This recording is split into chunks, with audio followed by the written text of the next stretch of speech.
Hey, Jennifer, we are about to be live. Welcome, everyone, to a brand new podcast. This will be the first episode of our new podcast.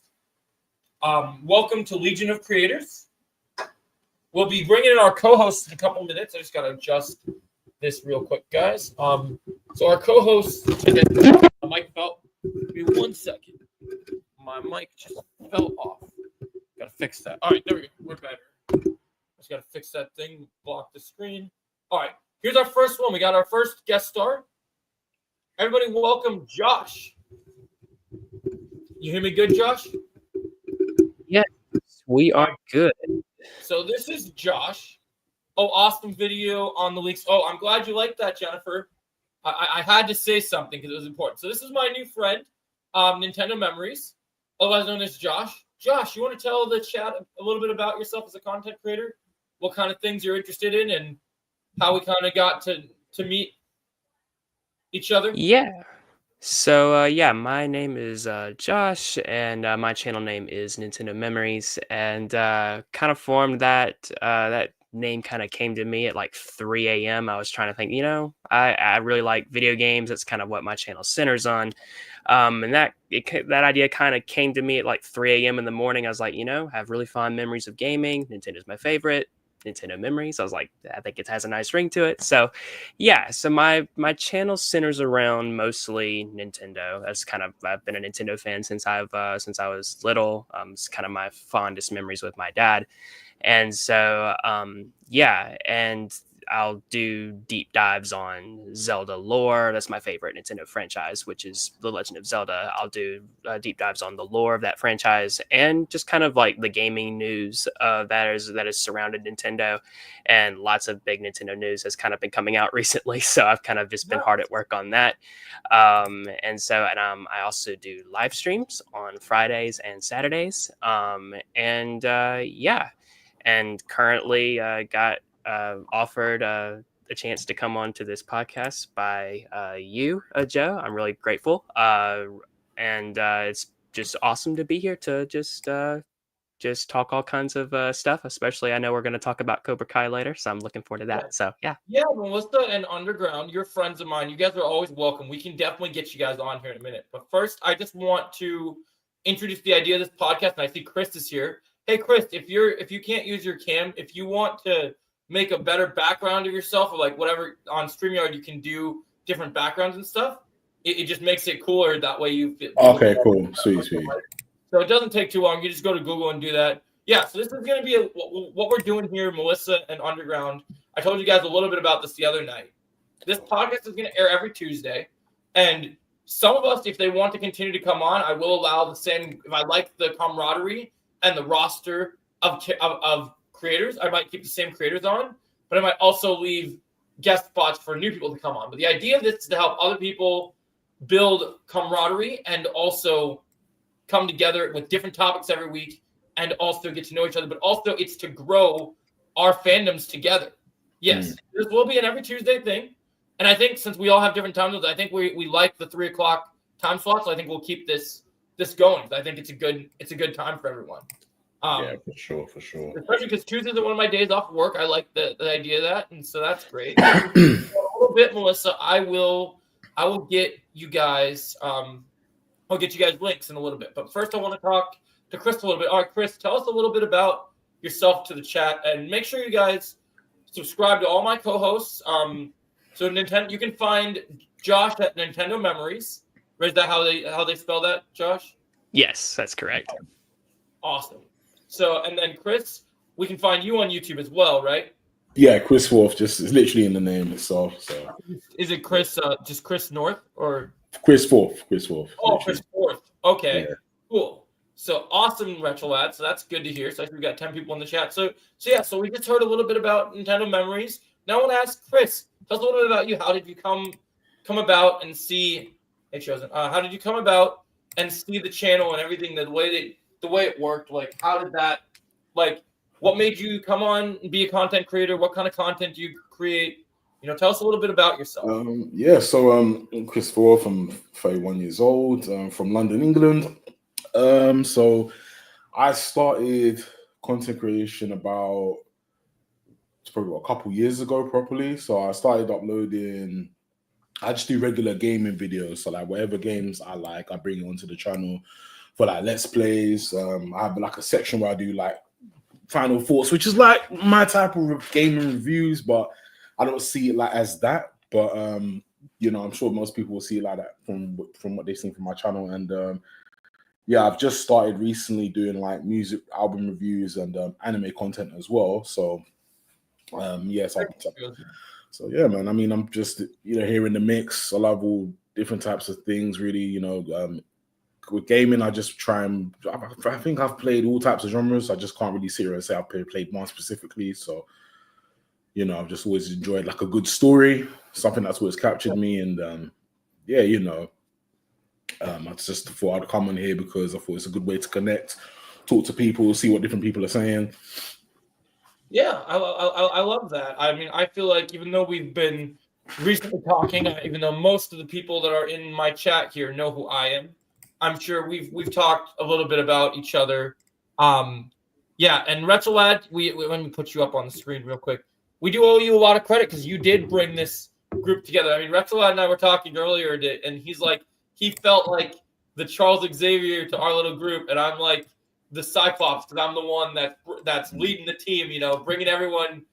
He brought us together, and now we're a team. It's kind of sick, right? Getting that like little X-Men analogy here.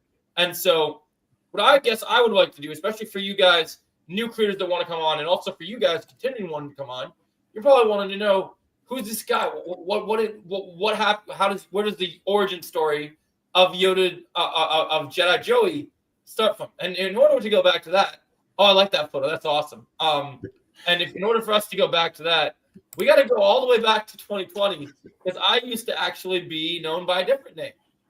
Okay.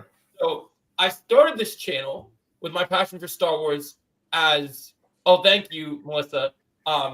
With my channel as the name Yoda Joe because it was part of my email. I loved Yoda Joe, and then later I decided to brand myself to Jedi Joe. I just thought I was at work one day, and my buddy's like, "Oh, this seems like a better name for you." I think this is thank you, Chosen. I think that seemed like it was a good call. So I branded that thanks to my friend Med, who also is a YouTube creator that's been trying to get up there. We actually came up with that idea, and it's worked out for me. But when I started this channel, I came onto my channel with the Yoda Joe name as in 2020 when I had seen the Mandalorian 2-season finale because I had posted videos about I didn't like the sequels, so I talked about them a little bit. But I loved Mando season 2. Wanted to talk about Luke Skywalker's appearance and all those amazing things, and so I wanted to do that. And so that was kind of one of my biggest things I was really excited about. Yeah, I'm excited, Jennifer. And so then, as my channel evolved, there's a lot of YouTube content creators that they want to do. Oh, I have this Cobra Kai channel. Oh, I have a Dragon Ball channel, and then you should follow all my channels. I didn't want to be like that. I wanted to find my success where, much like the analogy of the Lord of the Rings, I wanted one channel to rule them all, right? So sometimes you go to my channel, you might watch a Cobra Kai video, you might watch a Star Wars video. Sometimes you go to my channel, you might watch a video about Lord of the Rings. Sometimes we might be playing video games. Sometimes I might be talking about martial arts. Life's like a box of chocolate. You never know what you're going to get. So it's kind of like that's kind of the cool thing. And so when I started into this, I used to write my own movie reviews and blogs. I still do.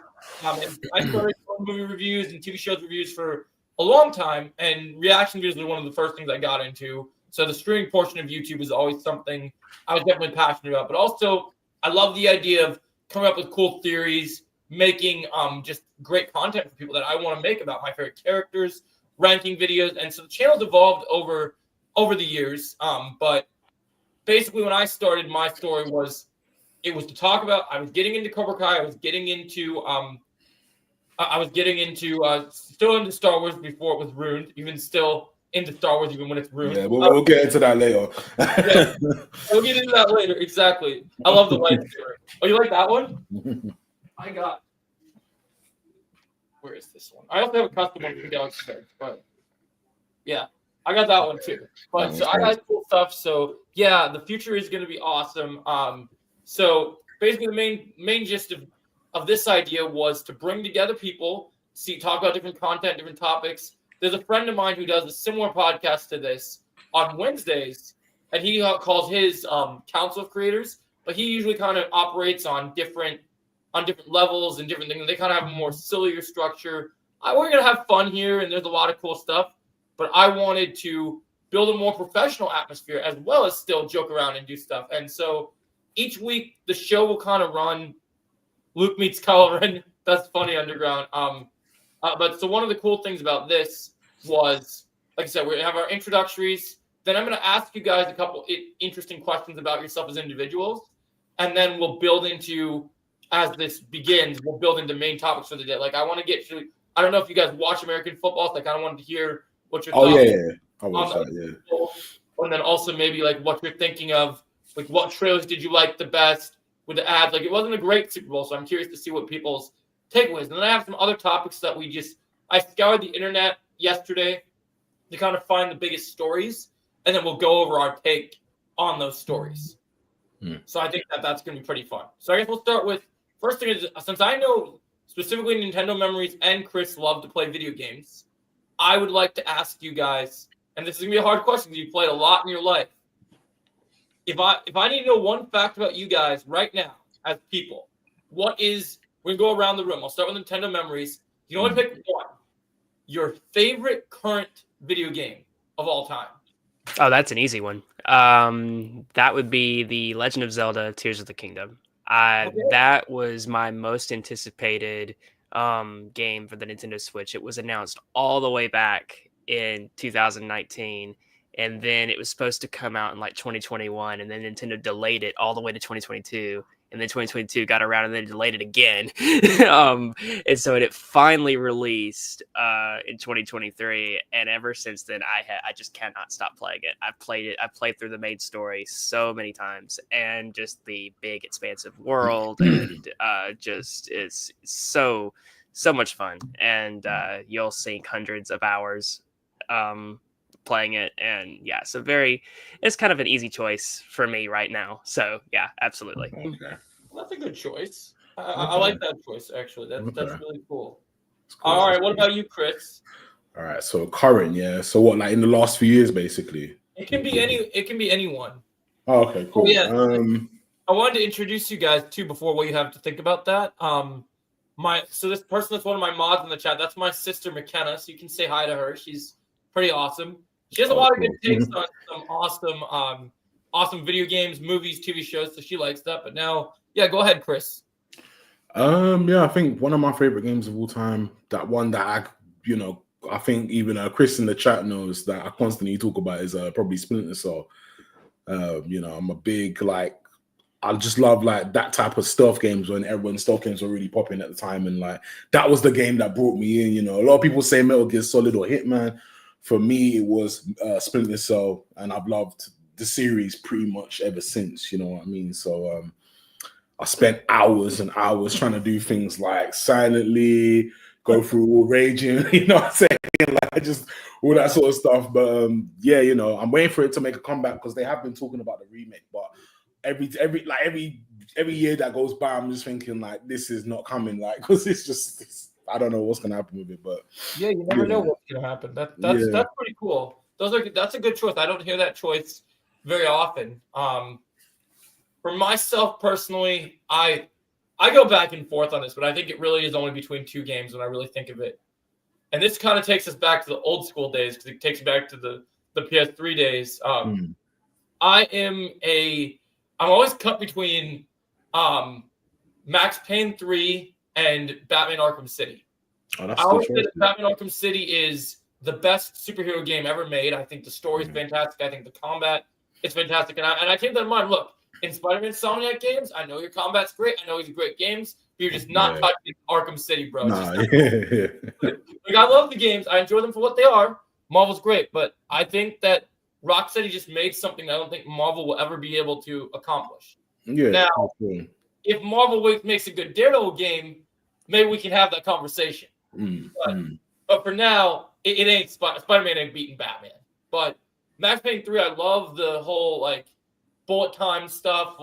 The combat was fun. I loved overall the game experience was awesome. It was definitely a really good year. I agree, Jennifer. So I wanted to see kind of video game wise. I know some of us do a lot of video gaming. Also, if you guys want to catch us streaming games, this collaborative, not so much Josh yet, but hopefully we'll get him into it. We are all Marvel Rival players here, and we do some fun streams doing that stuff. Hello, James. Let's see, Jamal Wilson 98. Well, oh, this is James. Cool. And then Nintendo memories. I remember a lot about. I'm gonna let you answer this too, because Melissa's talking directly to you. So I'll put these on the screen so you guys can read them too. Yeah. I remember a lot about. There were so many genres. Yeah, the superheroes. I think my favorite. Yeah, the Spider-Man games were good. I like the classic ones. Yeah, James, we got to get you on Marvel Rivals. We are gonna, just so you guys know, after the stream, if anybody wants to join us for a Marvel Rivals stream, we will be playing and having our Discord live chat playing some Marvel Rivals. So anybody that wants to join that's going to happen later because we do like to do that. That's kind of fun. But yeah, you have anything to say about what Melissa said here? Nintendo memories? Well, I guess kind of a counter question. Melissa, you said you remember a lot about Nintendo. What was your favorite Nintendo game that you remember playing? Well, Melissa answers this question, I'm going to go grab a drink real quick. I'll be right back. I'm just going to feel weird with the mics in the I think I've officially taken over the podcast. Yeah. Yes, that's awesome. We are the leaders. No, I'm joking. We are the leaders. It's great. I feel like I can trust Josh. Yeah, it's cool. I got the chop anyway, so yeah, man. Psych. No, it's all good. 50 hours in platinum trophy. Oh, dude, we're definitely gonna play more than James. Yeah, that's gonna be cool. I'm excited about that. I think that's gonna be sick. Jam Wilson 98. He's been in my chat before. That's awesome. Welcome, my friend. Oh, welcome in. Awesome, welcome. That's sick, bro.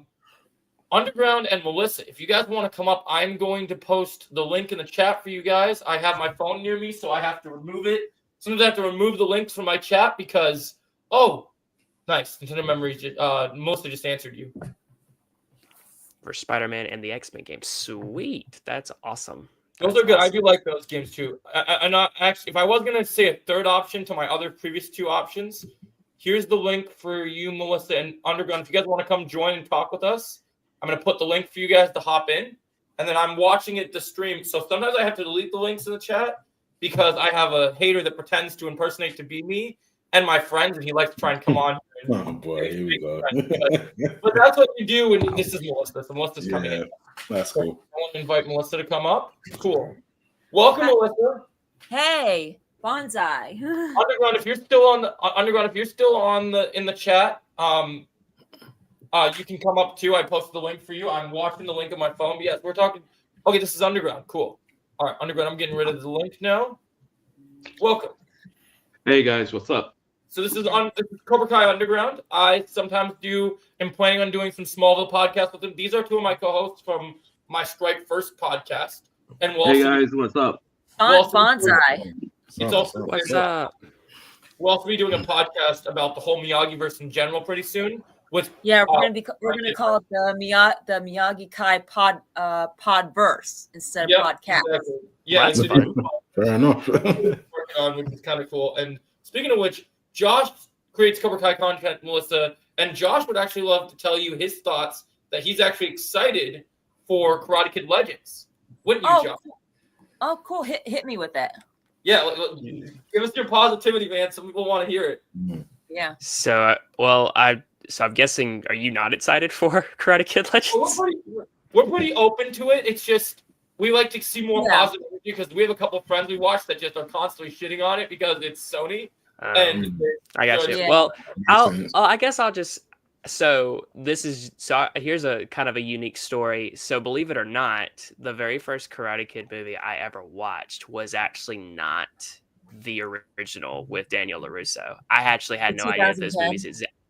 It was the 2010 one. I actually had no idea if those movies even existed. I was a little kid when the 2010 movie came out. I was like 9 years old. And so I watched it, and I didn't have a problem with it. So I know a lot of people did though. Now, many years later, but eventually did watch the original 3 movies and loved them. So when I heard that they were going to do a movie crossing those 2 together, I was kind of like you guys. I was sort of 50-50. I was like, this is going to be a really interesting concept. But once that first trailer dropped, I was like, okay, this works. I think it does anyway. I can't lie. I actually, once the trailer happened, I put that in my top 5 movies of the year. Once I saw that trailer come out, because I was like, okay, now I'm actually interested in this. I think the thing that got me the most interested was the idea of Jackie Chan and Ralph Macchio kicking ass together. Like, there's other senseis at these tournaments. Like, just the idea, because I was like, if they're just going to be here doing the typical, like, oh, new student, we're going to mentor the student, then they're going to fight in the tournament, that wouldn't be fun for me. Because why are you bringing Ralph into that? If Ralph's kicking ass, then I'm there. Hey, I'll be honest. Yeah.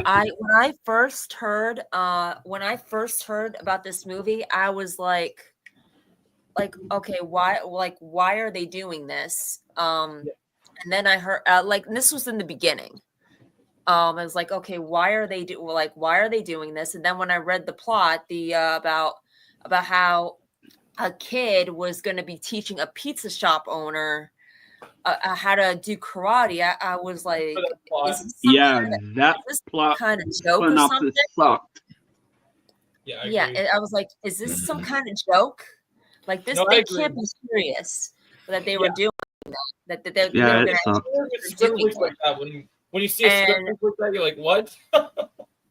And then I was like, it's like they can't seriously be considering this. Like, what makes them think that this is actually a good idea?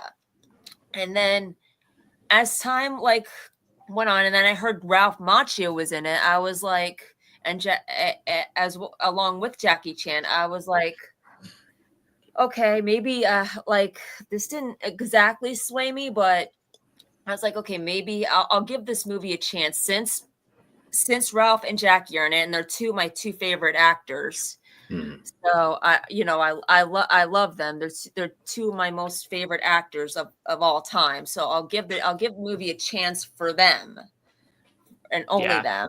And I think it's also worth mentioning that Ralph Macchio in the past has addressed this too in multiple interviews, that he has rejected countless offers to come back as Daniel LaRusso, and it wasn't until Cobra Kai that he actually finally said yes, because they had a actual good story there to tell. I don't think he would have said yes to another Karate Kid movie. I don't think so either. That's why I said, okay, maybe there's something about this movie that's like, maybe there's something in here that there has to be something there that would make him say yes. Right. And then when I saw the trailer, I mean, I was so it got me to as it got closer and closer, it's like it got me to a 50-50. Okay, I'm right smack dab in the middle. Like I could see the positives, I could see the negatives, and with the trailer, I was like, okay, this could really be this could be a good movie.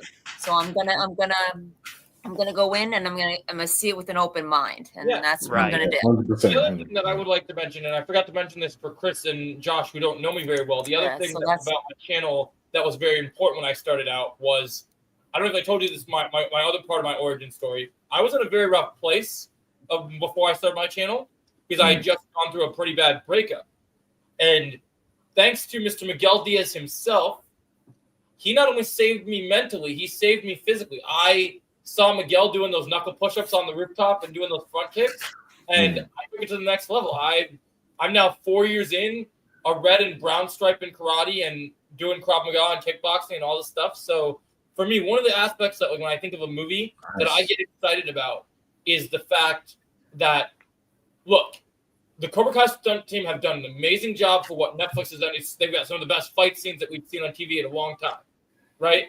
And that's great. But one thing I can see Ralph getting excited about is when Jackie Chan does a movie, he doesn't allow Hollywood to pick his stuff for him. Yeah. He brings a stunt team with him. For instance, I don't know if you guys know this. You guys know all those amazing fight scenes in the Shang-Chi movie?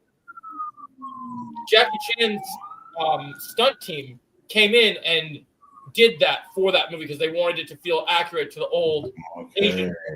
For those, like that's why when you see this the iconic bus scene and he's taking the oh, don't worry about that. That's a hater we're gonna deal with in a minute. I told you they do this, right? Let me get this guy out of here. Sorry, that's the troll I told you guys about. He uses our names and just tries to pretend to be us, and then I just But so basically, I love that Jackie Chan brings his stunt team in. If I was Ralph Macchio, oh, you got it? Awesome, Kenna. If I was Ralph Macchio, I would be, like I said, Cobra Kai stunt team, amazing. Oh, thank you, Kenna. I love the idea of, if I'm Ralph Macchio, like I was watching the behind the scenes for part 2 of how excited Ralph was to rehearse his scenes with Dennis, right? Because Dennis, if you guys don't know, the character of Dennis from Karate Kid 3 is also an actual real martial artist. So watching those two dudes go at it, even though Dennis isn't a huge character in the Karate Kid mythos, to me, him bringing him back with Silver was one of the coolest surprises. I didn't see any leaks about it. I saw that episode, and like when Daniel's like, who are you? And then he sees the tattoo, and like that scene. I love that scene where Silver's in the bathtub like Karate Kid 3, and he's like, Daniel, I thought it was important that they introduce you to your old friend. Yeah, 100%. He's like, you again? And then and he's like, that was awesome. Like, I still can't. That was hilarious too. I still can't get over that start of the episode. What was boy? Because what would life be like without a little surprise? Yeah. Oh my God, that scene was incredible. But yeah, so I love it. I think I'm excited for Karate Kid Legends because. And he's saying that all he's saying all that. He's saying all of that while naked in a hot tub. You know what's sad? I love the red. The only missed opportunity from that scene is that he didn't have a cigar in that scene. If he would have had a cigar in that scene would have been perfect. Oh yeah, he didn't, man. I thought he did for a second. Because in Karate Kid 3, he does, and I think that would have been awesome. That's the go-to minute. Yeah, man. I mean, the one thing about Karate Kid Legends that I'm still waiting, and the Cobra Kai writers have commented very briefly on it, but I want to know just how much of Cobra Kai is going to flow into Karate Kid Legends. Because I will say the one part of that Karate Kid Legends trailer that gave me chills was seeing Mr. Han, what I assume is Mr. Han, driving up to Mr. Miyagi's house. Clearly that he's in the valley. So that gave me chills. I was like, wow, okay, so we are going to see we are going to see a little bit of the valley. We are going to see a little bit of Mr. Miyagi's house. There's going to be a little bit there. So I'm excited to see what happens with that. Yeah, and did you notice that in the trailer, the Miyagi-Do we see looks very different to the one in the show? Yes. And so me and Melissa have a theory. I have a theory on that. I think by the series finale, like me and Melissa have said, I think Miyagi-Do is going to burn. Really? I think Silver's going to get pissed off that he lost the tournament, and he's going to go burn down Miyagi-Do. Interesting. Yeah. Interesting. That's gonna. But it depends though, because what if Silver cry mega tears if that happens? Like one of my biggest theories is that the final fight of the show, because it just makes sense, right? The final fight of this show has to be in Miyagi-Do because when they had the fight in season 3, it was the house fight, right? Yeah. Writers have said that before they did the house fight, that fight was meant to take place at Miyagi-Do, and they didn't use it. So if you're going to use it, you use it for the very final fight of the show. Yeah. And you do it endgame style where the villains show up and they're fighting our heroes on the broken battlegrounds of Miyagi-Do. Just like how in Endgame when they had their base was that'll be sick.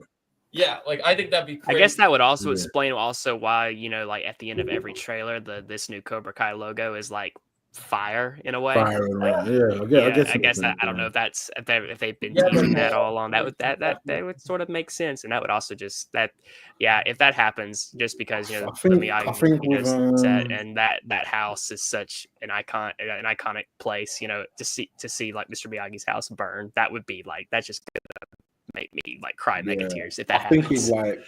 I think with part 3, one I'm most excited for is just like the I think I'm just more excited for like the right. I'm excited to see how it ends. Like I always want a good ending. I don't want something that's left on a cliffhanger, and then because how some shows like they leave on cliffhangers and it's not the best because like it just leaves everybody like, well, what was all that for? All like the whatever it is, like a fighting story, a romance story. It's like, what was all that for? You know what I mean? And then I think for the movie, I'm looking at it. I'm thinking, it's taking it to the streets as well. So I'm kind of wanting to see that urban feel. I sent you the link, where they're going to be fighting. So I'm looking forward to all things really Cobra Kai. So hopefully. Wait, Joe, was that the I'm real also, I'm also. Yeah. Wait, no, maybe it's not. You're sure? Retrolite, is that not you? Oh, you didn't ask to come up on the link, did you, Retrolite? Was that you in the private chat? Or that's what I'm saying. That was in the private chat. So check to make sure that that's him because I don't think you deleted the link. No, I made a new link that I thought was Retrolite. Oh, is that really you, Retrolite? Is that you? I see his face, so I hope that's really him. Retrolite, is that you in the queue? Is that really you? Okay, there's two of them now. I don't think that one is you. They're two the same. Yeah. I did both to you. Gotta love it when people try to troll, right? Yeah. Yep.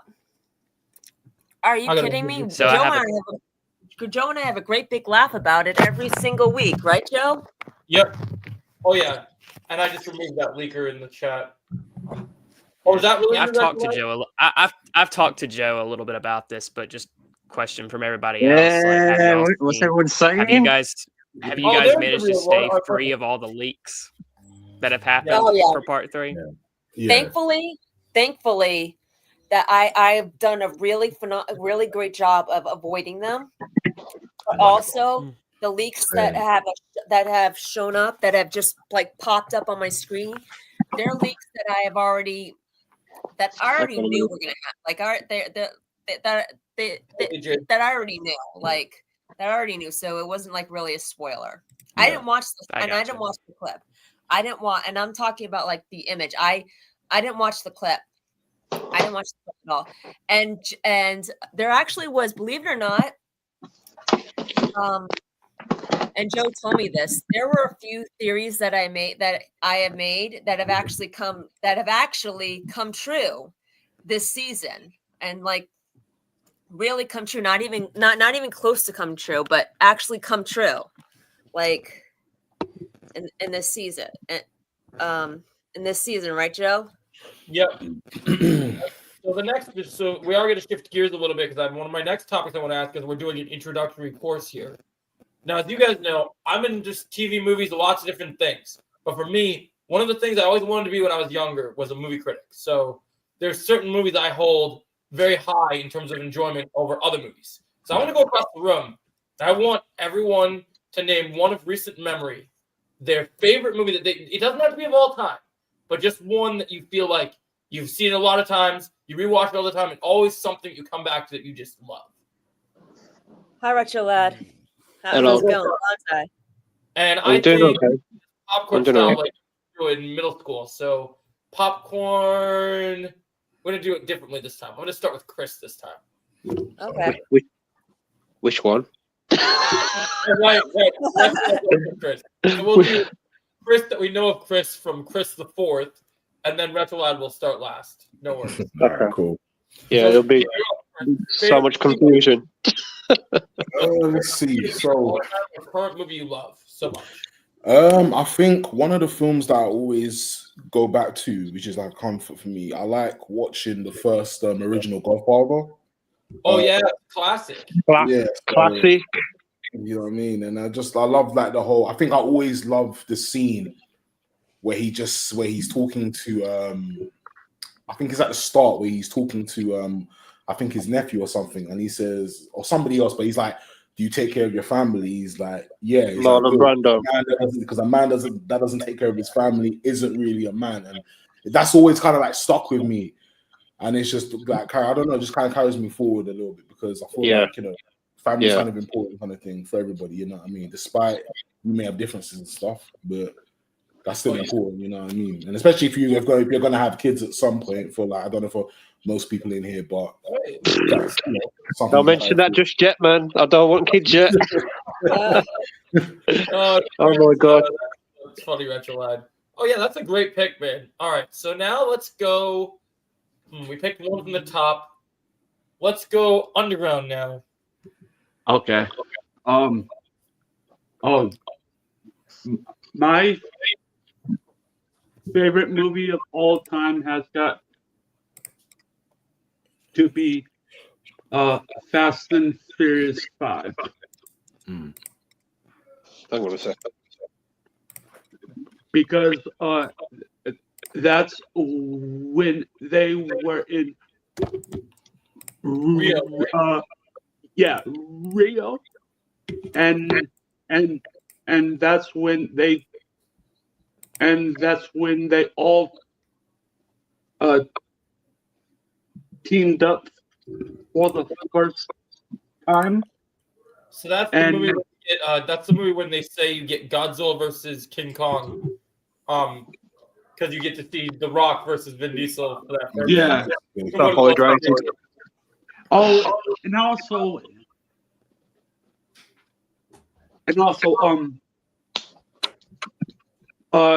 it is it's a great memory of Paul Walker. Yeah, Fast and Furious 5 is a good pick, Underground. Yeah, that's one of the last good ones, honestly. Yeah. Jennifer, I just modded you now. You've been on my channel for a while now, so I wanted you. I think you're taking care of now. I think Fast and the Furious ended when Paul Walker died, to be honest. That's I would say so for sure. Yeah. That. To me, that's the definitive ending for Fast and the Furious. That when Paul Walker died. Yeah. Yeah, I like that. I think that's good. Yeah, Jennifer, next time you type in the chat, it should show you as mod now, because you've been helping me out on my channel a lot lately. So I wanted to make sure, in spite of part 3 coming out, I am hiring more mods right now, because I'm not going to be focused on the stream. I'm going to be looking at the TV. So I want as many people on that shit as can be, so nobody doesn't get spoiled. So just for them, then I get the time to pick the next person. Yep. Congratulations, Jennifer. Yep, you've been may promoted. the mod privileges be with you. Yep, as it was. That was a good one. I guess just once I wasn't. So you guys don't know, one of the reasons I used to be called Yoda Joe 93 is the two characters I do really good impressions of are Yoda and Palpatine. So just for you, Jennifer, there's just once. A knight you have become now, forever and always. just for you. Yeah, okay. So now, hi him Disney. What'd you say, Chris? I said hi him Disney. And now it is. So we did Underground. Melissa, it's your turn. You can pick. All right. A movie that you resonate with. So my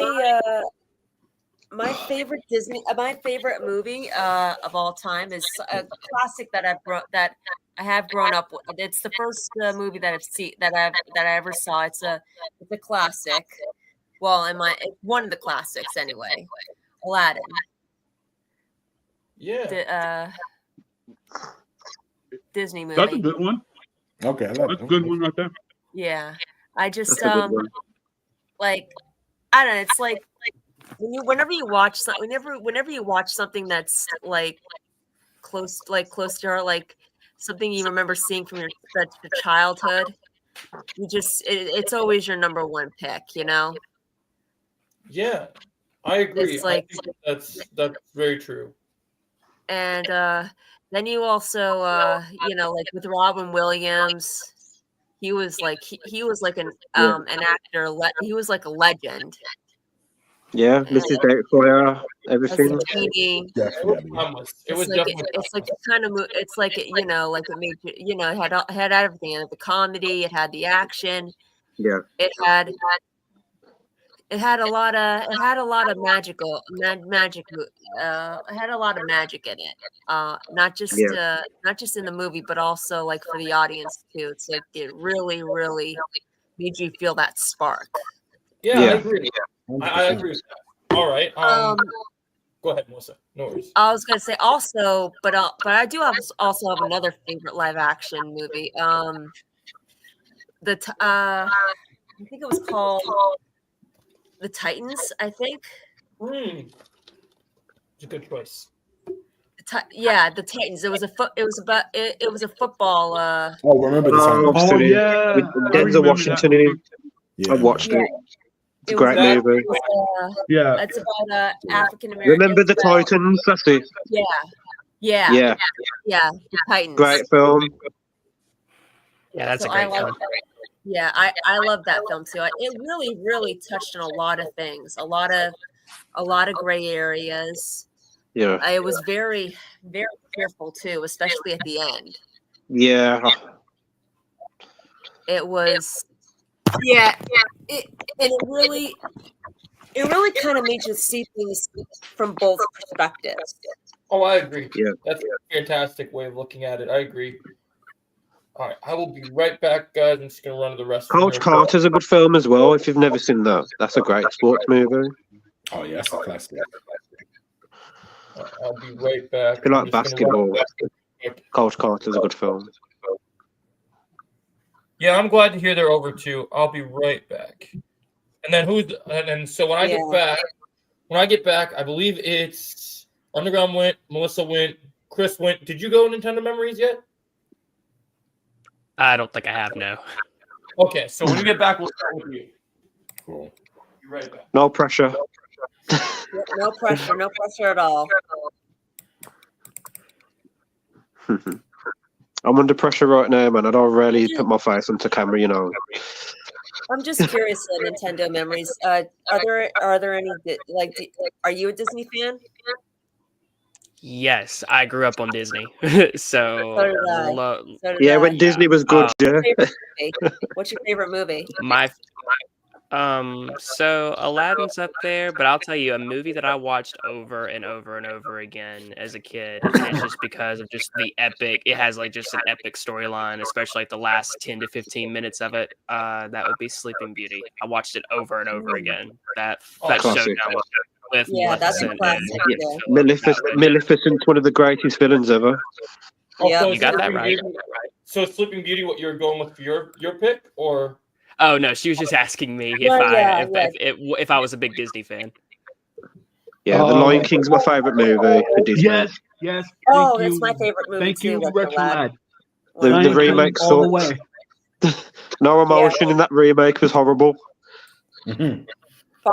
It's a classic father and son movie. Disney movie. It's based off Hamlet.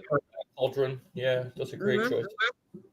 So Black Cauldron still has the scariest Disney villain ever created, and Disney wants to bury that. Oh yeah, the Horn King. Oh, yeah. That scared me when I was a kid. Definitely. Oh yeah. Crazy. Yeah. Oh, that did scare. Yeah, that scared me when I was little. I think that bankrupt Disney. I think that was actually considered, believe it or not, the Black Cauldron is now considered the Black Friday or the Day of Disney. Black Days of Disney. I've still got the VHS. Yeah, they consider it to be like the black sheep of Disney. Like they try to hide that it exists. Yeah, it's never been mentioned, and they're doing a good job of it. If they put the Horn King on Kingdom Hearts, that's gonna be crazy. Dude, that would be a crazy boss to go through. I honestly think that would be insane. All right, well now that I'm back, tough as it is, especially for Kingdom Hearts. All right, Nintendo Memories. It is. Yeah, I heard about that. Kind of was originally going to be a rated R. What's your pick? Nintendo Memories. Give us your take. Probably a movie that I go back to countless times, and I actually watched it recently. It's because I'll just say because it's fresh on my mind, and that would be the Chronicles of Narnia, The Lion and the Witch and the Wardrobe. Oh, I love that movie. I love that film. That film is just amazing, especially because I love C.S. Lewis and just his work. It feels like a Christmas movie as well. I agree. Oh yeah, 100%. Yeah. And just the themes of his writing and just how they brought that to life, and so it never gets old no matter how many times I watch it. So it's great. I love it. Yeah, I love that movie. I remember watching it in the theaters. Wow, the sequels didn't do it because they didn't do the books justice. So Yeah, the sequels in See, I enjoyed Prince Caspian and Voyage of the Dawn Treader. I got to go see those in theaters. I never got to see Lion, the Witch, and the Wardrobe in theaters. Yeah, I was too little at the time.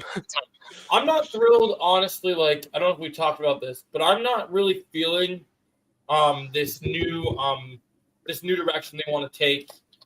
The new movies with the person that did Barbie is directing these new movies they're working on. I'm not really thriving with. I'm a bit skeptical as well, Joe. To be honest. What movie is she? What movie are they directing now? She's doing Narnia, Chris. What, the director of Barbie? For the Netflix version. Yeah, they're doing a Chronicles of Narnia Netflix version. Oh no. I'm not so sure about it either. Weren't they supposed? They were supposed to do. They're supposed after they did the. What was it called? The Chronicles of Narnia. They were supposed to do. They were supposed to do the Silver Chair, but they never did it. Yeah, well, me and my little sister were talking about this actually a couple days ago. I would really just rather them because it's kind of interesting.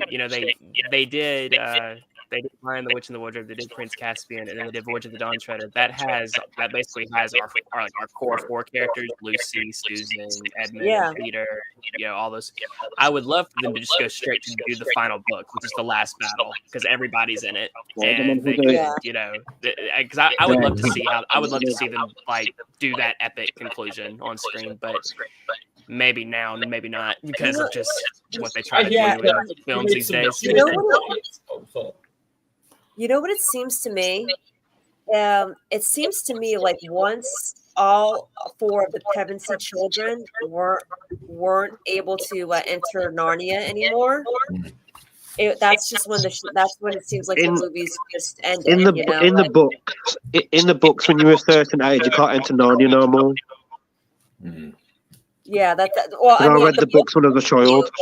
Yeah, same. It's like once all four Pevensey children couldn't enter the Narnia world anymore, it was like that's just where the movies ended. Yeah, Aslan's basically based off Jesus Christ as well. Yeah. Yeah. Because C.S. Lewis is like religious, like with all that stuff. They put loads of stuff into that. The issue, Kenna, was the fact that the director made some weird comments about her direction for Narnia. That's all it is. I understand she's a good director. It's just the fact that she was. What was her comments? What did she say? She said, Greta. Oh, what did she say? She said she wanted to give it like a rock and roll vibe or something like make it edgy. I'm sorry, no. This is a book like based on what the 1940s, right? Yeah. So it kind of needs to stay in that type of realm for it to be a good show. My sister was asking. I don't think it can go current. The straight to DVD Disney sequels, so like the sequels to Aladdin, stuff like that. Yeah. Do you guys watch any of those sequels? King of Thieves is a good sequel. I enjoyed that as a kid. King of Thieves is cool. I've not seen any of the Aladdin sequels. I've heard Aladdin 2 is just awful. I've heard mixed things about King of Thieves. Yeah, King of Thieves is good. Believe it or not, the King of Thieves was actually better than Return of Jafar because you know why? Yeah. It had Robin Williams back in it. Yeah. That film I didn't have it. Yeah, that would help. It also was great because Return of Jafar wasn't that bad. Yeah, no. I think the thing with the third movie that was so good though was that Return of Jafar wasn't that bad. Yeah. It wasn't. King of Thieves is good. It just had a bad. Oh yeah, you didn't like the animation style. Yeah, I understand. The TV show was good. Yeah, I like the TV show was good. Yeah, I remember. All right, so I think Rachel, I think you're up next to give your movie take now. Where shall I begin? There's so many good movies. What's the one that comes to mind that you just have a lot of passion for? That just you watch it every time, you love it, like. I'm trying to think because there's so many good movies in my catalogue. I do like a lot of Bruce Lee movies when I was growing up as a kid, like Enter the Dragon, stuff like that. I love Dune at the moment. Dune Part 1 and 2 is like probably the best film I've seen in the last 10 years. So Dune's the one that comes to reason, right? Yeah. One of your favorite? Yeah. Star Wars original trilogy, Back to the Future trilogy. If you're picking the trilogy, what would you say is your favorite of the original trilogy? Empire. Mm-hmm. Empire. Well, good This pick. Same. There's a lot of life lessons in that film where Yoda's like teaching Luke and everything. Yeah, that's pretty. I'm gonna.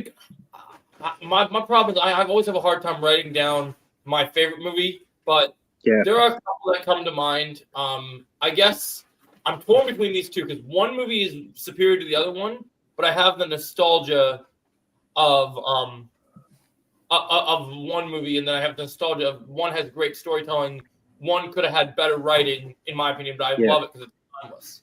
Mm-hmm. So I'm going to go with most people regard Empire Strikes Back as the best Star Wars movie. The Star Wars movie I enjoy the most is Revenge of the Sith. I've seen Revenge of the Sith 8 times. Yes. Yeah, 100%. 100%. Yeah. That is such a good one. 20 years old in May. Yeah, I love that. 13. I hope they do what's it, unreleased cut. If they do that like right away, there will never be, unless you get Nick Gillard back, we're never gonna have as peak of lightsaber fights as we got. 100%. Do you know what'd be amazing for the 20th anniversary for Revenge of the Sith? If we could have that 4-hour cut of Revenge of the Sith, that'd be amazing. We get that, man. We'll be living. We'll be cooking. The only person that could release that though is George was the only one that has the original cut, I'd imagine, right? Yeah. George is the one that has it because nobody else that worked on that movie would have had the rights to it.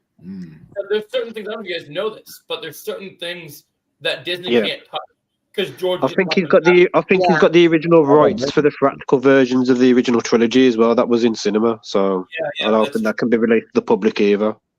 Yeah, so I think it's his call. So if he wants to release that, that'd be great. But one of the things that really elevated that for me as a movie was just because of the was when you watch the last 3 or last 4 of Clone Wars.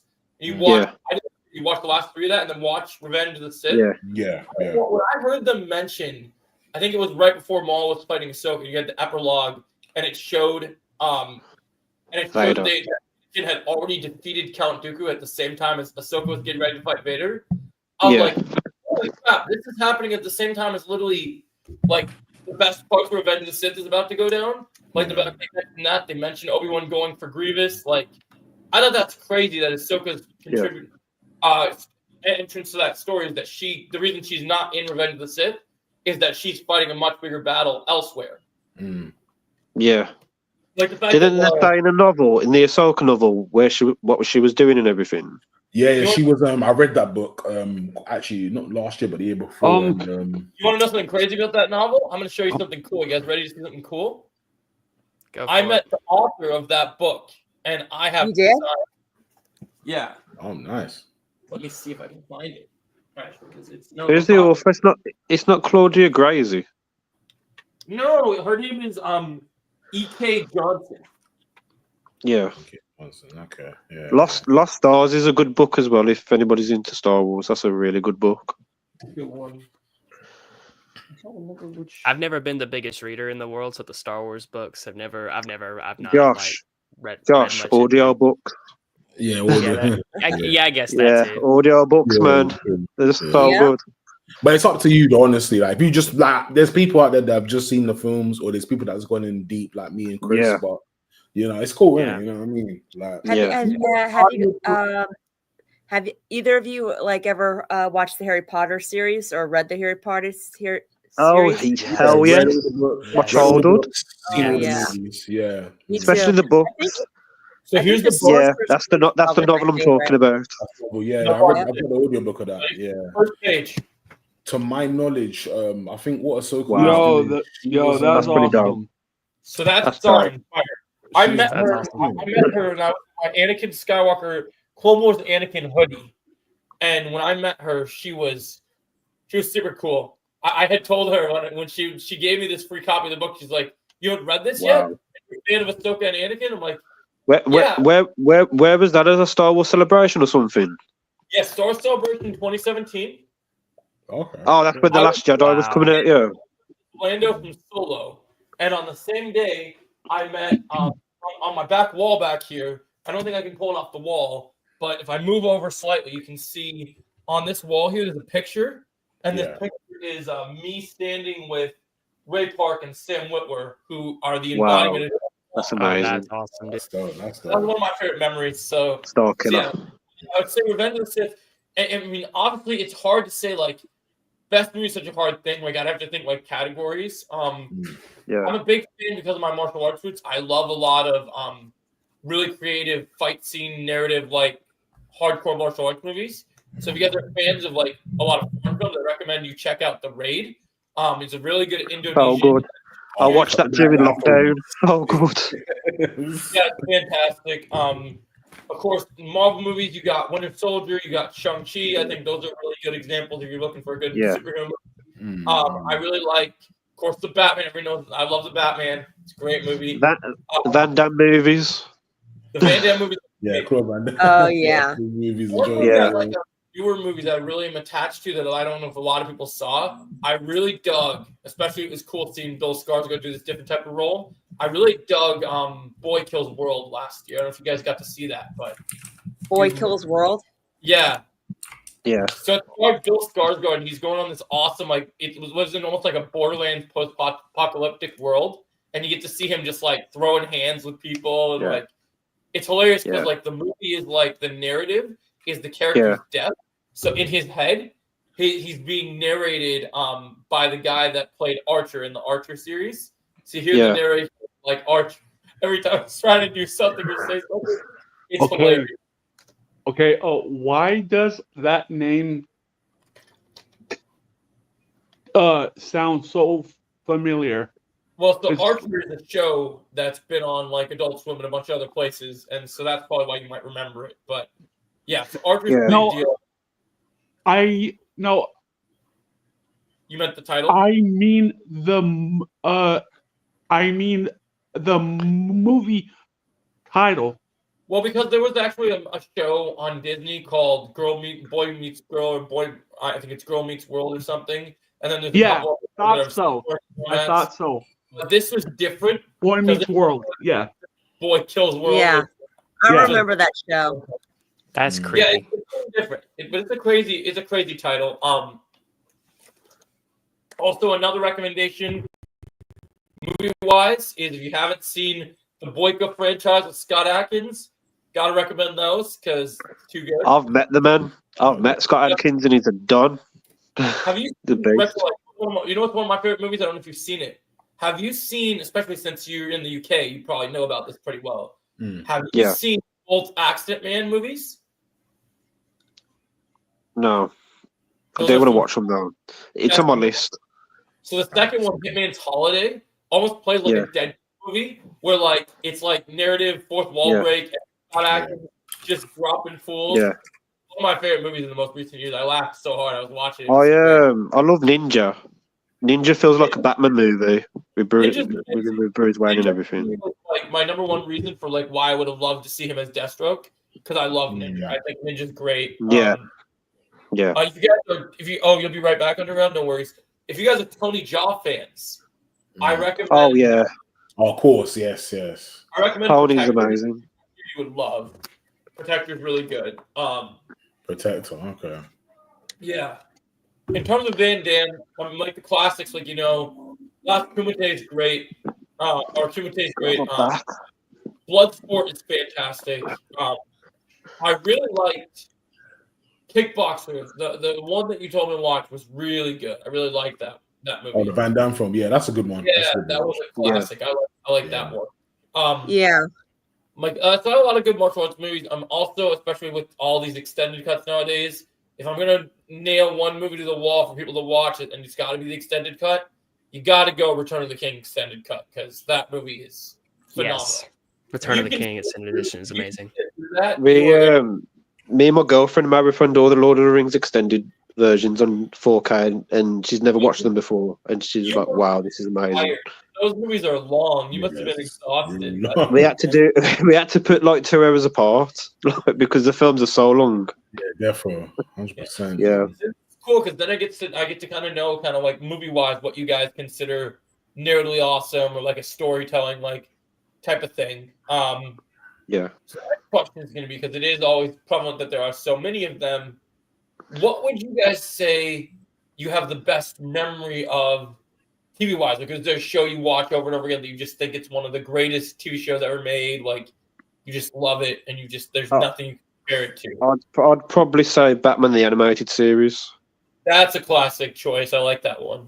Yeah, definitely. And Batman, Adam West as well, 60s show when I was a kid as well, because my dad used to like show me old stuff like Captain Scarlet and all that. Thunderbirds and stuff like that. Man. Yeah. People love the classics because you're seeing the forward power on the screen, seeing dudes getting knocked. It's dope because, like, I feel like our generation, we kind of got to experience like the old stuff really well and just take it in. Like, even though it was cheesy at times and whatnot, we still appreciate it. Yeah. Some people that's the problem with today's people. They're never going to appreciate what we have. That's what I'm saying. The cartoons when we was kids in the 90s and the 80s are way better than the cartoons there is today. It's just terrible. Yeah. Cartoons anymore. That's true. The last generation of cartoons was the Ninja Turtles and all that. The 80s and the 90s were when animation and music were at their peak. You know, there's golden age. What was peak? Agreed. Anybody else got any good shows that you think? I think for me, see, I've probably got two. How about? I don't know. How about Recess? Oh, classic. That's a classic. Yeah, that's a classic. That was a good show. That's a good show. Hey Arnold. Yeah. Avatar: The Last Airbender. Nickelodeon killed it. The Wild Thornberrys, Rocket Power. Eddie and Eddie. Courage the Cowardly Dog. Scooby Doo. Yeah. Yeah. Oh, and Rocket Power. Yeah. Yeah. That's why I said Rocket Power. Yep. Prison Break. Joel's just started all of that. I think he's finished it. I've been liking it. It's a good show. Yeah. I definitely think of the best for me when I think of shows. Even though you can go the classic route, like you got to think like it depends what you like TV shows. I put like cartoon like classic shows, and then like amazing like live action. Yeah, that's fair. So like when it comes to cartoons, I'm thinking like you got the classic animated Batman series. You got Ben 10. You got all these great things that were just amazing. Cartoon Network, Toonami, yeah, all the greatest things. I'll always love the 2003 Ninja Turtles because that show was definitely. And then in terms of cartoons, I'd probably go with obviously the one that people haven't said, consider a lot of people don't look at Disney the same way they do. But man, Darkwing Duck, DuckTales. Classics. DuckTales, X-Men 90s series, Spider-Man 90s. That's a good one. And of course, you got to go, even though people find it cheap, people joke about it and call it TZDA, there will never be anything like Mighty Morphin Power Rangers or Down Thunder ever created ever again. Yeah. Power Rangers. Has anyone ever seen, like, I'm just curious, have either of you guys seen, like, the live action Mighty Ducks? Like, yes, those are great films. Yeah. What do you guys think of Game Changers? It was all right. Can you believe it? Can you guys believe it only got 2 seasons? You guys wish I never saw the second season, but I watched the movie, but I've never watched the TV show. They brought the main coach back. That's why I enjoyed that. Yeah, I think that's pretty cool. I don't know why. I kind of at least wish they did like at least a 3rd series and maybe had like that had Charlie coming back. Like I was hoping he would come. I was hoping he was going to come back. Yeah, I was hoping he was going to make at least one appearance. You know. Yeah. Right. No, I agree. I think that's It just didn't feel the same. It just didn't feel the same without him. Yeah, no, I definitely didn't feel the same. It was definitely one. I mean, he was mentioned in this season 1. Yeah, he was. Yeah, I agree. That's definitely one. Yeah, like I said, there's definitely a balance of like live action shows and like animated classics.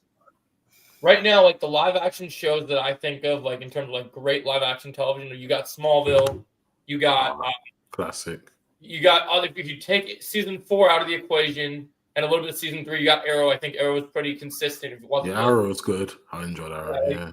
I'm a big fan of. I don't know what you guys think of. You guys like Gotham? I liked Gotham at the start, but I didn't.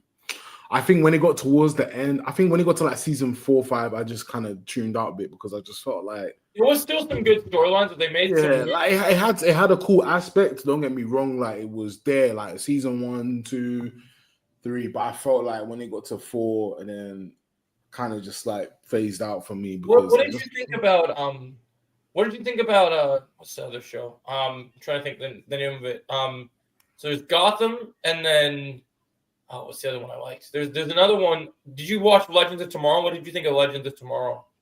Oh, Legends, you know what it is? I never so I have watched it, but I never like got so deep into it. But I saw a couple seasons and I fell off by season, I think with season 5, I couldn't continue because I was like, it just was getting too weird. Yeah, I probably stopped around like season 3, 4, I'm not gonna lie, because you know, I heard it was still getting good before they cancelled it, before the new DCU started, but I felt like there was so much, because there's so much characters, there was a lot of character development, which I don't mind, innit? But it was dragging out at certain points, so I just said, And they ruined the part of the show. Like, to me, if you're gonna do this show, since they're pulling all these different like support characters from different shows, yeah, they should have had it like the roster should have been like when you had season 1, you had Snart and Heatwave. Yeah, you should have brought in like characters like, especially since they weren't done good service in their shows, bring on like Wally and like Roy and let them elevate the show, make it more like a Young Justice, like time traveling. Yeah, that's what I'm thinking. Because even then, like when I look back at the first season, how everything was introduced, like it was like a big level threat, and then all of a sudden they just go away from that, and I'm thinking, but this was supposed to last at least another season. So what's sad is they dropped off from even the season 3. Season 3 topped into that AI territory and did all a bunch of things. The thing that really worked for me was season 2, because season 2 is still the only live action version of the Legion of Doom we've got. And I love that. I love that we got a version on the Arrowverse, which was growing very big. Definitely, 100%. As like a Legion of Doom. Like you had Merlin, you had a good Reverse Flash, and you had, Damien Dark, even though he was sucked on Arrow, he was somehow really good on Legends. Like one of my favorite episodes of Legends was when Ray Palmer and Brendan Welch, who used to be Superman, they like did a time jump where like him and Damien Dark. Ray Palmer. Who did he play again? Atom, innit? Yeah, Adam. Yeah. They went and they created this app called Upswipe, which was basically their version of Tinder, which that was hilarious. That was one of my favorite bits. Yes, The Legend of Tomorrow was good. You ever watched Chuck? Oh, Chuck, Chuck. Oh, I haven't seen that in ages. Wow, that's like 2012. Dude, that's like 2010, 2012. Jeez, I've not seen that in a while. I love that there's a spy show about a guy that works as a ripoff. As a Superman, bro, that was so good, man. That was a really good show, honestly. That was his name? Is that Zachary? Zachary Levi, yeah. Yeah, Zachary Levi, yeah. Like I loved it in the second season finale when you had the guy that was a really cool spy and they're making fun of the nerdy guy, and then in the end he downloads the new computer and he just goes Jackie Chan and all the secret agents. And he looks at the camera and looks at his friends. He's like, Speaking of Zachary Levi, has anybody seen like Shazam 1 and 2? Yeah, I love the first movie. I have.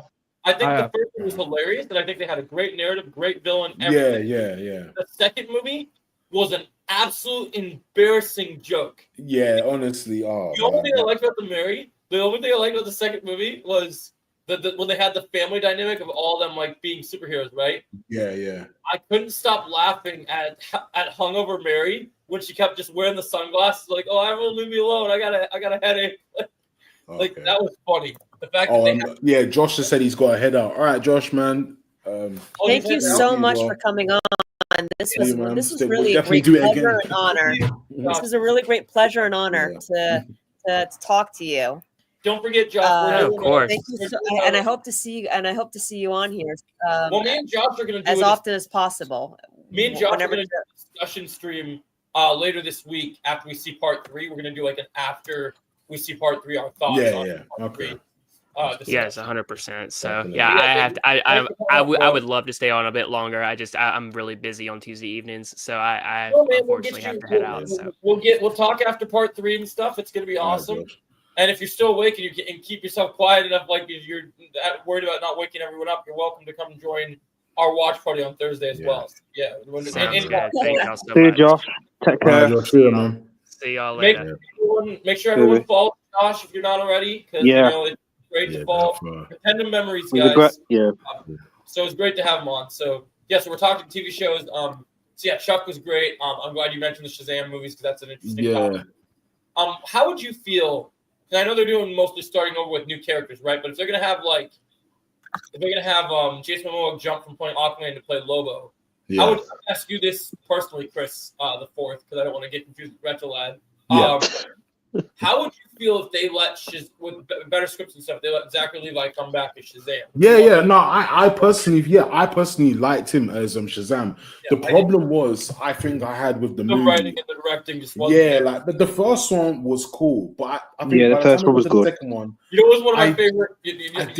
One of my favorite scenes of the first movie I loved. That's probably believe it or not, Shazam probably has like the best. Believe it or not, though, Shazam actually has the best way to hide your like secret identity compared to the other superhero movies. Yeah, I love because like you're literally transforming into a different person. Yeah. When you're a kid. Like I think basically. Yeah, that was good. I was gonna say the first Wonder Woman movie is probably the best movie at the lot, to be honest. Yeah, I like the first Wonder Woman movie. It was a good one. Yeah. My only problem was I didn't like the guy from Harry Potter who played Lupin with his big mustache as Ares. I thought it was just a little overkill. Yeah. The most of that movie was great. Like the camaraderie between the almost like it should have been how like Marvel did a Howling Commandos movie. That's the vibe I felt like of all the team coming together. I thought that was really cool. No, but that last bit was just a little not as fun. Too much in it. Yeah, I hear you. Right. Yeah. I know it's a hot take. Out of the last wave of DC movies that we got, I think the movie that I think really stood out to me was new Suicide Squad is a great pick, James. I would say the Suicide Squad, or I even like even though it's not a perfect movie, I love the family aspect of it, and especially since we're on the topic of Cobra Kai. I gotta say, I love Blue Beetle. I have the Blu-ray for Blue Beetle. I liked. Blue Beetle for me was a good film. I don't think it was bad. I don't think it was. Blue Beetle's in the DCU, isn't he? Yeah. Oh, that was Cholo was super great in that. I love that movie. I think it's great. I think for that as well, like a lot of people, the one thing I've credited about James Gunn is that he's doing new heroes that people don't necessarily know. So and he's taking his time as well. Yeah, you know what I mean? Like someone like Blue Beetle, it makes sense because like obviously I know about Blue Beetle, especially like the Blue and Gold comic series to Jamie Reyes being the new Blue Beetle, and then that's what obviously I've gone your opportunity. And one thing I like about that movie that really stood out was, and I don't know how you guys feel about this. Do you guys feel like with him continuing to play Blue Beetle and they can further establish it through animated movies and other projects they're doing? Oh yeah. You feel like DC is going to develop Blue Beetle in the same way that Marvel kind of developed Spider-Man? Like I feel like they kind of like have that chance to have a really good teen hero that really develops into shows such a special actor. Yeah. I think bring, because you know what I was thinking about that I was really thinking about the other day when I was watching the new Spider-Man cartoon that a lot of people are kind of weird about, even though I don't love everything with Spider-Man from a Neighborhood Spider-Man because all the woke stuff is weird. One thing I do love is that this Spider-Man is much more as an MCU Spider-Man. You're getting a lot more quips and you're getting a lot more of that Spider-Man energy. Where I'll be honest, I love Tom Holland as Spider-Man. I just don't feel like he did it in Civil War a little bit when he was fighting Bucky and stuff, but he's lost that quipping. They keep trying to make him too edgy or like dark or like I just wish the Russo brothers knew to write Spider-Man better than John Watts, to be honest. They definitely do. I think the Russos could bring him back in that big way. Speaking of which, I want to make an announcement while we get to our next topics. I got a big scoop about the Russo brothers that I'm going to release a big video about later today that I want you guys to know about. That'll be pretty sick. I heard that the Russo brothers are going to be a big part of X-Men coming in to the new version of the MCU. And apparently, I even heard this the other day, that not only they're going to be a big part of it, but you know how in Civil War they brought in Spidey and Black Panther? Yeah. I think in Doomsday, have you been hearing these rumors about some of these X-Men characters, these newer X-Men getting cast lately? Yeah. So I heard they're going to start shooting their X-Men movie, might be released in 2027. So I actually think that just like with Panther and Spider-Man, don't be surprised come Doomsday if a couple of the new X-Men, maybe some of the new veteran members, might start popping up the same way that those other characters. All I'll say, I don't know if you guys watched the show Titans, right? Yeah, I watched Titans. Yeah. Did you guys see Titans? I know it wasn't always the best show, but one thing I think that was absolutely perfect about that show was the casting of Nightwing in that show and Robin. Yeah, 100%. I think 100%. Brandon would be an amazing Cyclops for the MCU. I would love to see him play Cyclops. Yeah, he's got that look. Yeah, he's got that look. Yeah, awesome. Like I would love to see that. I think I kind of want Cyclops to be more experienced. Yeah, touching on Titans, like Titans was it was a good show. I think the way they portrayed Red Hood wasn't exactly up to everybody's like standards. You know what I mean? I didn't personally mind it, but I think you're gonna get Marston back alongside Hugh Jackman in Secret Wars. That's definitely gonna happen. Yeah. And Halle Berry will probably come back too. And if he's still alive, I could see I could see both Patrick Stewart and McKillen coming back. Yeah. Now, you know what wild that we're thinking about? I'm glad we're on this topic since we're talking about Secret Wars. You know what would be absolutely bananas crazy, right? Imagine the First Class X-Men meet the X-Men from like the old 2000s. How wild would that be? What passing on the torch, basically? Yeah. Like imagine Fassbender meets McKillen, and like imagine McAvoy sees it would get chills, right? Wouldn't it be crazy? Like, yeah, I think they got to put Marston in the. Well, you know what we need to see? You know what Deadpool and Wolverine lacked that I was so sad about? Yeah. I really thought Deadpool and Wolverine. I really thought we were going to get a James Mance. I really thought we were going to get a James cameo from James Manson, who plays Cyclops in the older X-Men movies, because the joke of Wolverine finally having the yellow suit, right? I thought I was going to pop up and see him and be like, oh, so now you're actually cool with yellow leather and stuff, because in 97 they were mocking the X-Men suits. I don't know if you saw it, but in X-Men 97 they mocked the idea of Bryan Singer's X-Men suits, like the black leather. It's kind of funny how they jumped back and forth on that joke. So that would have been, spandex. That would have been great. I'd love to see that. So hopefully we get that in Secret Wars. Like, you finally took my place and wore the right suit. I think with Secret Wars, they have a lot to like. They have a lot to like. They have a lot to like do, but at the same time, like if they do it right, MCU can like kind of come back into form. I just hope to God they did the Venom storyline really good. I'm for the Spider-Man movie. As much as I'll be a DC fan and I love DC, if Marvel can, especially if it's the Russo brothers, I'll be completely honest. Other than Daredevil Born Again, anything the Russo brothers are involved in, like I know people are skeptical about bringing RDJ back as Doom, but I'm telling you guys, with the Russo brothers' track record, if they have a vision and those writers, the same writers from the Captain America movies and Infinity War and Endgame are coming back to do Doomsday and Secret Wars, with that team of writers and those directors, I think Doomsday and Secret Wars is going to be fucking spectacular. Because I mean, I know people have their thoughts on like the whole multiverse face swap thing, but I'm telling you, man, they wouldn't bring RDJ back to be Doom if they didn't have this planned out. Like, you got to think they cooked something big. Oh yeah, for sure. I do think it's some fan service a little bit though as well. Like, cause like I think we were all expecting a Doom to be different in it than RDJ. Yeah. Like, if they're in charge of the X-Men movies, then we're in for a treat. Yep. Look at it this way. Yeah, the right? Marvel movies have gotten. Yeah, go ahead, Melissa. Yeah. You said the Marvel movies have gotten. No, I was gonna say, yeah, the Marvel movies have gotten they've gotten a lot better over the past decade. Some have gotten better. Some pretty bad. Like there's been a mixture. Yeah. I mean, there has been a mixture, but at the same time, though, they've really I think they're slowly, even if it's slowly, they are learning from their mistakes and stop trying to and stop try. They've learned to. They've learned to end. That's an interesting point, James. Yeah, so James, they've learned to end shows where they need to end and not go beyond past that point. Exactly. Yeah, I agree. I feel like that's something.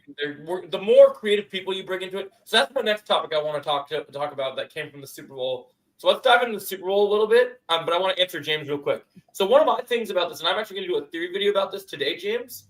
I love that they're doing the narrative of Tony Stark kind of bringing argument back to fan service. I hope he keeps. Yeah, I know what you said, kind of about him keeping the Doom mask on 24/7.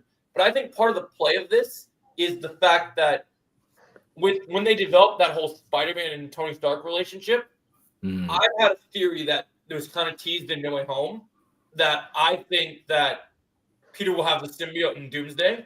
And I think we'll finally see the Masters of Evil in Doomsday that Doom leads. And I think that they're going to twist the story where, they've been telling us that Peter's going to be an Avenger on the good guys team fighting the villains, right? But I think they're lying. Because I think that when you see something will happen where Doom will trick Peter to joining his side, and it will help because Peter's going to be wearing the symbiote. So he's not going to be in the right mind. So you're going to have evil Peter teaming up. I was going to say that because Peter's going to be really mixed with confliction and everything. And I think that he's going to because the symbiote's like part of Peter, you know? Yeah. Emotions. And one thing we didn't get to see in episode, one thing we didn't get to see in No Way Home was when the three Spider-Men met, they didn't fight. And I think this is the opportunity to have Andrew and Toby go at Tom. And I think that would be crazy. Could you imagine? That'd be sick. That'd be sick. No Way Home 2.0. Oh man, oh my god. Nah, that would have been good. Yeah, that's definitely true.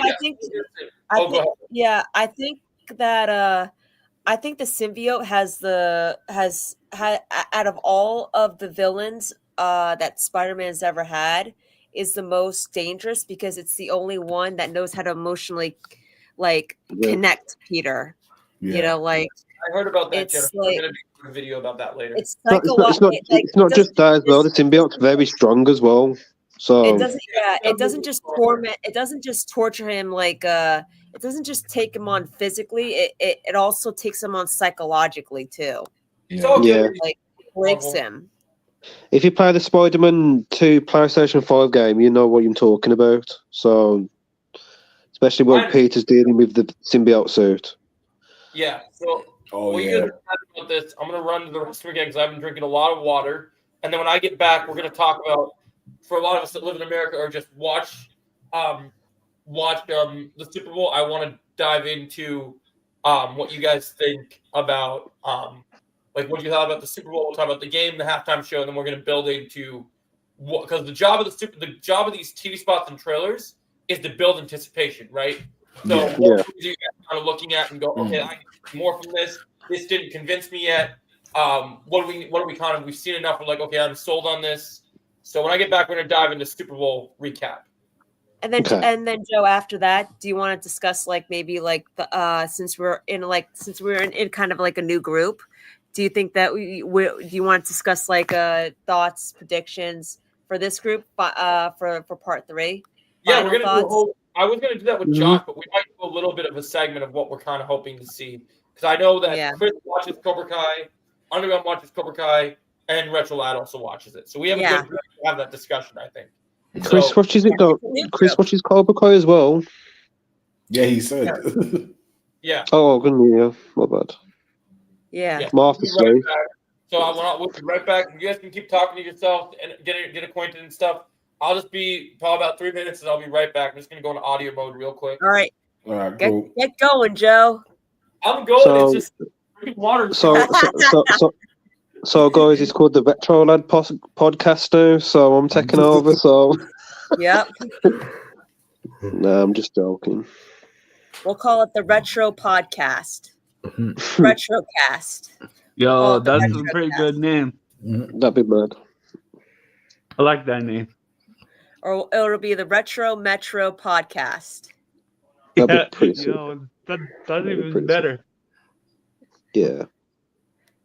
So did you guys catch the what they did at the on the Super Bowl, like that little tease that they did with Stitch running around the Yeah, I saw that was crazy. Yo, that was funny. Yeah, that was mad. That was That at funny. least the so voice actors funny. come back to play that character, man, because I couldn't see anybody else doing that. I saw that. I was like laughing. I was like, that was so hilarious. It's just amazing how CGI is like improved Yeah. like within the years, man. It's crazy. You know what really amazed me? Okay, have you guys ever seen the live action Lion King 2019? Yeah, I have. Yeah, I've seen that. So in that movie, they had like it was still a great movie, but they had a lot of problems with the CGI, with the facial features, and in the animated movie, like that's like part of what made the Lion King so great is the facial expressions. Yeah, But, Mufasa's death looks laughable. yeah. To be honest, in this film. But in the live action Lion King 2019, they had a lot of problems with that. It wasn't just like very believable. But in Mufasa, the Lion King, they fixed a lot of that, and they made every point in every scene to make sure that it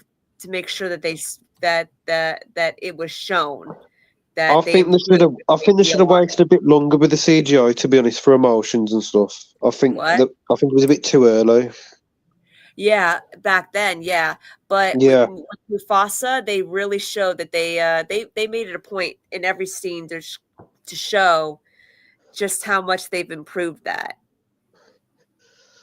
I didn't like how they changed Mufasa's origin though, because in the comics it's completely different. That he's actually related to the royal family, but he's not related to the royal family. Yeah, that's just right. I didn't like that, to be honest. I mean, I wasn't sure how I felt about it, but in the movie though, it does actually add a unique layer to Mufasa, meaning that it shows that he was chosen to become king, not that he was just meant to royal be blood. King. Yeah, not just because he was meant to be king because not that he was born to be king, you know. Yeah. He was chosen. Yeah.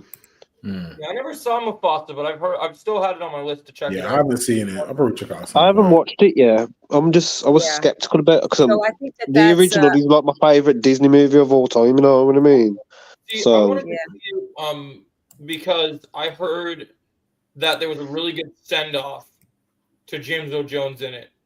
Yeah, and I think it was really. I think it adds a unique layer because, like, it was always stated, "Oh, Mufasa was the firstborn," you know, so that's why he became king of Pride Rock.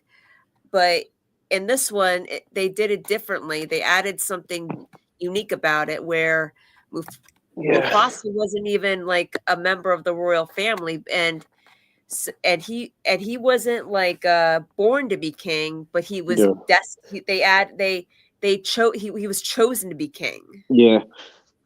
It kind of makes sense why Scar was so pissed off in the original movie that he felt like he got stolen or something. So. Right, but at the same time, though, too, it was his own doing. You know, it was his own doing. Yeah, he wanted Sarabi, but Sarabi he felt that Sarabi should be his, but Sarabi chose Mufasa. Yeah. Melissa, I didn't even see the movie yet. Oh, you didn't? Yeah, no. He'll catch it. Oh, I'm sorry. Well, they said that in the They said that in the all right. So we'll It says talk in about the it. original movie, didn't they? Yeah, in the They original, said didn't they say that? they said that in the original. Yeah, Yeah, it did. kind of figures. So, Yeah. so technically, it's not a spoiler because it's in the original. Yeah. Sorry So it's about not that. so it's not a spoiler. That's all right. But I won't say any. But we won't say any more on it. No. Okay. Sorry about that, guys. How Yeah, many? no. We won't say any more about it. So now that I'm back, how many of us watched the Super Bowl on Sunday?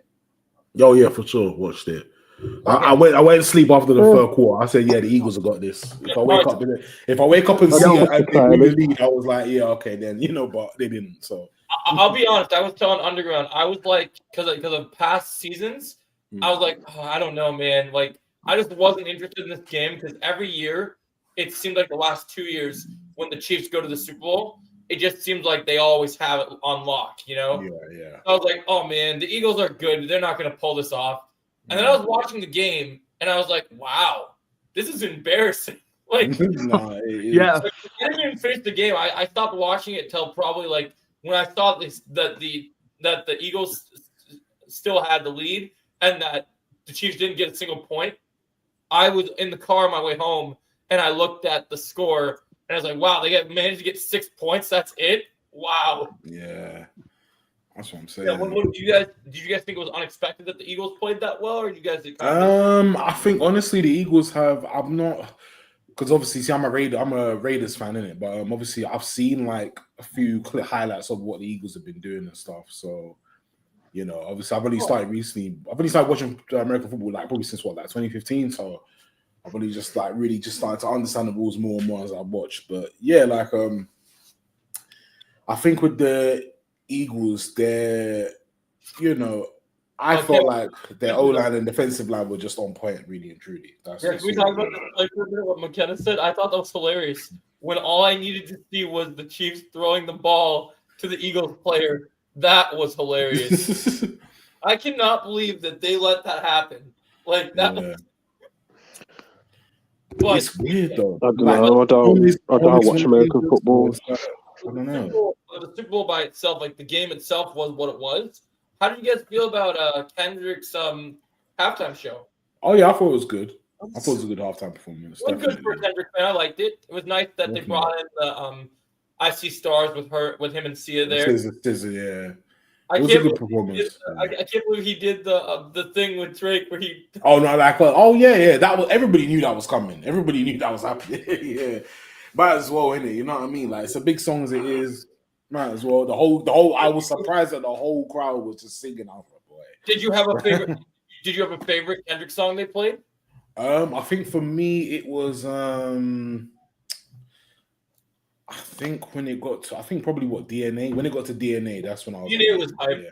I love that they did Humbled, man. Humbled was awesome. Yeah, definitely. Like, yeah, I sing that song all the time. Yeah, because a lot of people were like, "Oh, why is he not playing like his like other songs like the setting?" It's like it wasn't for that time because right now in America, like I'm sure obviously like you, Joe, Melissa, you guys know. America is pretty much under like turmoil in a sense, you know what I mean? So yeah, he's trying to make a statement. He's trying to make a statement about something, innit? And it's just like this is what he's been doing throughout his career for the longest. Oh, yeah. Like Jackson's Uncle Sam. I did not expect that. That was hilarious. Yeah, same. I didn't expect that either.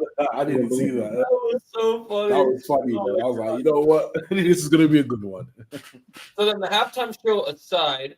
Yeah, we talk about the marketing for the trailers, like killing the time, right? Yeah.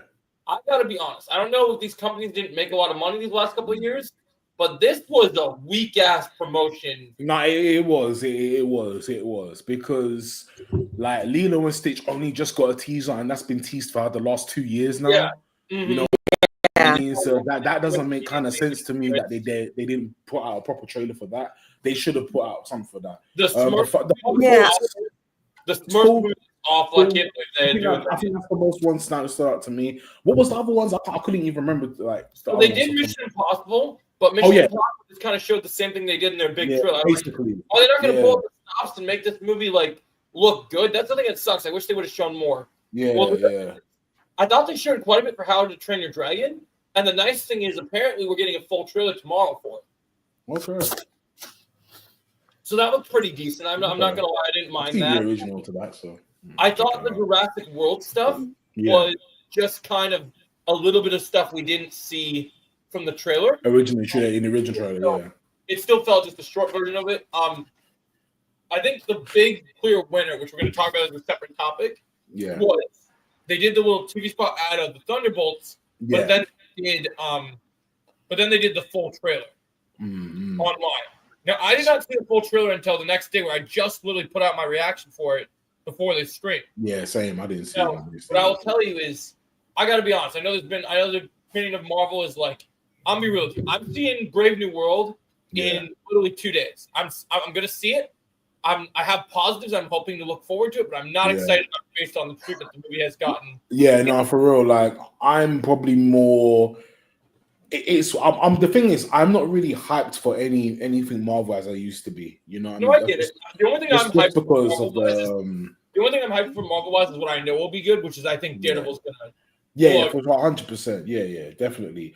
I feel like with the Marvel movies as such, I'm just not like as hyped as I used to be. But at the same time, like I do think the Thunderbolts. I'm interested to see that because I'm interested because I don't know too much about the Thunderbolts as such, but I'm interested to see how they put that together. More so than Captain America, really and truly. I've seen people criticize it because it looks like Marvel's Suicide Squad, but if you really think about I don't Marvel, think so.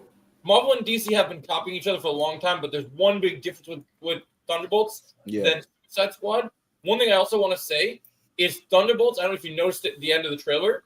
Thunderbolts isn't the definitive title of the movie.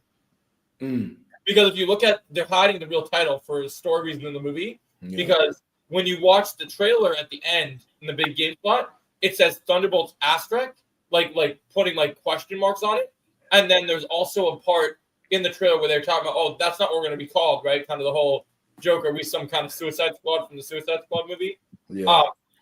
I think if I had to put money on it, based on what I've heard, you know how in the beginning of the trailer, how Val is talking to the government and saying the Avengers aren't coming?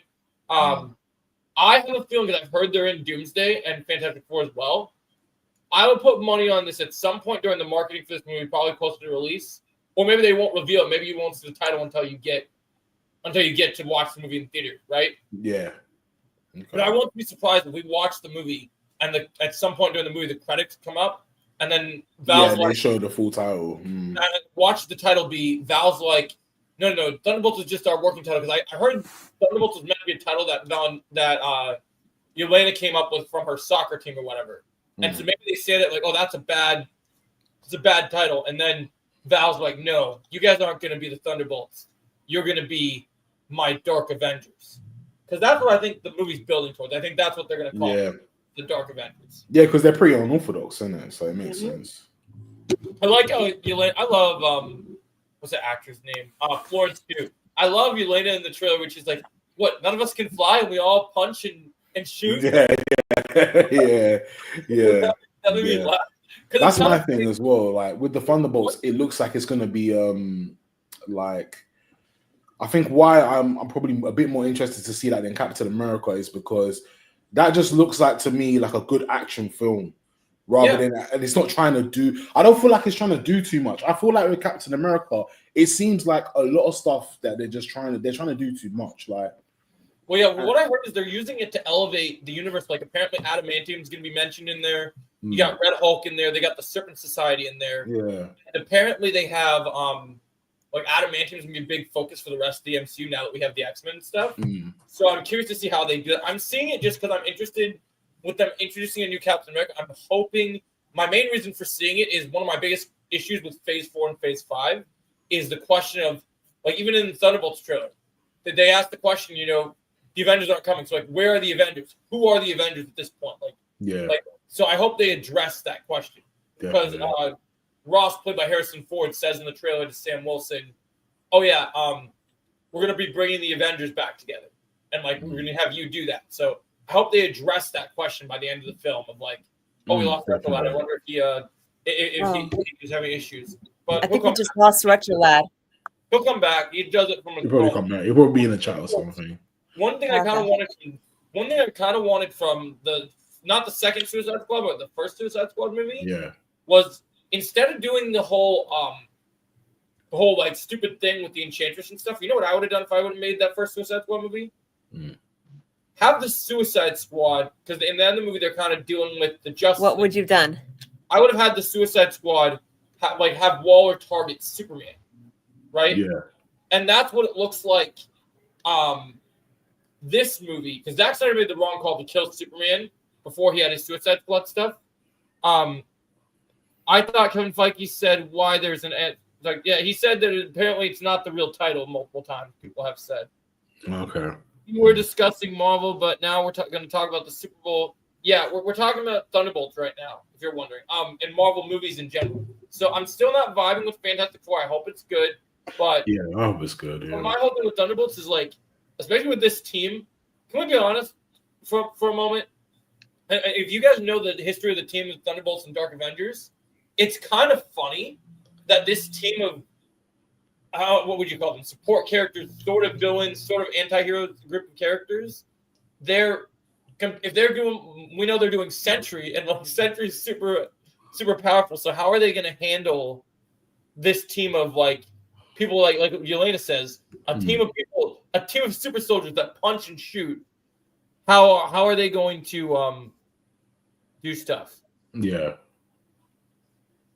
Yeah, he will join soon. What did Retro say? Guys, I'll be in the chat because it's getting a little late here. Great podcast. I really enjoyed myself, and many more to come with Joe, me, Chris, and D-Man, Nintendo Memories, and GG in the future. Oh, agreed.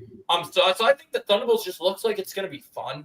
But I also, the first trailer, I was laughing because I remember when the first trailer came out. I think I'm going to leave now too. See you later. No worries, Kenna.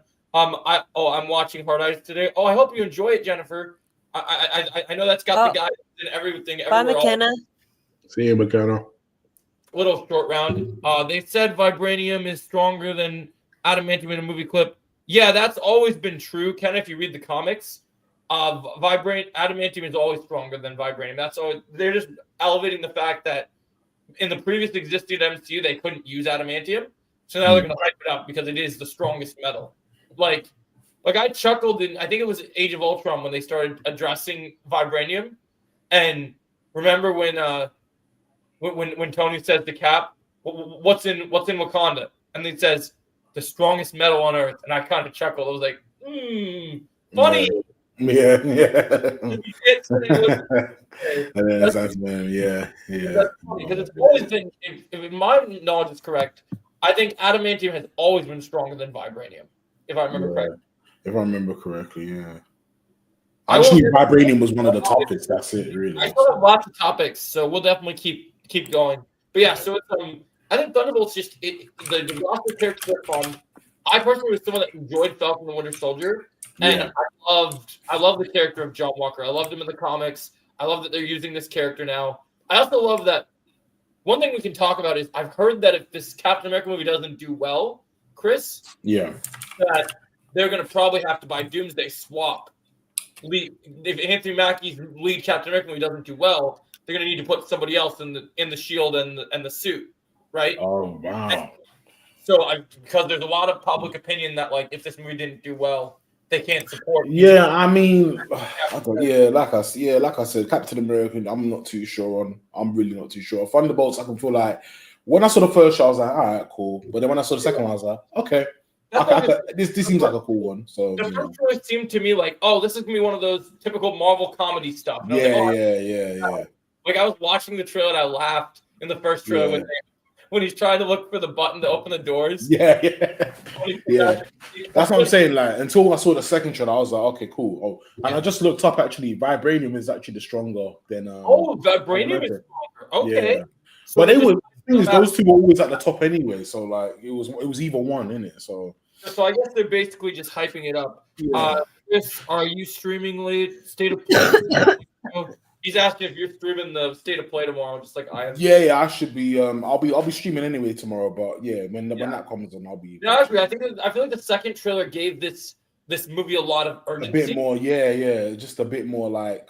Okay, you can actually watch this. Like one thing I see really working for this movie is even though we have all these other characters and baddies and then somewhat good guys, but like kind of anti-hero type characters.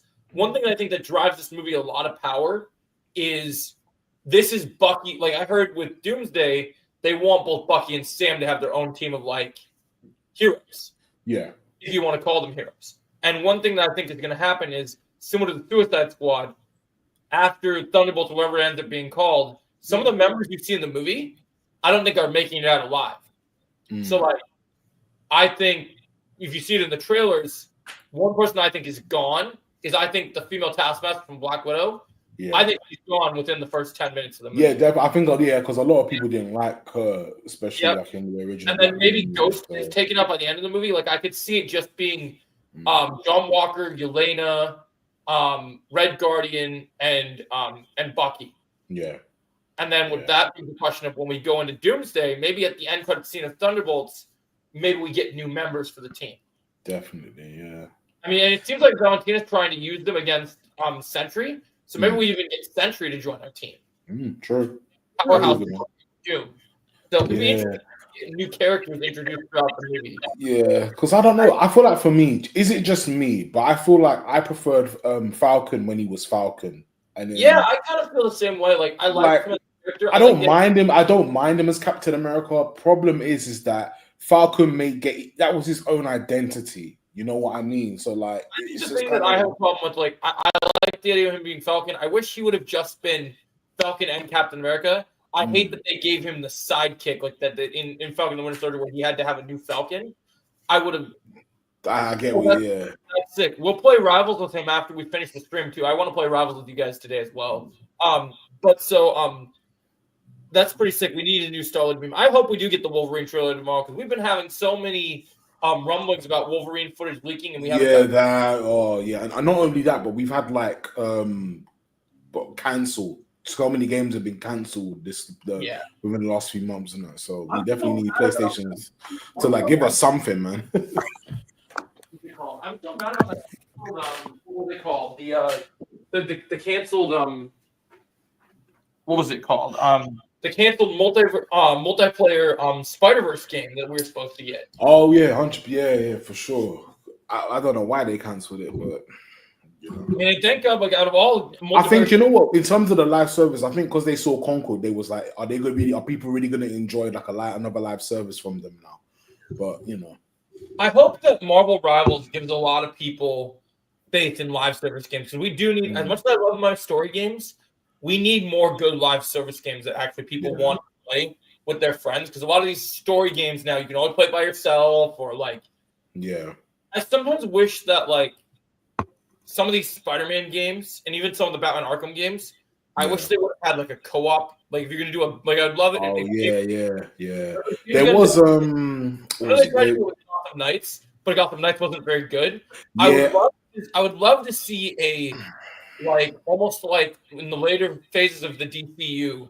I'd love to see because James Gunn said he's gonna make games. I would love a Bat Family co-op game where each of your 4 friends go and play as a member of the Bat Family. Like someone's Batman, someone's Red Hood, someone's Nightwing. I think that would be cool. Yeah. I feel like Gotham Knights because I played that when it initially came out, like probably like a month after it released, and I've never been able to beat it. I've been trying. I play it with my friend every so often, since we were doing for the DC podcast. It's fun. All I can say, like, I won't spoil anything in it, because I've completed it already. But all I can say is that the story, the main highlight of that game is the story. It's really good, like in terms of the villains and the whatnot. I've been interested in the campaign. The problem occurs is the gameplay. I feel like the gameplay doesn't. Yeah, it was very repetitive. It doesn't fit. I thought this would feel like an Arkham game. So when you're playing as all 4 of them, I thought they would be similar to Batman, but they're in their own style.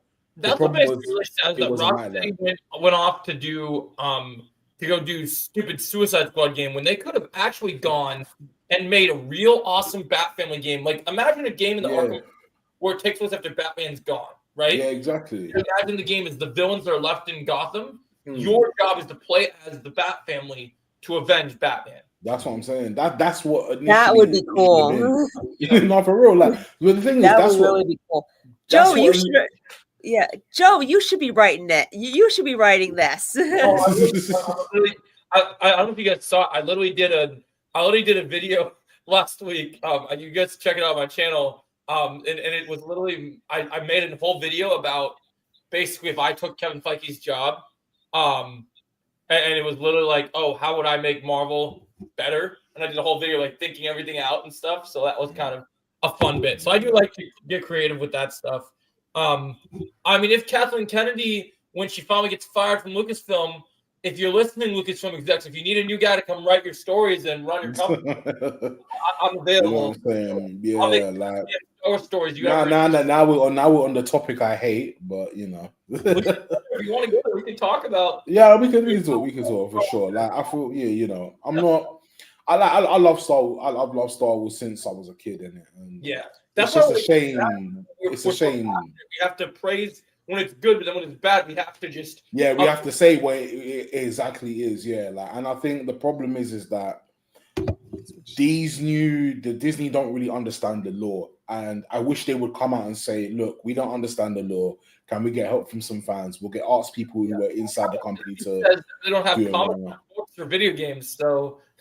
You know, I'm sorry. It's just like I don't know, because the thing is, I still haven't played Star Wars Outlaws yet. I want to, but I don't know if I haven't played it yet. But obviously, I'm waiting for the price to drop. So, I've heard so much bad things about it. It's just crazy. I've been buying it. I like it. One of the biggest criticisms people have is that there's a weird thing where they don't use James Earl Jones' voice for Vader, and he's in one scene in the cutscenes. I saw that. I was like, oh my god. One thing I like about story is it's kind of interesting being in, if you like the Star Wars movie Solo, it kind of has a lot of the same like with the like vibe. So like, I thought Solo was okay. So you see a little bit of Kira and a little bit of that world, and it's kind of interesting.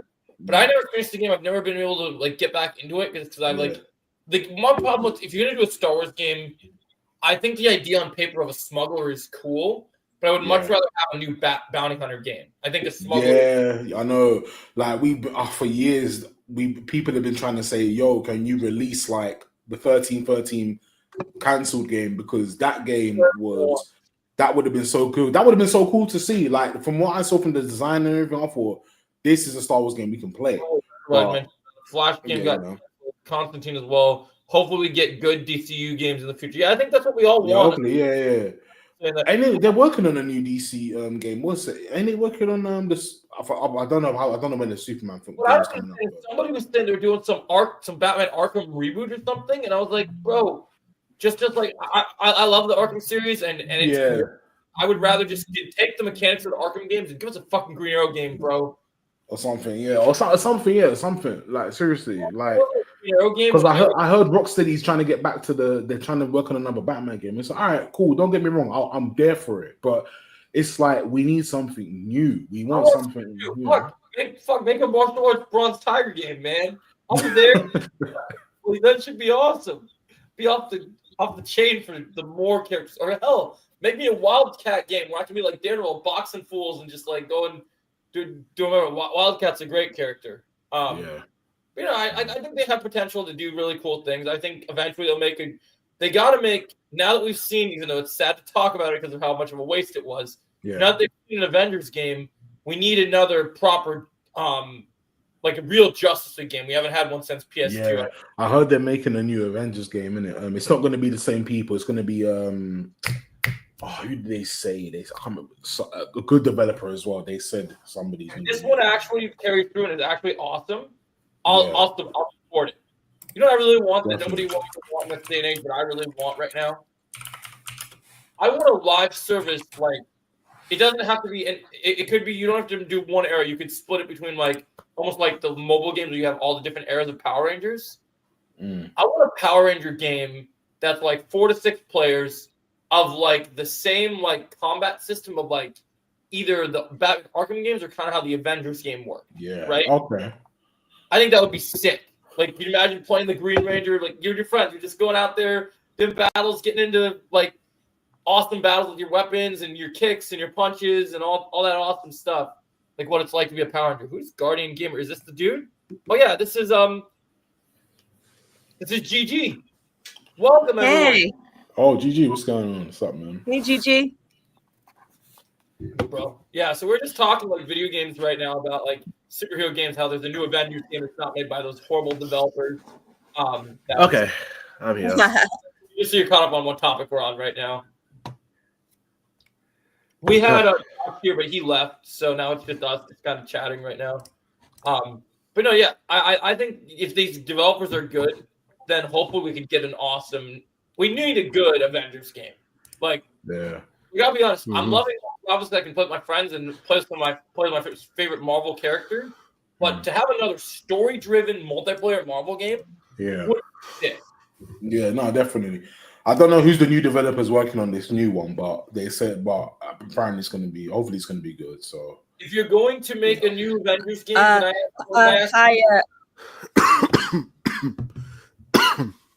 you okay, Guardian Gamer? He's laughing at something. Yeah. What's basically going on really quick before we continue further is that we're talking about this Avengers game. So we were talking about this new Avengers game being made. Oh, gotcha. It's just that, like I said, occasionally I'm just coughing and stuff because I'm just getting over a flu / fever. Oh, you know what? So I'm dealing with just a cough. Coincidence. That's a coincidence because I'm just getting over the flu too. It's so annoying. It's been going around. I had that last month. But Guardian Gamer, I just want to introduce myself. Hi, I'm Melissa Pass. Yeah, this is Melissa. She's one of my regular people I chill with for like my regular podcasts and stuff. Oh. He's cool. He's cool. That's a coincidence because I'm just getting over the flu too. Mm-hmm. Like before I came here, I just got done taking some medicine, and I'm about to take more later. Yeah, it's got to be hard when you're a streamer. Yeah, me too. Are you one of those people where when you get sick, like you stop what you're doing because and like just tell people that you gotta put? I've had it for the past few days. Or you power through. What about you? I've been having it. Yeah, like literally the Saturday that just went past, that was like a week ago since I last had one. Like when you get sick. Last Saturday, like a few days ago. Yeah, like a few days ago. No, not a few days ago, but like a week ago, per se. Oh, so like that was the what was last Saturday? What day was that? I got you. It's the weekend of the 31st through the 2nd. Oh, wow. Mm-hmm. I mean, my flu just came my flu just came when it was last Saturday a few days ago. Dang. God, I hated being sick. One thing about me, I rarely get sick because I got a very strong immune system. So when I get sick, it's tend to get like a little worse, like all around and stuff. But I rarely get sick. That's actually another cool coincidence because I rarely get sick myself. But the thing of it is too, I used to have a very strong immune system, but it got compromised because I have when I was in my early 20s, I got ulcerative colitis / Crohn's disease. Dang, that's crazy. Yeah, so it got compromised. Oh, damn, Melissa. I mean, I didn't even know that. Yeah. So it was compromised. It got compromised, and now it's like very easy. Now, if I get sick, it can be really serious. All right, so Gigi, since you're new to this little podcast circuit, when everyone came on, I had them introduce their YouTube channels and their content. So you want to tell us about you and where we can find you at? All right. Well, hey everyone, I am Guardian Gamer Key, which that is my YouTube name, and that currently the contents that I be doing is mostly Kingdom Hearts. So I do a lot of Kingdom Hearts and stuff, and like a little bit of Final Fantasy. But until then, we get like more news for Kingdom Hearts and stuff. I'm currently just in the experimental phase. I'm just trying out different game that's like popular right now. So of course, Marvel Rival, and then like any other game that like piqued my interest. And I'm just gonna just make content for it and then like stream and stuff. So yeah. So is it true that you're are you a Star-Lord main in Marvel Rivals? Yes, I am a Star-Lord main. Well, after the stream, I don't know how long we're gonna do this for, depending on how many more topics we're getting into, but if you guys are down, I'm sure we're probably me, Chris, and everyone. We're probably going to play Marvel Rivals. Yeah, probably some games. Yeah, it's been a while since I've been on it. Are you feeling? Go ahead, Melissa. Guardian Gamer. Are you a fan of Cobra Kai? You got into the show? Cobra Kai. It's like I heard of it, but I never like seen it. But I just heard of it. Okay, no, it's all good. But I want to like get into it. Because we were just gonna discuss like we were also gonna discuss like sort of, I think probably like at the end, discuss like what we hope to see in part 3. You know, just since this is like a new group, you know. Yeah. No, he just wanted to introduce because that's what she wanted to introduce because when we were first in the podcast, we're big into Cobra Kai. So just for you to know anything about Gigi, I don't know if you've checked out my channel yet or anything about me, but I'm a jack of all trades. I'm doing video game streams. I'm doing watch parties for shows. I'm making content theories for my favorite movies and TV shows. I'm doing a little bit of everything. But one of my biggest things is one of the reasons I love things like Cobra Kai is because I am a real martial artist in real life. So like I can throw down. Like I go to the gym and I go to the dojo and I put in the work. You know, it is what it is.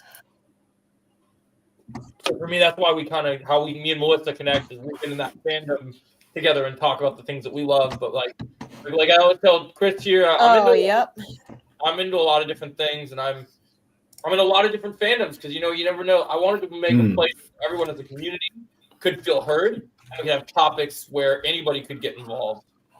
We'll figure something out with him in the future. He seemed like he was just busy, Retro Lad. He was talking about one of the other guys we were trying to get on. But so the whole point of this was like we were introducing each other, and then we have different topics. We talked about the Super Bowl a little bit. I don't know if you follow that, Gigi. We talked about like the promotion for the Super Bowl. We talked about some of that. We were just talking about the Thunderbolts movie because we got a big trailer that just came out for it. Welcome back, anything Star Wars and Marvel. And we talked a little bit about how we're still very skeptical for Brave New World in 2 days. It comes out and released in theaters because the movie Marvel is not doing super great. And he's not making a lot of people feel too excited at this minute right now. So it's kind of weird. But it is what it is, right?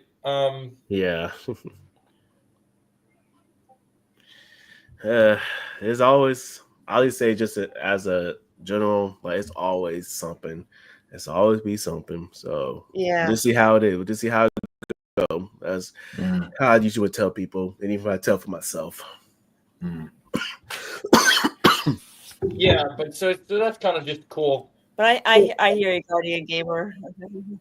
Yeah, so it must be tough when you're sick. I know. I feel you, my brother. It's just annoying because like I said, I'm feeling a lot better, but I'm just dealing with this cough. That's it. And I know it's the same thing with me. I'm feeling so much better than I have been in the last few days, yesterday included. Like today's the first day I'm actually starting to feel like a lot better. It's just like these small little things that just keep hanging around, but I keep taking the medicine. So they said by Thursday I should be fine. Yeah, when you stream, the doctor said.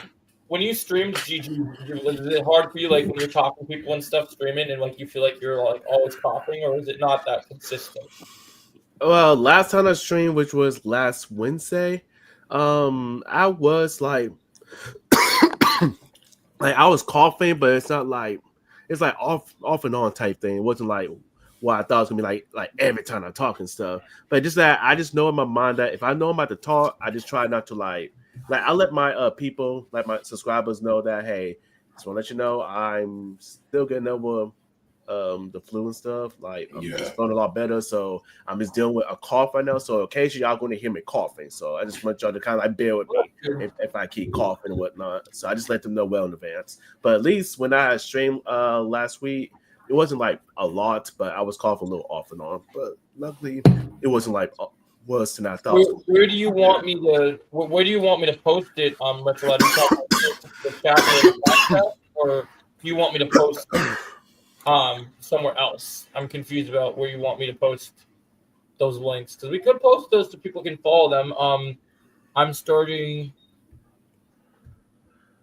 I would just say, well, it was easy. Yeah, well, it was easy, really. But in the chat or wherever, I'm not too far. No, actually, let me do this. I have an idea. I'm going to see if I can. Yeah, well, it's 15 views. All right, cool. Make sure everyone follows. I'm gonna put all the links here in just a sec. I'm gonna do something real quick. Just gotta search these up real quick. So, Guardian Gamer.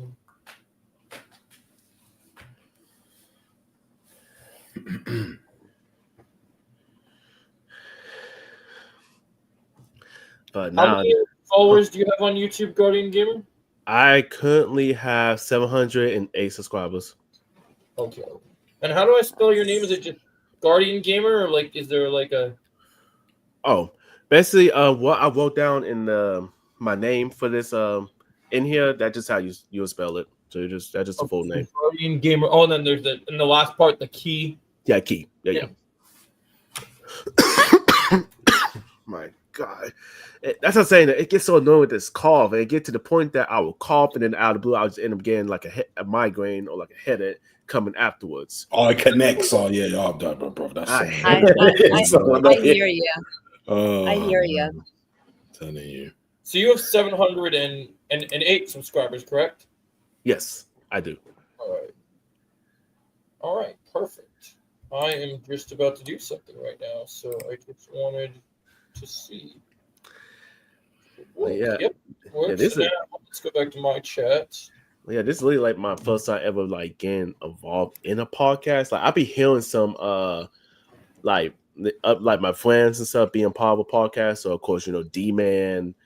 We're gonna get all you guys on here. So make sure you guys follow my man GG.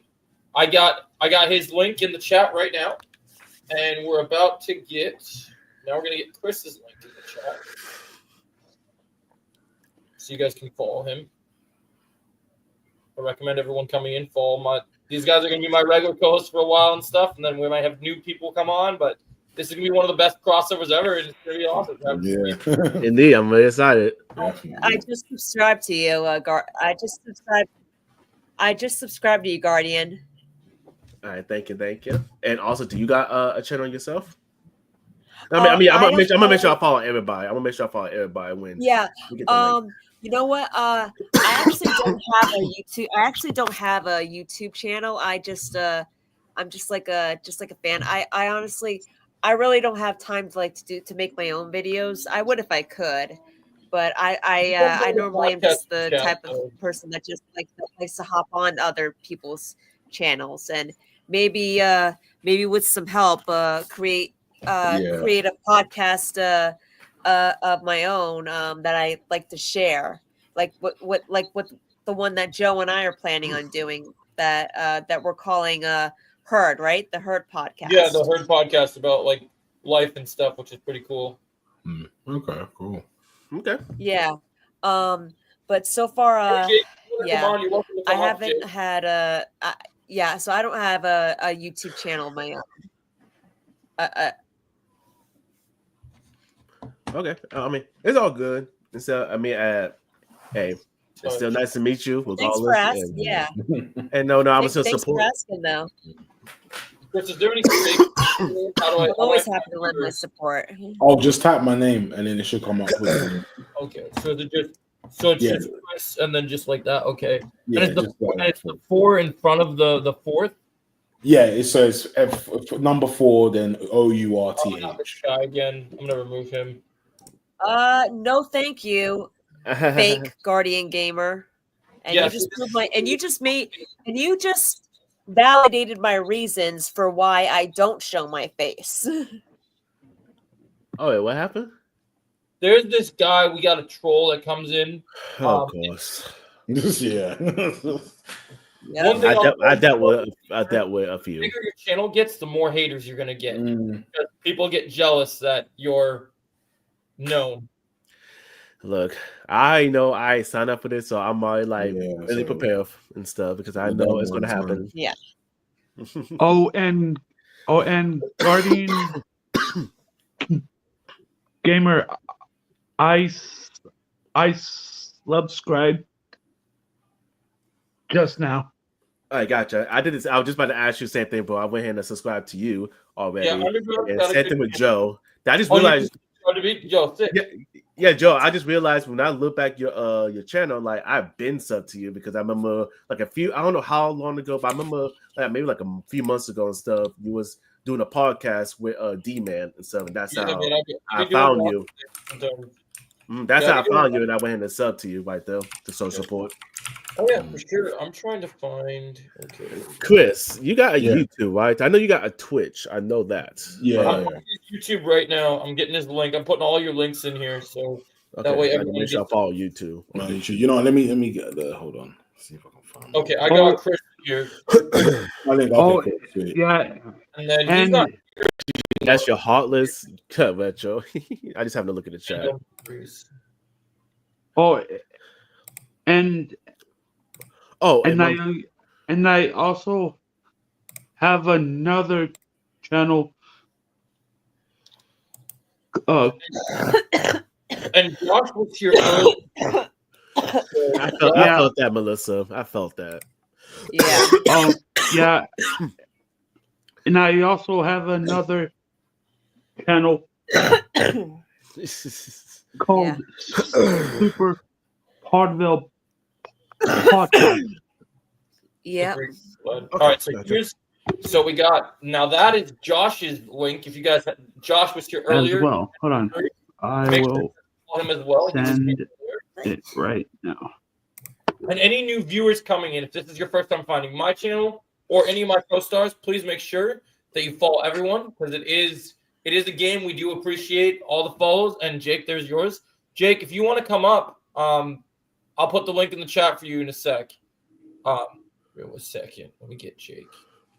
Now, does anybody have any since Gigi, I know you have some things that you talk about video games and stuff. Is there any topics that have come out this week in terms of news that you enjoy discussing with people? Oh, you're busy right now, Jake? No worries. Is there any news you read or anything that you've heard about that you're a fan of? I just know that so far. Well, I know that at least this weekend coming up, we got the that new Captain America movie that's coming out and stuff. So I know I'm really excited for that. Which I don't know if I'm gonna see it this weekend. I don't know, but I know eventually I'll probably go see it. But I just gotta see. Yeah, I subbed everyone. Good job, Jennifer. Beth. I hear you, I feel you, Guardian. We feel each other. We feel each other with this. It's so like I said, Chosen. This will be happening every Tuesday. This is my most consistent. I want this to be my most consistent live show, and this one was just kind of the warm up to give everyone that camaraderie. Next week we'll have a full show stacked on so what I do is how the show's going to work is now that everyone's been introduced, we'll come in with I'll be doing research on each of the main topics. So whatever's going on in the news. Okay, we have movies filming. Oh, we have new casting announcements. Oh, new trailer coming out. We'll talk about all that stuff every Tuesday. Oh yeah. At what time? What time? Just so we're gonna start at 3:00 like we normally like we did today. But just like today, you can join at any given time. So I know because you said do you work every Tuesday? Yeah, I work every Tuesday and stuff. So usually I'll get off. Usually it varies to I'll get off between usually I get between 2-4 o'clock usually. Yeah, so it's 5:12 right now. Yeah, whenever you come, just if we start it, whatever time you guys come in, we'll definitely make sure that you guys that we'll always have a spot for you. All right. Yeah, I agree for sure, Retrolad. I think that's 100% accurate. I mean, this is pretty crazy. It's been a long time since I've done a live that had 17 people watching. So this is it's good, man. It's a good audience. Yeah, I agree. So one of the next things I wanted to talk about was I did as a YouTuber, especially as someone who has I know there's a couple of YouTubers that have bigger following than me. How many followers do you have, Chris, on your YouTube right now? Let me just double check. It's 210, I think, or maybe I think. Let me just double check. Yeah, 213 now. So yeah. Okay. So let's see. And I have now 129. So I currently have 1,211 right now, which has been pretty crazy goal to hit. Yeah, me, I'm at 7. 10 right now. Damn. And then Nintendo Memories had probably the big, like 1.24K, which is pretty crazy. Speaking of Nitman, I met him like within like the group with D-Man and Retro. That's how I met him also. He's probably had his channel a lot more. Oh, you want to come up? Anything Star Wars and Marvel? Yeah, I'll send you the link, bro. Wait 1 second. I'll put it in the chat for you real quick. All right. So you think Star Wars and Marvel is someone I collaborate as well? We sometimes play Marvel Rivals or. Oh, speaking of Marvel, y'all. Yeah. You guys see news about how on February 21st we're gonna be getting a Human Torch in the thing? Yeah, man. Marvel Rivals, yeah. Oh, yeah, I saw that. Yeah, I'm excited. I'm more excited for Human Torch. And I definitely want to try him out. Well, dude, we're gonna be blowing. We're gonna blow fire on people and go crazy. And like I said, in this podcast, a bunch of our Discord server are gonna be literally using our voice chat, playing. So we'll definitely have the opportunity to play. Sorry about that. I'm so sorry, y'all. It's just annoying. It's good.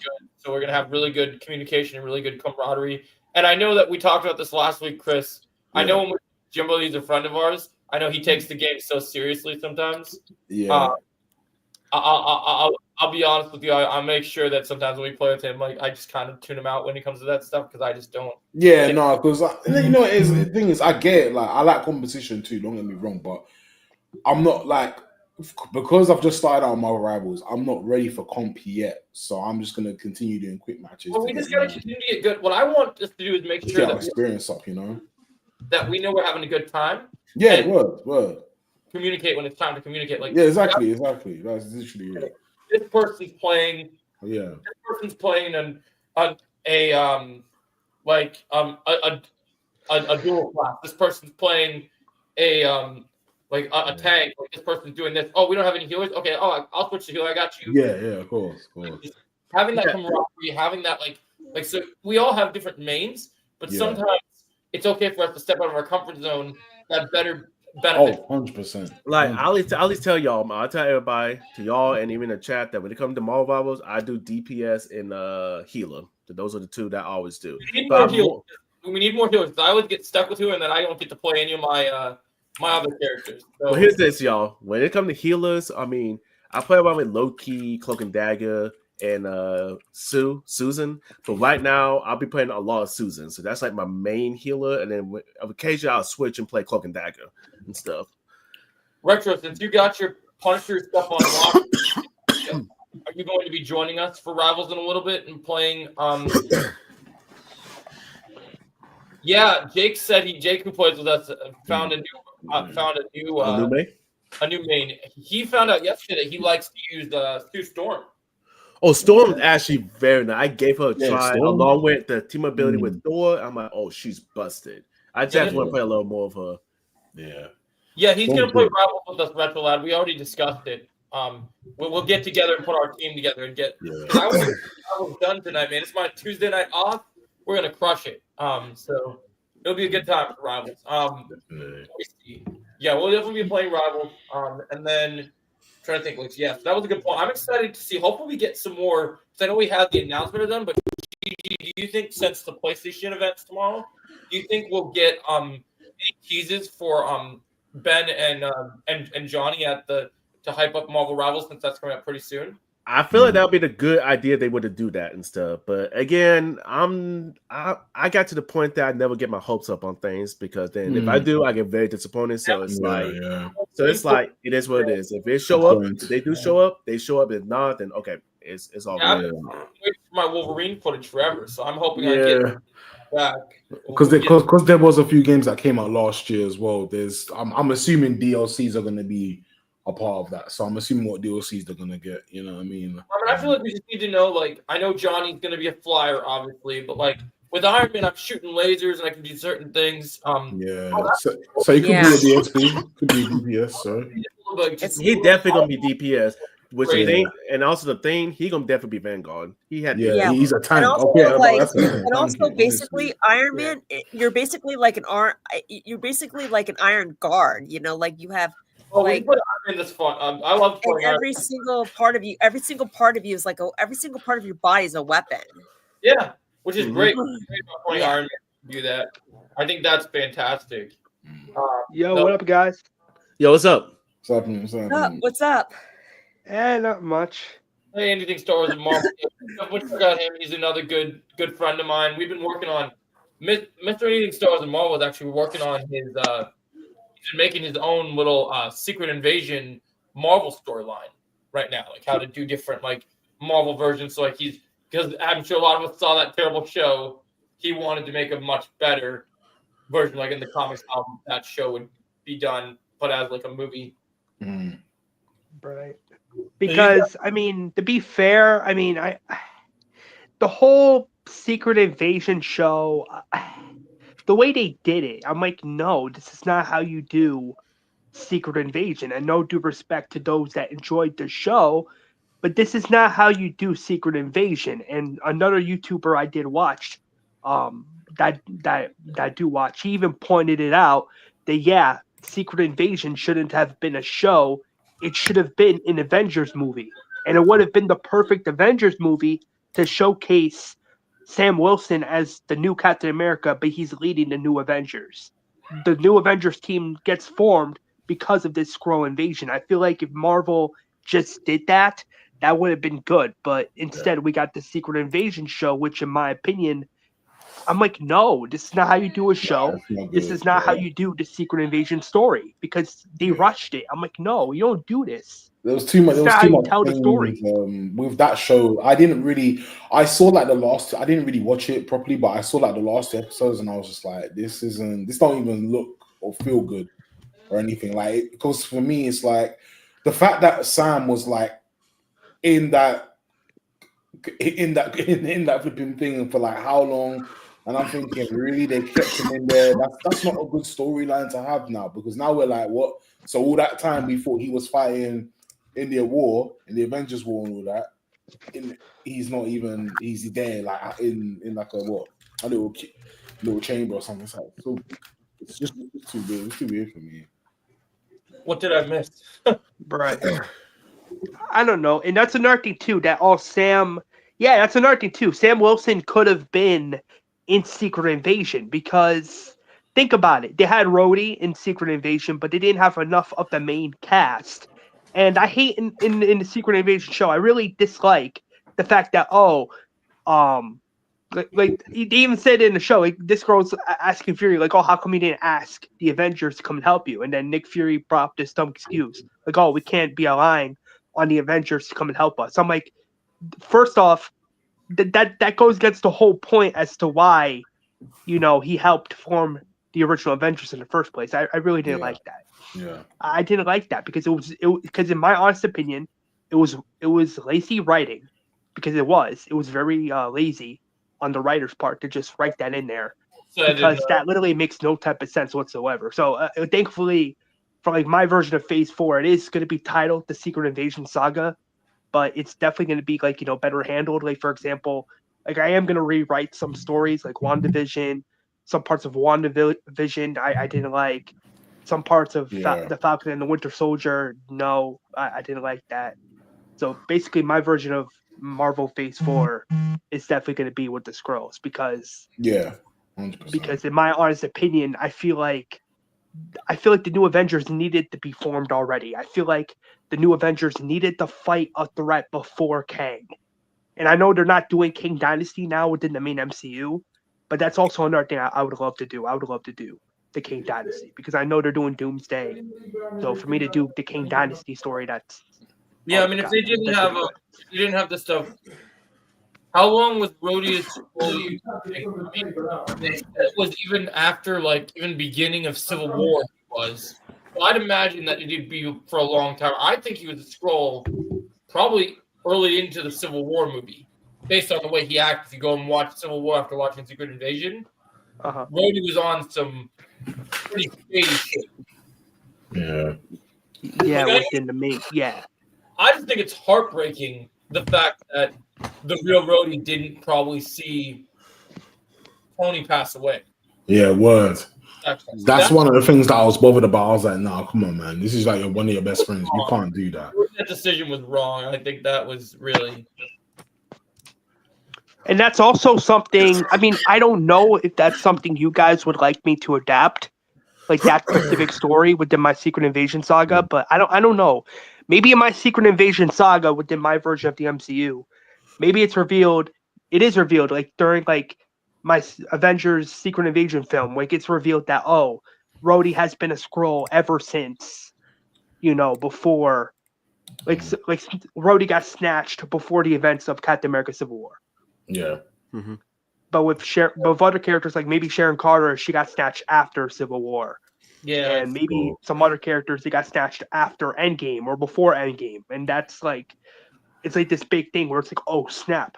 Now who can you trust? Who's a Skrull and who's not? Similar to how it was in the comics, where there was that kind of divide there because you didn't know who was. Yeah, because you didn't know in the comics. Yeah, because they didn't know who was a real Skrull and who wasn't. Like, who was hiding there. So like, see things like that. Like, I understand sometimes when it's live action, you gotta change it to make it more realistic. But then there's times where it's like keep it comic book accurate if you can. Because in that way, we us as comic book lovers, we can always appreciate that. That's type of thing. So I was kind of baffled on that. Yeah, a lot of times when they do remakes from a comic book, they don't always stick to the OG material. The turn-off for me with that show was the fact I like the podcast as well, Retrolad. The turn-off for me for that show was the fact that if you watched the credits, right, when they had a huge issue with the credits for the show when it first started out with the whole AI stuff, the creator of the show acknowledged that they were doing a show and they weren't even a comic fan. And if you guys know what not Creature Command, this is the wrong show. You guys know what Secret Invasion is in the comics. This one you have to be on your shit because this is supposed to be like, well, if you remember in the beautiful cartoon Earth's Mightiest Heroes, right? Captain America was a fucking Skrull and they didn't even know it. Like, and Cap was captured somewhere. Like, I think, like, if I'm doing this, I'm like, oh shit, Elektra's in here. She might be a Skrull. Daredevil might be a Skrull. Like, you don't know who the fuck's gonna be who you can trust. Like, that was gonna be the coolest shit. And they wasted it on low-level characters that didn't mean anything to anybody. Like, oh, Maria Hill's a Skrull. Oh, that's like we're gonna kill the real Maria Hill. Oh, all this other shit didn't make any sense. Bro, could you imagine if like you just had like imagine like a crazy movie level budget?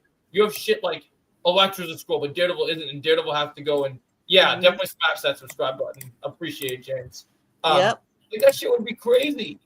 Like, can you imagine like actually having that shit? Like just like Daredevil has to fight Elektra and find out maybe Elektra's like the Queen Skrull of the whole organization. And like, fuck, how are we gonna do with this shit?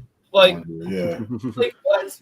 Like I think a better Secret Invasion movie or show than those hacks. And I've read all the comics involving Secret Invasion. Yeah. I would have shit, man. I would have the Fantastic Four there. Just throw a bunch of people that are supposed to be in there. You know what I mean? But it's like what we was touching on before, Joel. Like about Star Wars. Like now, before we was touching on earlier about Star Wars and like the lore and everything. How Disney are just like basically You're here. D-Man, do you want to come up? I'll put the link in the chat for you.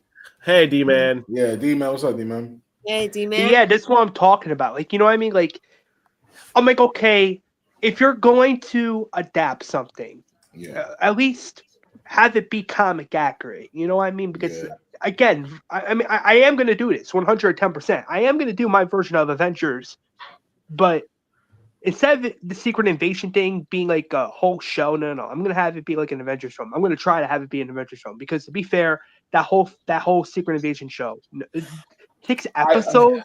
No. I'm sorry. Marvel should have already learned their lesson from this because it's like, okay, if the quality is not going to be good, if you're not going to tell a good story, what's the point of doing a show? You know what I mean? That's what I don't understand. Yeah, I feel like just to touch on what you were saying a million things, Osmo, it's like you see when it comes to like this type of comic book accurate stuff, it's like the problem is that these people like that normally end up doing these things, these changes, it's like, they don't really think about obviously the fan base itself. they just go off and do it and think like, oh, everybody's going to be okay with it. And it's not necessary. And they think the decision they're making is like it's the best thing ever. Like, oh, this is a good thing. We don't have to stick to the original content. It's like, no, you kind of do. Obviously, I don't want it. Obviously, it can't be exactly close, but get it close enough to where we're like, okay, cool, we can deal with it. But it's never that. It's always like far from where it should be. No worries, Jimmy.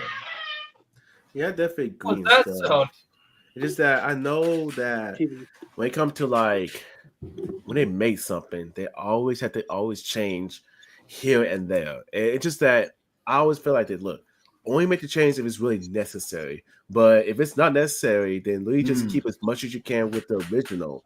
Yeah, you know what I'm saying? Instead of not try to change the whole thing. Like for example, don't try to change like a whole character that we like used to and stuff to something entirely new, or add someone entirely new just for the sake of a new show or a new movie. Yeah, no, trust. Like it's just like when me and Joe touched on, like me and Joe was touching on Star Wars earlier about like obviously with the change that's coming with it now, and obviously like we're people that we love lore, like you know what I mean, in terms of like Star Wars or anything like Marvel, whatever. Like it's just the problem is that I'm getting tired of it. Like when people come up with new ideas, but then they don't want to refer back to the lore. It's like this. It's like the I don't know if you guys have seen the news about the new Old Republic film that's supposed to be coming out, right? The guy's saying like, oh, the old Star Wars. I'm not going to look into the old lore because the old lore isn't like something that's related to now. And I'm thinking without that lore, there would be no universe of this. So it's like. Yeah, it's hard for us to trust you when you're going to make a film that's going to go completely against what we're used to. You know what I mean? Yeah. Yeah, that's and speaking of Star Wars, really quick, I do agree with what you said, Chris, because yeah, it's true. Without the Star Wars Legends, lore, the previous lore that I personally consider canon, in my honest opinion. But I do agree. But without that lore, you can't do an Old Republic. You can't do a Star Wars or the Old Republic story because you can't just do your own original take on the lore that came before. That's not how it works to me. Yeah. You can't just do that because if it was me, I would have just continued with the lore. I would have expanded upon the lore. 100%. Or maybe it makes sense that way. If like if Disney's like they're looking at me and be like, you need to direct and write a Star Wars Knights of the Old Republic film, but it's step before the High Republic era within Disney's canon timeline. In my opinion, I would have focused on the old lore, the original lore. I would have expanded upon it, and I would have had, Darth Malgus in the mix, because why not? Because it's before the birth of Darth it's Bane, before right? Bane, So why not? it's pretty much before everything. So that's my thing as well. And it's like, with the company that Disney's doing, with the company that Disney is now, it's like they have billions of dollars, but then they're not using the money to go for projects here and for the good projects that we want. And then it's like, Kathleen Kennedy, who is like basically the leader of all this. It's like, well, we've got to blame somebody. And it's not about you being a woman, because that's not the case. It's not about that. It's about you not giving us quality content. Hey, Brandon. That's what it's always been about. Like, she clearly doesn't know Star Wars as much as she should. And then she's telling us that, oh yeah, I'm doing all this for the good of the people. It's like, no, you're not, because you don't understand the original lore. There's people there that understand the original, but they're just letting you walk all over it. Like, Dave Filoni is allowing her to like walk all over everything that George Lucas has built. Can we talk about him for a minute? Dave Filoni, but honestly, I'm gonna say something, and this might get heated, and people might go crazy. Yeah, Filoni is a fucking Sith, and I'm so, oh my God. I'm so sick of this shit. No, honestly, no arguments here, Joe. Like, I'll put a story and everything, bro. It'll make the story better. Oh, I'm gonna add witches to the Acolyte because this show's already terrible, but I'm gonna sign off on it. That show was horrible, man. I'm sorry. Oh my God. When they brought me the script to the Acolyte, I'm like, nope, you're in High Republic. Fuck you. Not you. That meme. yeah. Right. Wow. No, the thing is, but that's the thing. That's the thing, Joe. Like, I understand that completely, because it's like, I'm someone who liked Dave Filoni for what he was doing. He gave us Clone Wars. He gave us Rebels. Yeah, I heard But that, Brett. the problem is, Actually. even though he gave us those shows, he's now allowing the things that George Lucas didn't want happening in Star Wars. They're happening now. So it's like, hold on, you was under George Lucas's wing for the longest. So why didn't you put in these changes and say this can't happen because X, Y, and Z? You're someone who understands and knows the previous law. Don't go for what they're doing. And I think that's why the problem is with Dave Filoni. That's the problem with him now. That's why a lot of people don't like him now. I don't even personally like him right now. Like, he's clearly friends with George and still involves George in some of his situations. What I don't understand is, how did he not go when he was making Ahsoka? How did he not? You know who I need to? My show's gonna be lightsaber fight heavy. How do I not? I got Reese Stevenson in here playing a badass character. How am I not gonna? And I got Inquisitors in here. How am I not phoning fucking Nick Gillard, who made the prequel battle, and going like, "Hey, I'm not lightsaber fights in this show. 100%. I need to back, bro. Like, I need to level hype. Like what the fuck? Like, I don't get how that was not. Yeah, no, honestly, like all George's contacts and get in there. And like, here's the thing where I drew the line with Dave. Yeah. Dave was on project for the Obi-Wan show. Yeah. You wrote Rebels and created Rebels. How do you stand by and let them disrespect the Grand Inquisitor voiced by Jason Isaac? Yeah. Like, fucking what's his name? Draco Malfoy Jr., Lucius Malfoy. Yeah. And let him be disrespected like that. Yeah, like, no, for real. Like the Kenobi show, I think the Kenobi show was like, no, I didn't like it either. I wanted to. I think there's some good moments in there for sure. Like I do think there's good moments in there. But the problem is that it focused too much on Reva. And I know there was a lot of backlash with Reva about the color of her skin. No, it's not about the color of her skin. It's about the character she's playing. The character. That's all it's been about. But then they get wrecked and they suck. Look at Barrett Silver. It was awesome in Clone Wars. They brought her back for Tales of the Empire. Fucking disaster. That's another thing I didn't like. I'm like, and not to cut nobody off here. Like, I'm like, okay, they're finally bringing back Barriss as an Inquisitor within Disney Star Wars canon timeline. I see like the 3 episodes. I'm like, okay, I like the first episode, but the second episode they have her go back to the light just like that. Yeah, are you kidding me? Weird. No, she was supposed to be a villain. Star Wars and she was supposed to be a villain. I kid you not. If I was directing and writing those 3 episodes, I would have her stay an Inquisitor. I would have Darth Vader. I would have interactions between her and Darth Vader right off the bat. Why not? Because Vader. It makes sense for Vader to hate Barriss, right? Because because what happened with Ahsoka, right? So why not? But no, Dave didn't even do that. I'm like, how are you not going to do that? Yeah, and to touch I would have done that. To touch on that as well, like, I'm getting tired of why is it like the only person in Star Wars that went from the light to the dark was Anakin. And they've been consistent with that because he's the chosen one, right?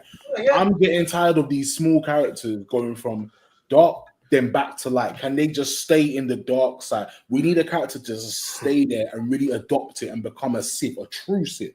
Because without that, we're gonna have no villains. And I feel like we can't. Not everybody, like Maul, for example. Maul got retconned, but he stayed a Sith. He stayed true to who he was. He didn't get changed. He may have been trying to take out the Emperor and Anakin because he knew about the show. He knew about what was going to happen in all the Sith. But he was still a Sith. He was still evil. He still had evil things he wanted to do. And also, at least with Count Dooku, I will admit this right now. At least with as much as people talk smack on YouTube about Count Dooku not being a true Sith, well, at least with Count Dooku during the Clone Wars, at least with him, he was willing to overthrow Darth Sidious, and that makes sense. Because that's the way of the Sith. So that to me showed to me that Count Dooku was a true Sith because he was willing to overthrow Palpatine. Even in the Legends, 100%. He was willing to overthrow Palpatine, but he wasn't powerful enough. So at least with Dooku, he died as a Sith. Yeah. 100%. Understand Count Dooku? Just read just try and read Dooku Lost Jedi because that will explain. Like we got a little bit of Tales of the Jedi. But man, we could get a live action Dooku movie about Dooku, just like his origins would pop off. Like that character, incredible. No, Dooku is definitely an interesting character that people need to delve in. Yeah. At least with Dooku, he dies as a Sith. Yeah, Guardian, I just want to say thank you so much. It's nice to know to have a fellow flu brother on here. I know. I want to. And I just want to say I apologize to everyone for my coughing. I don't mean to. Yeah, stay with me. Okay. You're 66. Okay, I want to answer. Joe, how do you feel about Marvel and Star Wars and Kingdom Hearts 4? Well, I think that'd be pretty cool, honestly, because I think that they've had some cool storylines in Kingdom Hearts.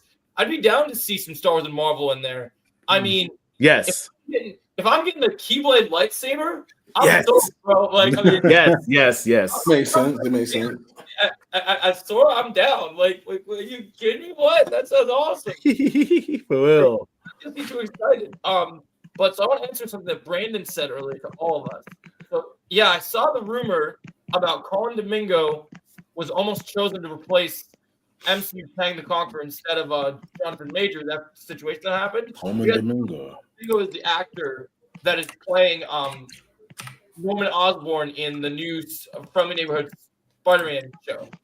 And I'm actually, even though people have been saying the woke, the this, and that, I've actually been enjoying the show. Like the marketing of the show, the show is actually pretty good. Yeah, Spider-Man, like how Spider-Man's meant to act. Yeah, I like the dynamic between Norman Osborn and Peter because it doesn't seem like it's going in the Green Goblin direction. It's very different. Yeah, I think that Spider-Man show for me, I don't know. I haven't really been bothered with like a Spider-Man show since Ultimate Spider-Man. I guess really, I think that's just me. I think the last one I saw before this one, the what was it? Was that that was just Spider. I can't remember what it was. It was something Spider-Man, but I didn't personally like that one. So I think. But I've seen the first 3 episodes of this new Spider-Man show. It does look cool. It's got some cool themes. There are some changes I don't like, but it seems cool. The animation seems really good. Peter looks like the old school from the 60s. So I was like, all right, I see it. It's cool. You enjoyed it still, despite like I still didn't mind it despite the thing. You know what I mean? Obviously, like I think with Spider-Man cartoons, I'm kind of tapped up because it just doesn't hit the same from like. From the 90s to Spectacular Spider-Man to Ultimate Spider-Man, those are like my top 3 because those are like the best. Like, I agree. Interpretations of them. You know what I mean? Will always be an issue when you're compared to that. But in terms of this new show, it does seem like it's good potential. I know a lot of people are saying like, oh, the changes. Norman Osborn's black. And it's just like, but then obviously there was the joke about the waves in it, so that's why they went forward. That so I can see it, you know what I mean. But and then obviously Dr. Connors now she's a woman, he's a woman now, so it's like obviously that I'm like didn't have to, but at the same time it's like let's see where it goes. But I think I'm not as bad. I'm not as pissed off as it. Guardian. What's the other? I'm not as pissed off with it as I am with the Caped Crusader. The Batman, the latest Batman cartoon that came out recently. I feel like the changes in that are just bad. Like someone told me, my sister told me it wasn't that bad, but I heard it was pretty bad. Like, yeah, it is like if it wasn't for the change, if it wasn't for the origin of the changes of certain characters and villains, it would be a good show because it does seem dark and it does give off that Batman type of for the Gotham and everything, but it isn't. The changes don't like help. The changes don't help this show. I'm not gonna lie because it messes up one of the main villain origins that I'm not gonna spoil for anybody here. But when you see it, I think it's on Disney Plus, right? It's just on Disney Plus. What's that? Spider-Man show is he's talking. I just know I don't got Disney Plus, so I ain't gonna be able to watch it. So I wanted to address this whole thing because Brandon and I were talking about this and so this rumor. So obviously there's been, I don't know if you guys heard, there's been rumors about Jonathan Majors coming back as Kang now that his record's cleared and stuff. Yeah. Can I be really honest with you guys about the whole Kang situation? Yeah. Bro, everyone always hangs up the idea that the reason that the Kang stuff just was thrown apart was because Jonathan Majors did a bad thing, right? Or was accused of a bad thing. You want to know the honest thing that really happened that people will keep ignoring? I keep seeing people, Jonathan Majors needs to come back. Kang's such a great villain. Bro, they let him lose to Ant-Man in his first appearance. Like, but here was the problem with that. Apparently, like Jeff Loveness, the writer that wrote the script for Ant-Man 3, apparently he wanted that to be in the movie, and I'm like, no, this was Jonathan Majors' Kang was supposed to be the next Thanos within the multiverse saga. So why have a scene like that if it's so goofy? Well, that's the problem. That's what I don't like about it.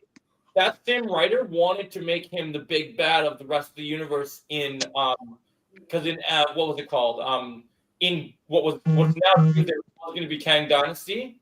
Kang Dynasty was supposed to be the same writer from Ant-Man, but then they brought in the guy from Loki who was going to do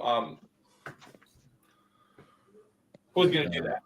Yeah. But I personally feel like I don't want to think the issue is with the actor, but what was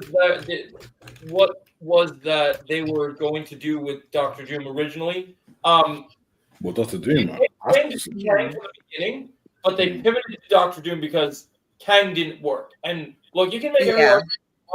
I'll be honest, and I see this as the biggest problem. You guys can say what you want as a Marvel Comics fan, as a person who enjoys the King. If you know anything about Kang as a character, he's not main villain material. You can do whatever you want.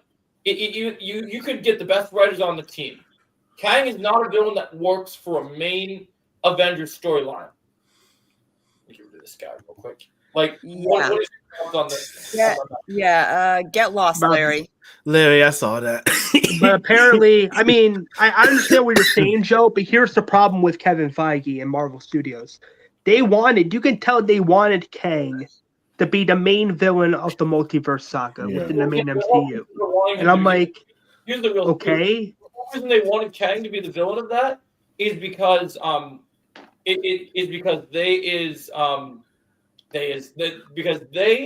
Feige watched, what was it called, that show that Jonathan Majors was in, Lovecraft or something, and you're like, oh my god, this guy, look at him, he's such a good actor. Oh look at this. I want him to be my Tony Stark Iron Man face of my entire universe. They wanted the villain to be the main point of their entire story narrative.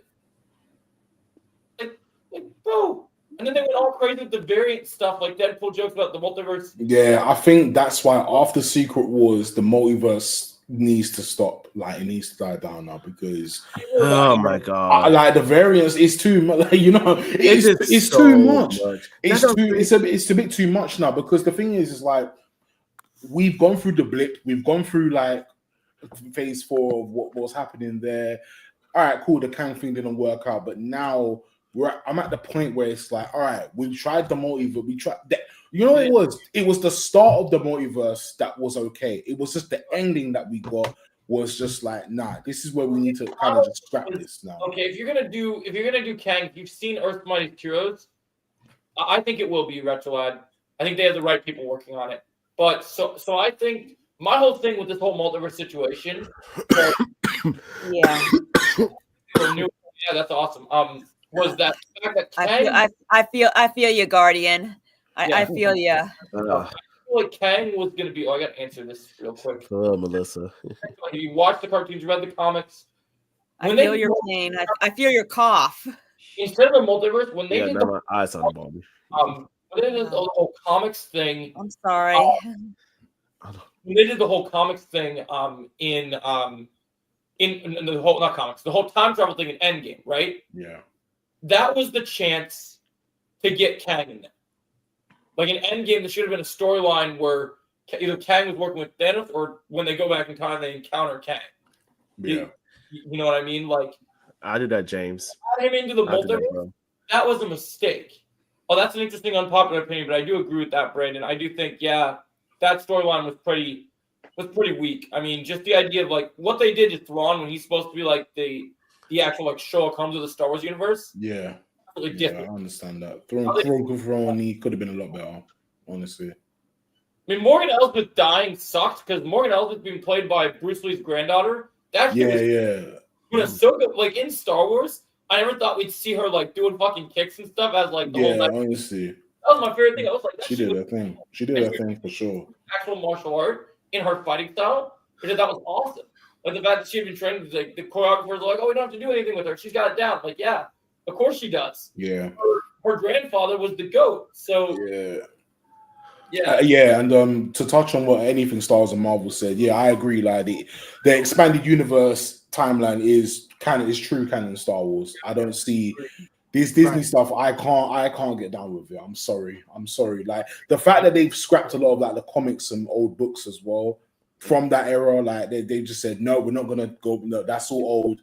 Get rid of the old. They're making comics to like try and like sell their point of their new universe people, which is you know what is the thing, and that's cool. And this is the thing as well, Joe. That's caused the divide between the old fans and the new fans now. Because before, you know, it was the prequel trilogy versus the sequel trilogy, original trilogy. But there was that level of respect, despite how Star Wars was received back then in the 2000s.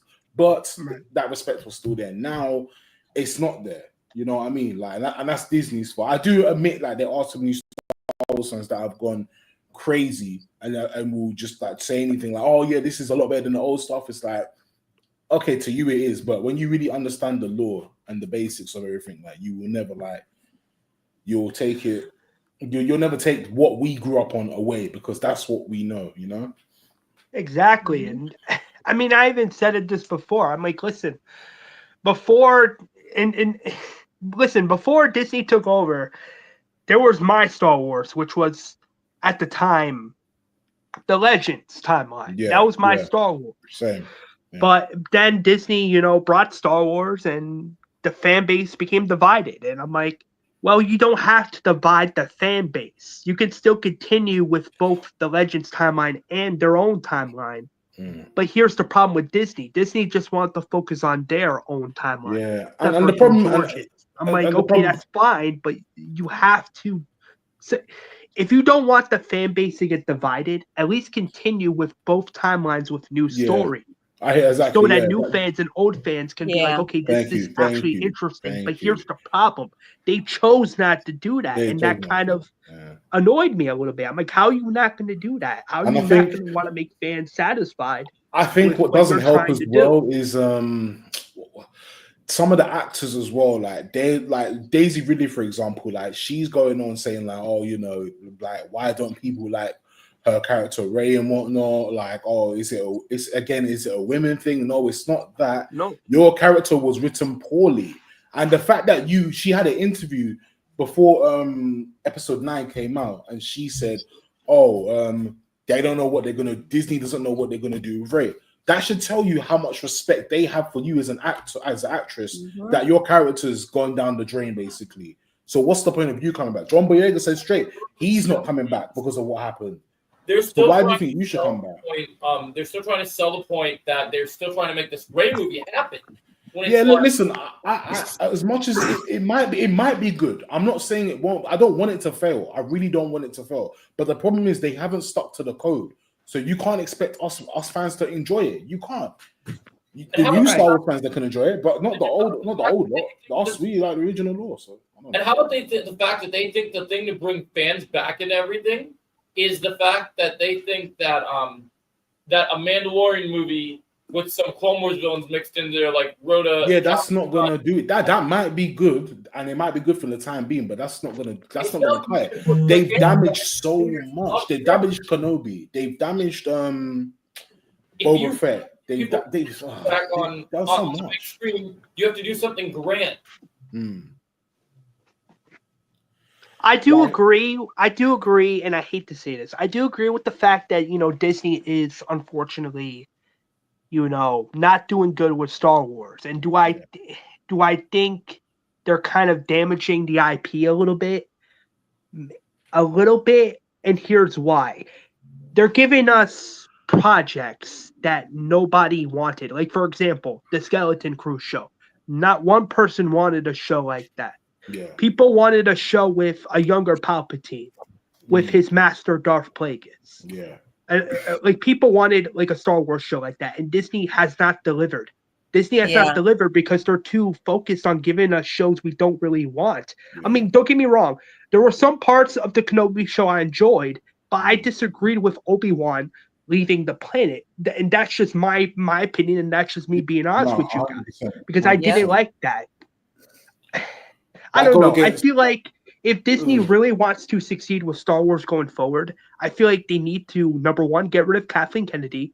Number two, they need to put in somebody that understands Star Wars. Otherwise, Star Wars is not going to be as successful as it once was with George Lucas when he was.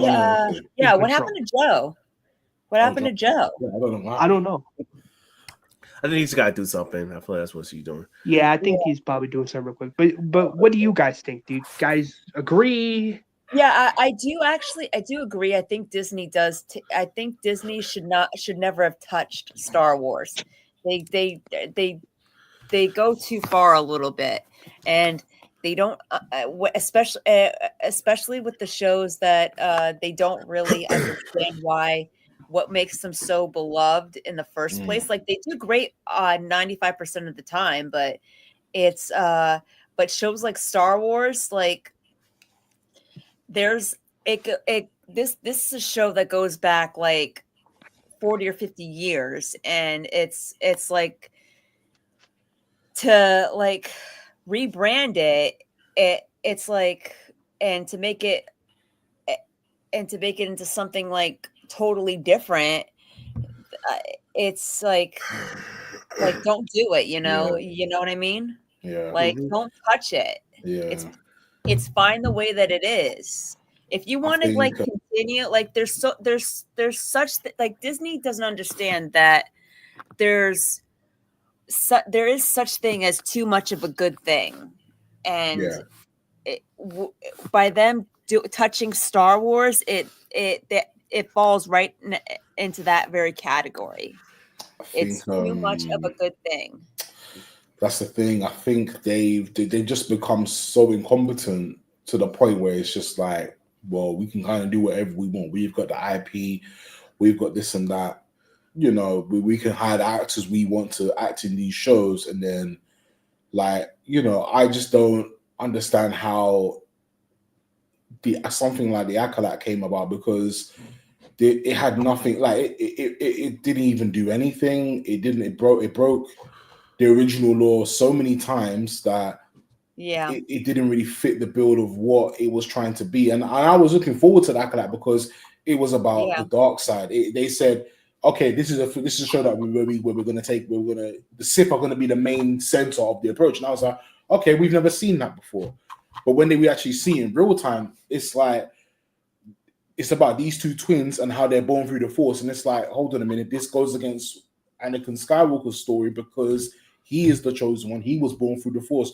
And then they tried to call the Force the thread, which pissed me off. Like, it pissed me off. Like, I was like, what, the thread? Really? You're going to call it that? Like, after you know what it is? Like, even the Night Sisters, who were witches, they didn't call their dark magic. Well, they called their dark magic something else. I can't remember what it's called. But even then, they know it's the element of the Force. They know, but it's the darker side of it. But to say that's it's completely different, it's like, no, it's the same thing. Yeah, that's why both of those twins had Force powers, and for that to happen, it's like, well, you've gone against the main story, Anakin Skywalker's story. This is his whole reason to why he was the chosen one. Right. Yeah, and exactly. I honestly don't like that at all. And not to cut nobody off, I really didn't like that. I mean, I heard some parts of it on YouTube because to be fair, I did not watch the Acolyte show. Yeah. I did hear like bits and pieces of that. And I'm like, that's terrible. You don't just go against Anakin's story. You don't just do that. Because that also goes against what George did. Yeah. Yeah. And if it was me, I would have done like a Star Wars show, but it's like set not during the High Republic era. It's set during the Old Republic era, but instead of focusing on random characters we know nothing about, we focus on familiar faces. Sorry about that, guys. My laptop died. I'm back now. Yeah, it's all good. Yep. It's okay. The captain of the ship is back. Captain Jedi Joe is back. Yep. I'm back. But what do you guys think about what I just said, like in regards to? No, I think what you're saying. I get what you're saying because like even going back to touching on the Kenobi show briefly, it's like for me, a lot of the things that I thought the Kenobi show was going to be based off the 2013 book from Legends. Right. I thought it was going to be based off that. So when I saw him in Tatooine, like doing these things, meditating, trying to connect himself back to the Force, I was like, okay, cool. Like, I don't mind this stuff. I knew Kenobi was going to be somewhat of a slow burn because this is the one where it's like it's not going to be about fighting. It's going to be like back to the Force. So I don't mind that because we've seen what we needed to see already. So when I saw the original show, when I saw Kenobi now in its entirety, I'm just like, this alters that book. They should have taken some things out of the book and made it what it was, or they should have went with I can't remember. There was a guy that made 3 films about Kenobi was supposed to originally be a film, 3 separate films, and then one was supposed to be about him connecting back to the Force. The second one was supposed to be about him fighting Reva, and then Reva was going to go back to Vader and say I couldn't kill him, and then obviously he ends up killing her, and then the third film was going to be their meeting because now he knows where he is and stuff like that. So, well, if you watch Star Wars Theory's channel, he did an interview where the movies there. Yeah, with the guy. He did the interview with the guy and he explained everything. Yeah, it had such a better idea that I would have loved to have seen, but they just didn't go with it. I just don't understand. Like, if you want Obi-Wan to have an antagonist feel, you want to have someone go after Obi-Wan and set up your narrative or your story. I get the whole Vader thing because they love Vader and they want Vader and Obi-Wan to have the connection. But if you're going to do this, why didn't they do the one character they haven't done? Because I think that this is something that pisses me off. Disney and Star Wars, they just love to shit all over Cameron Morrison. Like, they messed him up in Book of Boba Fett, and then they gave us the opportunity for, like, in the original script, they were supposed to have Cody go after Obi-Wan because of Order 66. Yeah. And they found him on Tatooine, and they scrapped that out completely. That was supposed to be the idea of the movie, was that he was supposed to go look for him. Yeah. And then they were actually going to team up against the Empire. And they didn't do it. Because in Bad Batch Season 2, Cody defects. Yeah. That's why I was pissed in Bad Batch Season 3 when Cody didn't come back. So I was like, what? Cody should come back. He defected. He should be teaming up with Rex. Because they had Rex in Season 3. I still need to watch. I mean, I've watched Season 1 of Bad Batch. I've watched the first episode of Season 2, but I heard it's pretty bad. So I'm just like... Season 2 is rough. The Cody arc is the only one you need to watch. But then... Season 3 was great. It picks up. Okay, cool. Yeah, it really sets the story in a good place. I'll have to try and check that out tomorrow or something. Yeah, it sets up in a good place for sure. So, yeah. What do I miss? So, were we just talking about Obi-Wan? Is that what I missed? Yeah, we're just talking about Star Wars, Obi-Wan, general things. What would you say if there is a project in the Disney era that you say you enjoyed the most? Like during the Disney era? I think the one Disney era Star Wars project I enjoyed the most was Season 7 Clone Wars. I feel like that to me topped, like that to me gave like the Clone Wars a good ending because we needed that because like the Clone Wars was filling in the gaps of what it was doing between episode 2 and 3 and even after that. And for me, it was like, I liked the idea that they was going to do 11 seasons, but we never got those extra 4 seasons to kind of see more wars and things. Because we didn't even get to touch on the Magneto War, and the Magneto War lasted 2 to 3 years. I still think they have potential to like go in there and add add the stuff, right? Yeah. Like I still think there's potential to go and add the you want to add those stories as either a new animated show or maybe even an animated movie. Yeah. Like, dude, like that would be. I think that's where Disney are excelling the animated stuff, like Visions, Rebels, Clone Wars. Well, one thing I was trying to do was there was a right here. One thing I was trying to do was I'm working on a video because I've been hearing a lot of stuff. For Ahsoka season 2, despite not a big fan of Filoni, he's setting up some pretty good stuff, and I'm still, even though I don't really like Filoni right now, he's got me pretty excited. Like the fact that, like I do think that season 2 of Ahsoka does have some promise right now. Yeah, it does. Because of Balin, to see how they continue that storyline, the actor that passed away, bringing in the Hound, I think it's a pretty cool thing. Oh, that could have been interesting. Obi-Wan movie could have worked if Obi-Wan actually stayed. And you know what I would have done? Because you read the Obi-Wan. Oh, this is the one. You read the Obi-Wan book, right? Right, Chris? Yeah, I've read the book. Yeah. You know what I would have done? I would have had Obi-Wan. I know people are there for the spectacle and the lightsaber fights, right? Yeah. Instead, it would have been boring on Tatooine. Obi-Wan just stayed there the entire time. You know what would have been fucking sick? Like just like what Brandon said. Imagine like bounty hunters and the Tusken Raiders are coming after Obi-Wan every day and he's just trying to live his day-to-day life, right? Yeah, bro. Yeah. And he can't use the Force, otherwise Vader and the Empire will sense it, right? Mm. So the Jedi, despite using a lightsaber, using the Force, were masters of hand-to-hand combat. So, bro, just make a fucking Obi-Wan like kung fu show, like just have Obi-Wan trying to just like. No, but technically, but the thing is, in a sense, like the Jedi knew like their style of fighting was like martial arts and stuff. So like, because even without the lightsaber fighting, like, you know, you look at the different forms in the lightsaber fighting and stuff, you see their footwork, you see their movements. It was some type of martial arts in That's there. what I'm saying, man. If he's trying to defend Luke and the Tusken Raiders coming for him or bounty hunters coming for him, You know what I'm saying? get some John Wick shit up in there. Have him grab some blasters and beating fools up, and then you don't need a lightsaber or the Force. He could have been fucking love. Yeah, 100%. I just feel like that could have been that a lot of the elements from the book could have been in the show. Definitely could have been in the show. But remember, from the comics, he's there fucking people up left and right without using a lightsaber. So. Yeah, no, exactly. He can. You know what I mean?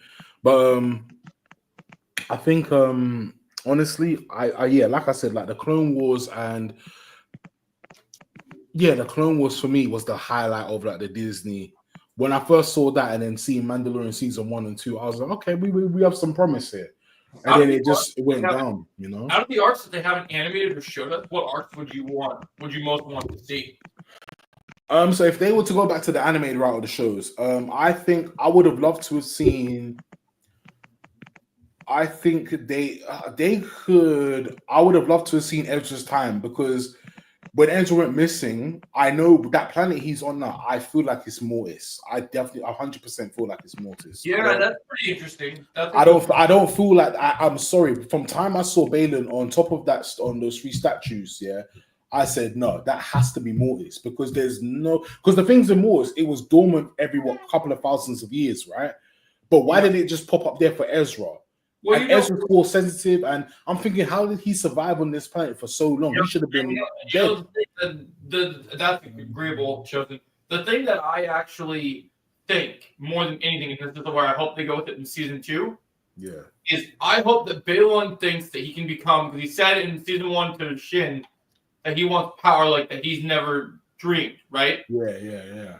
I hope he thinks that he can either, because of his split from the light and the darkness, he's a perfect candidate for the next father of the Force, basically, right? Yeah. But if you didn't get into season 1 with the way that Filoni dangles the thread. Okay, yeah, that's an interesting one. I think that whole idea is already covered by Anakin. Like the whole idea of the father of the Force. I think that's why Anakin is able to do what he can. Yeah.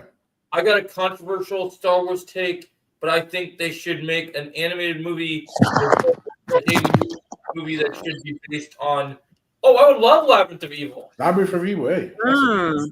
That's interesting. Yeah. Empire John, are you subscribed to my channel or any of our others? Because we make a lot of good content. Oh, I think I know John Kill, Emperor John Kill. He came through to one of my stream last week and stuff. So I remember this. I don't know who this dude is. I don't think I've ever seen him before. So yeah, man, if you like Star Wars, I talk Star Wars all the time. So I definitely recommend doing this. Yeah, this will be great. I love these ideas, these topics. Labyrinth of Evil will be really good, honestly. Yeah, it's just really cool just listening to what you guys are saying. Oh, by the way, what did you guys think of what I put it in the chat? I read a little bit of it. But what I was trying to it's gonna take me a minute to read that more. Anything. Was that in the trailers back in the day for the Old Republic game? The 2 twin boys, I think. No. Well, we're getting new viewers in here. Basically, my idea is for like an Old Republic movie would be like Like, okay, yeah, okay, cool. Yeah. Like my idea for a Star Wars Old Republic film would be like, okay, during the time of the Old Republic era, like these two Jedi, like, they got into a romantic, relationship outside, but the Jedi Council didn't know about it, so they got into like a romantic relationship. That the father got the mother pregnant, but the mother gave birth to like two twins, one a boy, one a girl. But here's the twist: the girl becomes a Jedi, but the mother takes the boy, and the boy becomes a powerful Sith Lord himself. All new viewers. Yeah, I gave you a sub. I made a video with. Oh, wait a second. I made a video with also a wild take, but I believe Cal Kestis is a great Jedi. Essentially, after playing the two games again, and there may be clues to leading to. Can I be honest? With that, Cal Kestis to me, and people can say whatever they want. Yeah. Of the Disney era, there are only two characters I think that are good, that are worth keeping around and telling good, exciting stories with right now. Yeah. And that is Baylor Skull, because he stole all of Ahsoka, but also, even though the game wasn't as strong as the first one,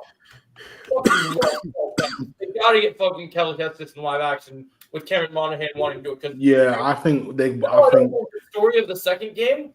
I did a whole video about when Cal Kestis had the purple lightsaber and the dark side powers towards the end of the game. Yeah.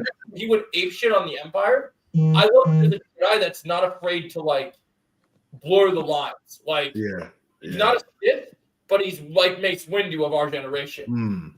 And that's why George said it, and I'll say this, and I don't know if Kathleen Kennedy has the brain to do this. We need to fucking have Mace Windu back. I know Samuel Jackson is old as fuck, but we gotta do something on Mace. Nah, Samuel Jackson is peak. He's one of the best. It's been so long. It's been so long since we've seen him as Mace, and it sucks because we could have got we could still get an origin story, which would be cool. But then at the same time, we want to see because George Lucas said the only person that survived was technically Mace Windu. So just give me some Order 66 John Wick shit. I want Stormtroopers coming for him. And be like, this time, make it rated R. Like, motherfucker, I survived the Emperor. You think you can deal with me? And I think with Cal Kestis as well, like, I enjoyed both Star Wars games, like Jedi Survivor, Jedi Fallen Order, Survivor. I think those are probably like top tier Star Wars games because they just follow the original code, and it doesn't try so like the things with Cal Kestis, his backstory is pretty simple, but it's effective. It works because it's like that happened to what was his name, Kanan. That's how he lost his master due to Order 66. So Cal Kestis that's what happened to the same thing happened to him. So it's simple, but it's effective, and it's like now you're seeing, okay, so how does he become connected back to the Force again? And that's what they did through each step. And then in the second game, that's absurd. You just see him like in the second game, you just see him excel, becoming more of a Jedi. But then you see him like blur the lines, like he could easily switch to the dark side as well. But it's like, what way do I go? What do I do? Sort of thing. But yeah, if anybody hasn't played those two games, I suggest you do. They are worth the hype. The first game on the hard difficulty. I was thinking of playing through because I still have bonus stuff to do. I was thinking of a Let's Play series for Jedi Survivor again, but doing like the hardest difficulty and going and complete like the Boba Quest and all that other stuff. Now, what's bad if you're going to higher difficulty? Do you like that challenge and stuff? So hey, we keep respect on that at least. But again, the clues to Cal being great in his duel with Inquisitor at the beginning of Survivor and his duel with Dagon and Vote. Yeah, I agree. I might make a video about that as well and actually credit you because I really like the idea. I've been wanting to make some new Star Wars content and nothing's really fit, but doing a Cal Kestis video would be awesome because I really do like Cal Kestis. When I played through that game, when I got to that mission, if you go back and watch my stream when I was streaming the end of that game, I was losing my absolute mind, but I was just force choking. I'm like the whole thing he does where he's like basically like the force speed where he runs up. Oh my gosh, bro. It was crazy. Honestly, that was mad in itself. Speaking of Star Wars, as you know, Joe, I do my own Star Wars show on my channel as well. I can leave a link to my video so it can possibly help you with your ideas on it. Sick, bro. I would totally check it out. I am totally down for it. Believe me. So, like, yeah, what I was going to say to you, Chris, about the whole thing with Ahsoka, right? Yeah. Well, I think that Balon is going to think he's looking for the father. And when he gets there, he's going to find the mother, if you read Legends, right? Yeah. I heard they were casting for Abeloth. And what I want them to do with Abeloth, because Abeloth can take human form, right? Yeah. I want there to be a point to the show. Because if Dave Filoni wants to bring Star Wars fans back, this is what you do, right? Anakin in his full form as the father of the Force can't manifest into a full human form, right? But if Abeloth becomes a big enough problem, you know, it would be crazy. If Luke senses it and comes to Meridia, and then Luke and Anakin have to try and fight off Abeloth in the finale of Ahsoka. That would be really good. I've seen that reunion between both of them and having to deal with Abeloth. Yeah. I do think that Abeloth is going to get her hands on either Shin or Balon. Yeah. I think with because with Abeloth, isn't there something that she protects, like basically I wouldn't say the fountain of youth, but it's something she protects something.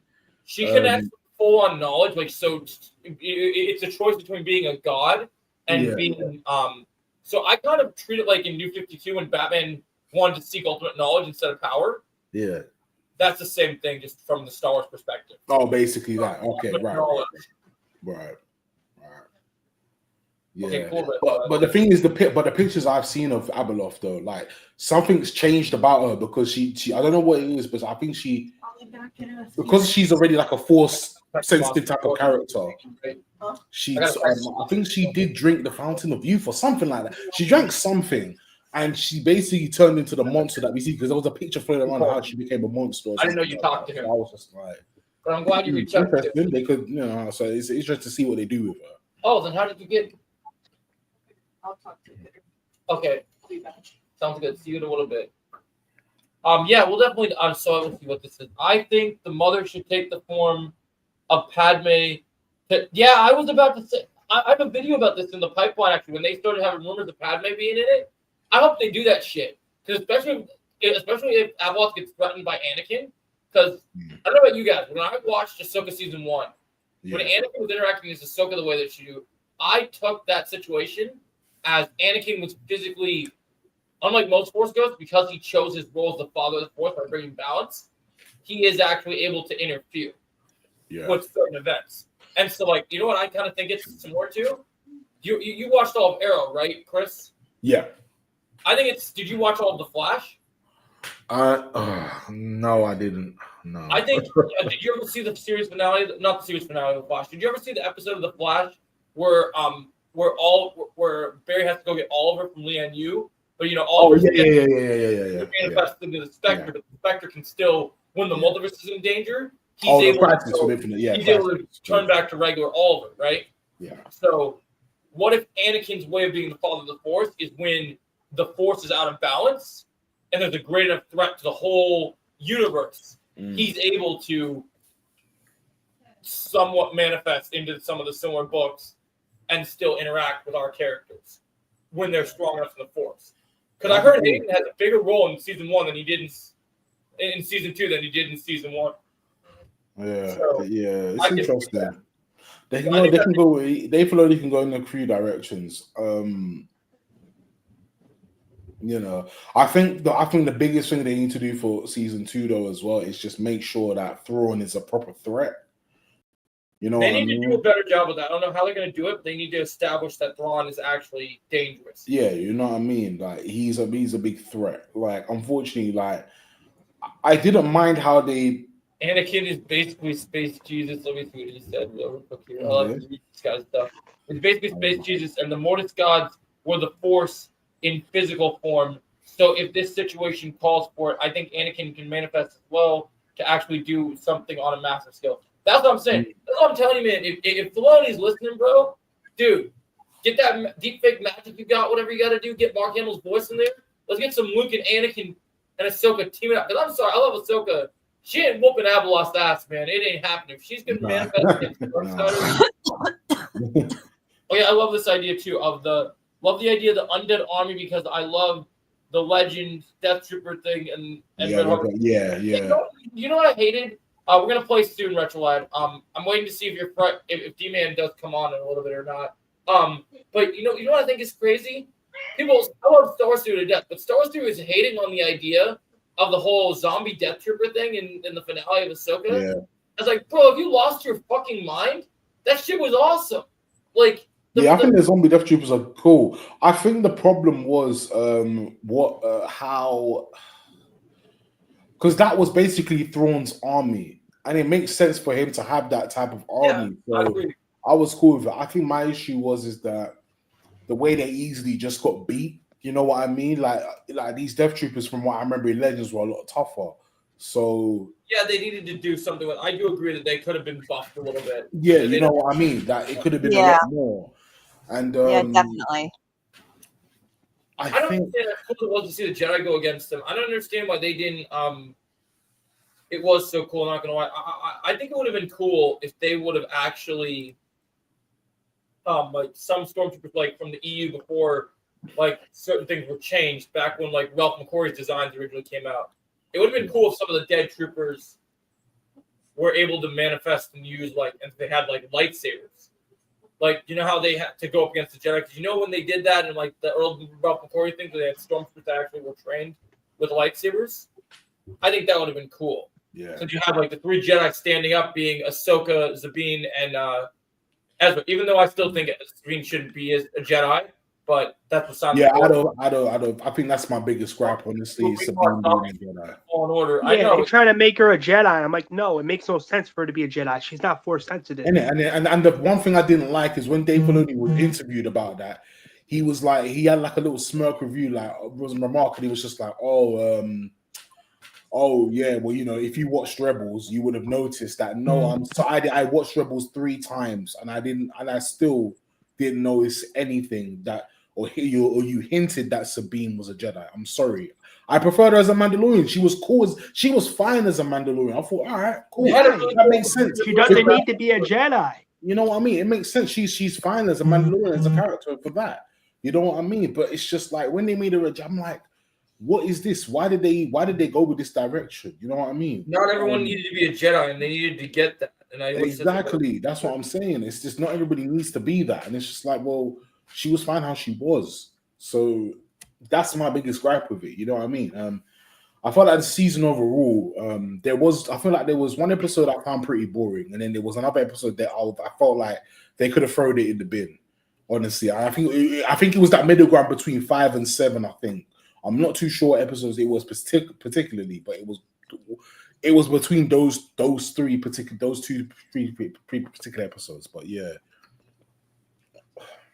Yeah, I do agree. Like this, Sabine being a Jedi, no, it makes no sense. Here's the way I see it, and this is the way George kind of, had it be. Okay, if you're force sensitive, you have a higher risk of not higher risk, a higher chance of becoming a Jedi, because that's how it works. You have to be force sensitive. I don't like the idea of anybody can use the force, because that makes no sense. That goes against what George established, because he established that you have to be force sensitive. You have to be force sensitive. You can't just wield the force just cause. You have to be force sensitive.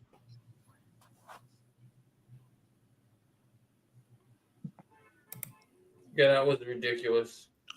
Yeah. What happened to Underground? What happened to Underground? I don't know. I think he said. He said his tablet died and stuff. So it's why not charging. Okay. Did he say? He had said in the chat and stuff. So I have responded back to him. So there was one topic I had that was big that I came with a pretty big scoop that I wanted to talk to you guys about before we get into our main Cobra Kai discussion, and then we'll probably wrap up, and then we can do after our Cobra Kai discussion, then we can wrap up. So me, Chris, and everyone can play Marvel Rivals. I know Retrolad's going to be waiting for us over there.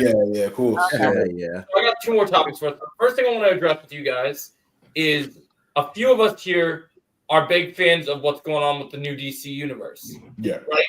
Mm-hmm. First, I wanted to address with you that I think since we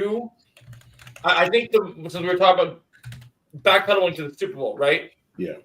I love James Gunn, but I think he missed a huge opportunity when doing the Puppy Bowl instead of doing the stupid like little photo and little joke of Guy Gardner with his like bowl cut. Yeah. Like the only bowl I need instead of doing a meme. He should have just done new footage of Crypto and Superman.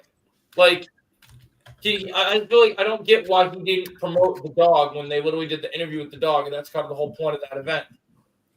Also, like the idea that Anakin is the father, Luke is the new son, Leia is that would have been really nice. The unfortunate thing is Dave Filoni decided all the way back in Ahsoka season 1, and even hinted at it if you look at the statue, that the new daughter is Ahsoka. That's why she's alive the same way that she is.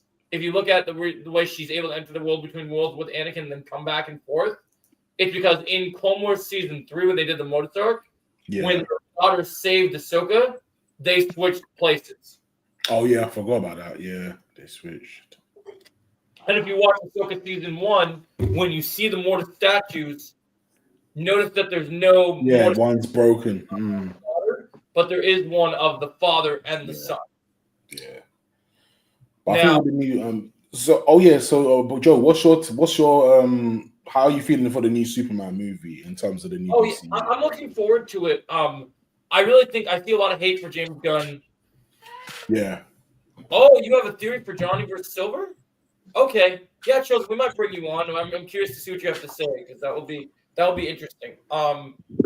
But I mean, in terms of like the new Superman movie, I mean, I get it. I get the hype. Don't get me wrong, but I don't know. Maybe if they do like a second trailer just to hype up the film, maybe I could get interested, because here's the way I see James Gunn's DCU. I see it being its own content. I see it being separate in its own continuity, something separate from what was, the Arrowverse or what was the Snyderverse. Like I could definitely see James Gunn's DCU being a completely, separate continuity from the continuity that we got before. I get the 50-50, Emperor John. I personally feel that with the movie, I really want to see this new DC, based on what's been talked about, go to high rises like crazy. Yeah. And a lot of people have their opinions on James Gunn, whatever, especially a lot of people are fans of Snyder. But I'm telling you, James Gunn wouldn't have signed on to do this new DC universe and promote it with just the first Superman movie, new movie. We're about to get to that retro. I was about to talk about Lanterns. He wouldn't join this and commit to doing this, especially running a universe, if he wasn't confident in the work that he's doing. Yeah. Like, I like that he's taking time. Like, you can be 50-50 on it. I'm very confident that, and look, I think Thunderbolts will be a good film. I don't see a scenario where by the end of this year that we're not saying that Superman isn't the best comic book movie of the year. Because there's just too much behind it that makes sense to me. Yeah. Like, James Gunn just, unlike Marvel, he's actually knowing how to move the needle. If you look at what he's planned and what he's told us already, I think we have a really promising crown on. Because he's not announcing things before there's a plan. Let's go to Marvel right now, right? True. They're announcing all sorts and it's not delivering. When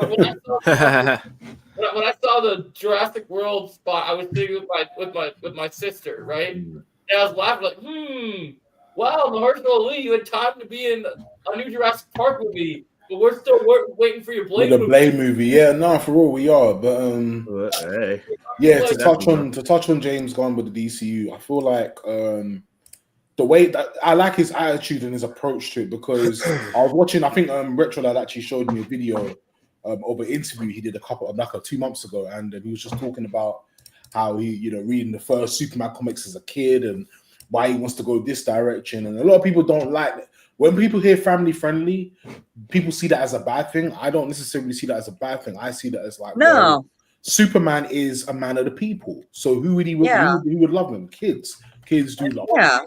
Now, if they're trying to do a trilogy, I expect the second and third film to get darker and darker as time goes on. But right now, we do need a friendly kind of Superman hero that's gonna. Yeah, I personally love the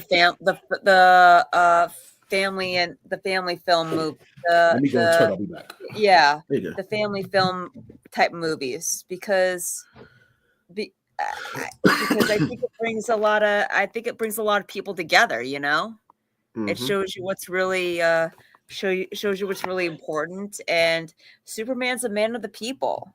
You know, Batman's a man of the people. So is Spider-Man. So is Iron Man. You know, just because it's family friendly doesn't mean that it's bad. Yeah, and like you're starting a new universe, that kind of makes sense for what you want to do. I feel like I feel like the whole idea of everything is the idea that with Superman, not the family friendly aspect, but James Gunn said this, and I think it's put beautifully. In Marvel, let's be honest with Marvel, okay? If you're watching a Captain America movie, like let's use Brave New World in the newest movies, right? What is the Marvel format? It has jokes, it has actions, it has a heavily CGI big action sequence to end its movie off, right? Deadpool and Wolverine joked about that so much. That's the Marvel format. And that's why I've been so frustrated. It's like all Marvel movies, while they may seem somewhat in a different tone, Phase 4 proved to me they're all the same. Like, oh, you're watching this Marvel movie?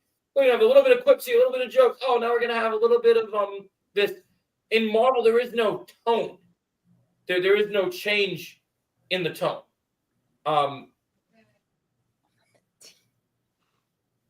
I think, you know what, Jennifer, I actually think something crazy. I'm glad you mentioned that. We'll talk about in the Cobra Kai section, which we're going to get to in a minute. I have some more thoughts on that. That's even more shocking. So basically, with this whole situation, in terms of Superman, I just feel like DC, one of the things I think that's going to make them skies above Marvel in this new situation, why I have a lot of faith in Superman, is that when Superman comes out, it's going to have that Superman tone. You know, they're doing that Clayface movie. Clayface will be kind of more of a, like, thriller aspect, darker Gotham tone, right? And then the same will be said as of, like, Lanterns is a show that's going to be more science fiction. And then Creature Commandos was super comedy based, but still had a good story. And then you're gonna get when you get to Batman Brave and the Bold, that will be Batman like dark-esque. Like it's gonna have more thriller crime drama feelings. You know what I mean? Mm-hmm. Like you can feel DC's when DC does a different project, like we have Swamp Thing with James Mangold. Everything's gonna feel different. So like it's not gonna be like, oh, it's a Marvel movie. We have a big bad guy to fight. Oh, look, I'm gonna make a joke. Oh, look at me, I'm a team. We're making a joke. Like it's different. Like, yeah, when you think, oh, that's a good question. Winning the most box office money, Fantastic Four, Superman. I will see Fantastic Four, but I think Superman's got this lock on key. Because I'm sorry, Marvel's first family versus Marvel's track record can't compete with a brand new Superman movie. It just can't. Just saying.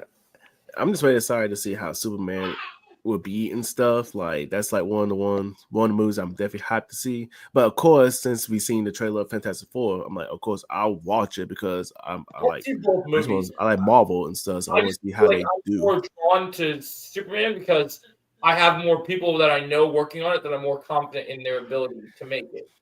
Like the people making Fantastic Four are the same people that did WandaVision, and the WandaVision started out good, but then it kind of got towards the end.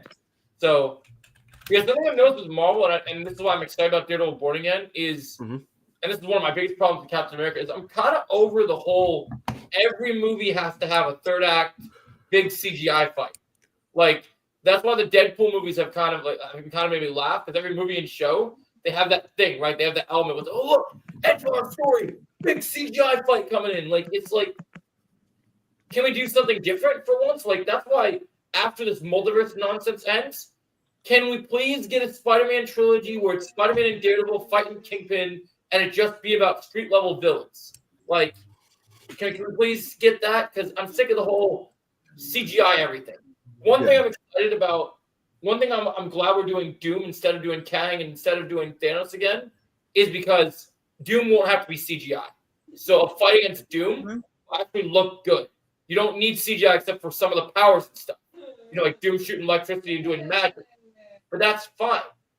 If we do Kang again, we have to deal with all this stupid CGI and makeup and time travel stuff. And like, I'm over that shit, honestly. I mean, it's kind of over it. Like, I don't know what you guys' take is on it, but I'm kind of over the whole every end of every movie needs to be CGI, big battle, third act. Oh, look at this. Like, it's just everywhere. Okay. Also, for my version of MCU Phase 4, the Secret Invasion saga, I don't want it to be like the Phase 4 of the main MCU phase that we got, because let's be honest here, the fourth MCU phase that we got was all over the place. It was so, I don't want to say woke, but it was like so like each project was so hit or miss. I don't want my version of MCU Phase 4 to be like that, because my version of MCU Phase 4 is going to be the Skrulls, which in my opinion, Marvel should have done a phase like that. Because remember, because one thing I want to mention, because I know you guys have seen the trailer for Brave New World, right? You guys know, have you guys been hearing the rumors floating around that Brave New World, that Red Hulk only in it for 4 minutes? Yeah, I've heard that. Yeah. Oh, I heard about that. I heard about that. If that's true, Joe, I'm telling you right now, that's going to be horrible. Do you know what they should have done that? They should like bring more screen time for him, not just. And the thing I hate about that whole situation is the fact that, you know, that in all the trailers, even when they first teased the trailer, and you know how they did in all these tease spots and stuff, the footage they keep showing Hulk and Sam have this big fight, right? Most Marvel movies, they sometimes make their third act complete secret, or they only show some things in their trailer, right? Going into Brave New World, because this is how little Marvel cares about this movie, in my opinion, from what I've seen, I have a feeling that third act of this Marvel movie, and there might be some edits, like maybe there's other Avengers hidden in the scene to show Sam leading a team or whatever, but I have a feeling that all the footage we're seeing of Sam versus Hulk is everything that's already in this 4 minutes of him being in the movie we're already seeing through these trailers. I just have a bad feeling. Oh, D-Man's here. Oh, and also, Joe, I want to point this out real quick. Oh my God. Joe, I have to point this out. I have to point this out. I heard about this on YouTube. Apparently, this is a rumor, so don't take this as true. There's like a rumor where you know, Sam Wilson does fight the Red Hulk, but there's like a line in the movie where Sam says, "Oh, I should have taken the super soldier serum," and I'm like, if that's true. Like, if that rumor is true, I'm going to be like, how are you not going to give Sam the super soldier serum when he's the second Captain America? Bro, I'm sorry. He's the new Captain America. How are you not going to give Sam Wilson the serum? Yeah, bro, if he doesn't take the serum in this movie after going up against Red Hulk, I think they're taking a huge L, considering the fact that they wanted to make him different. But, like, have you seen the clip that came out online against the member of the Serpent Society, Copperhead? The fight. This movie's had researched 4 times, and the fight scene between Sam and this like random like gang of Serpent Society is so bad, bro. How did you do this many reshoots on this movie, and it looks just as shit as you could imagine? I heard Red Hulk's only going to be in it for 5 minutes, so that's what we were talking about. Like, literally, it's like, what the fuck? And I heard a rumor. I don't hope this isn't true. I heard a rumor that Marvel likes to do this thing where they introduce the character and they kill him right away.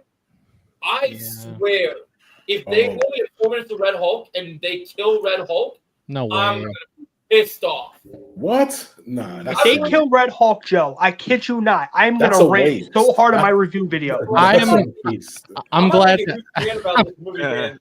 I'm glad I get to see it for free. I'm going to see it for free, and I'm glad, or I wouldn't want to see it. You know what's crazy? You're lucky. Yeah, for real. The rest of us are gonna pay.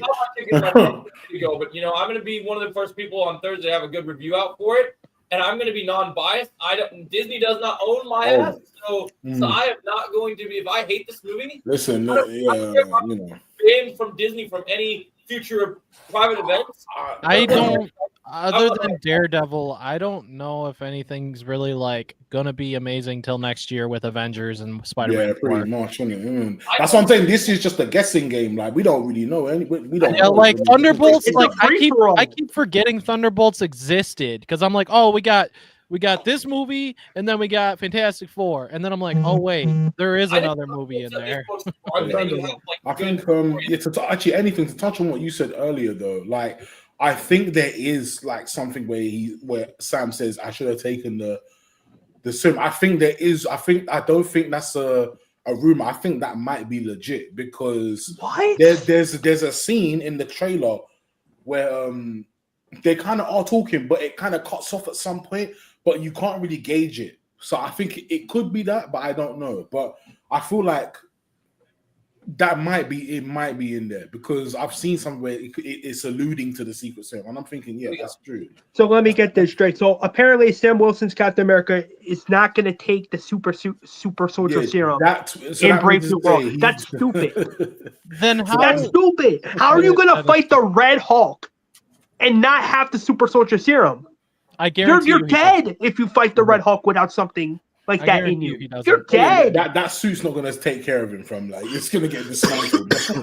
they're gonna take down Red Hulk in the dumbest way possible. Probably. Well, I think that's what's gonna happen. Honestly, I'm telling you, if they kill Red Hulk, I was into a video. Oh my gosh, Red Hulk! God. This Hulk is out of control. We need the army to help or something stupid. We need the U.S. government to come in and back us up. Meanwhile, Sam Wilson, Captain America, fights the Red Hulk in 4 minutes.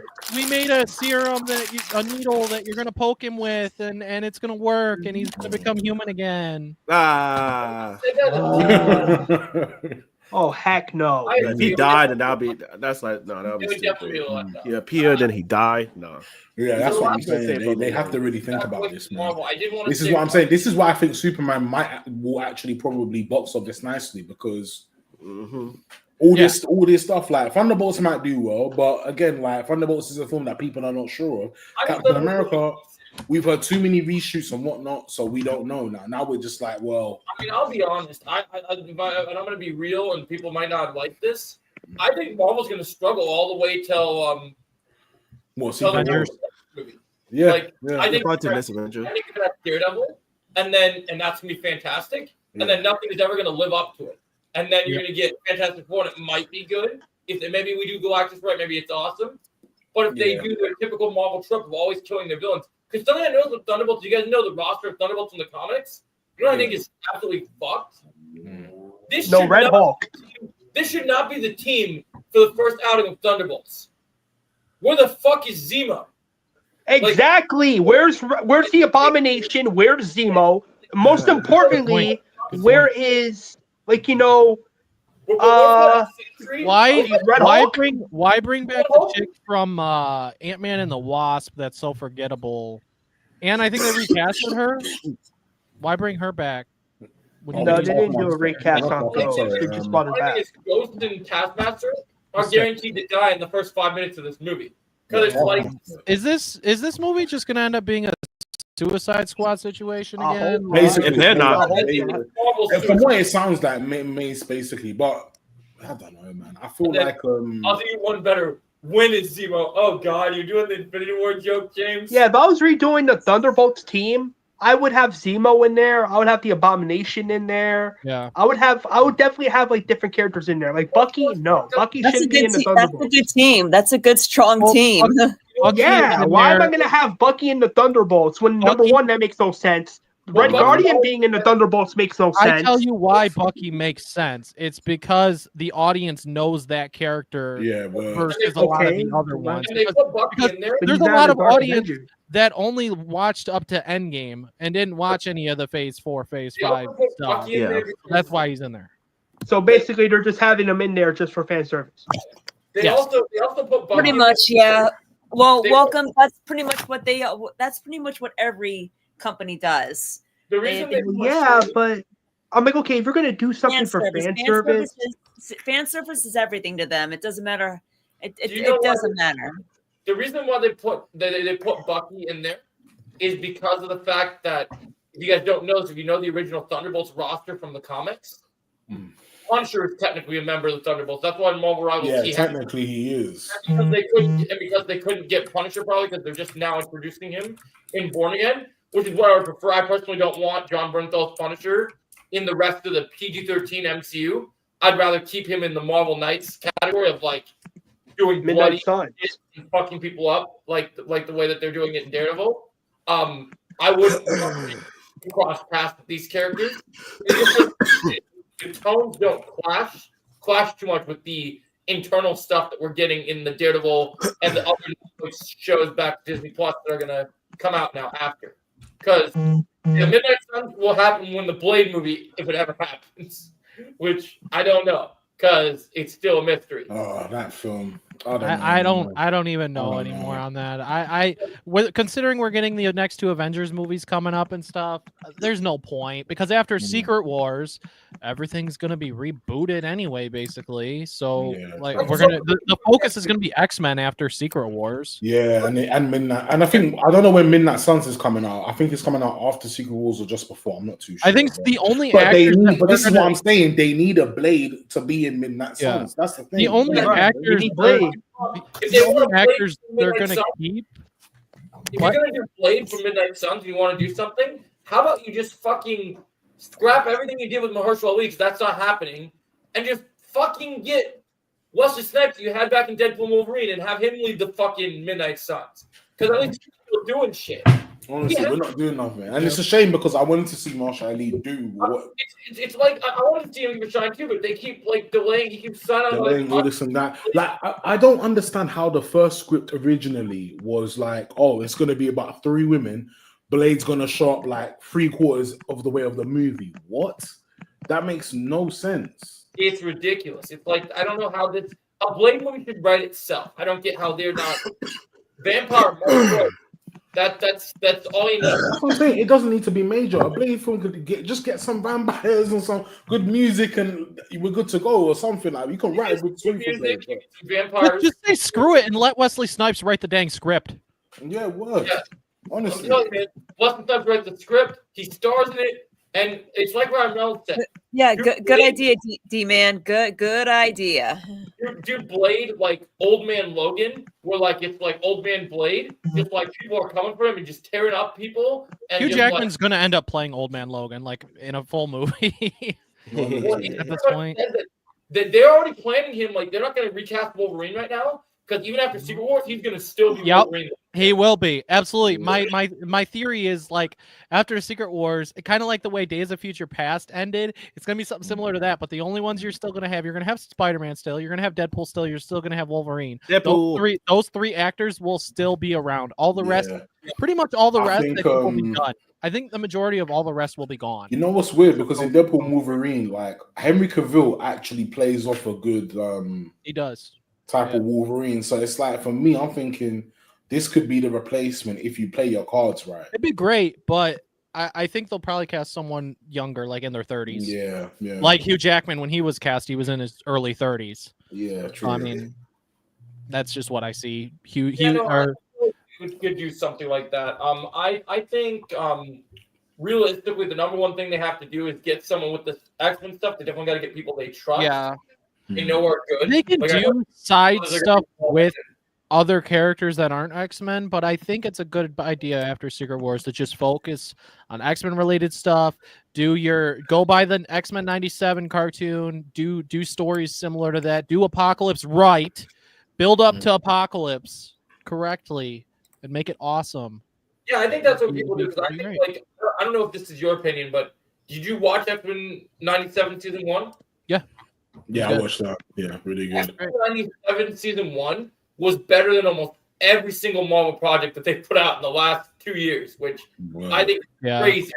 That an animated show is better. And I don't know if I told you guys this. The only things that I might like more than that out of the last phase 4 and 5 is the nostalgic stuff. Spider-Man No Way Home and Deadpool and Wolverine. Mm-hmm. Yeah, I did like Shang-Chi. I like Shang-Chi. I didn't mind Madness of Multiverse. I thought that was cool. I didn't think it was bad what people said. I thought it was just jumped on yeah, for sure. But, have you D-Man, I wanted to have you introduce yourself, like talk about your channel, and what your content is for people since you're new to this podcast, since you just joined. Yeah. You're deep in. I let everyone talk to yourself, but you came in so deep into the thing. We just kind of kept rolling with the topics. Yeah. Yep. Absolutely. So now you got to roll with the punches with us. With us. Well, I mean, I basically I'm a gaming focused channel. I like everything. I mean, I got like freaking game statues, Dragon Ball anime statues in there. I do have a Spider-Man shelf over here. Actually, I do have the Spider-Man 2 Collector's Edition statue, the big Venom statue. That's pretty sweet. But I like pretty much everything. But my channel is more focused on gaming more than anything related in the gaming world. I talk about news. I do game reviews. I stream games. I've done some experiments with certain reviews in the past with like skits and stuff a little bit, but basically my channel is all game related focused stuff. Speaking of games, do you play Marvel Rivals?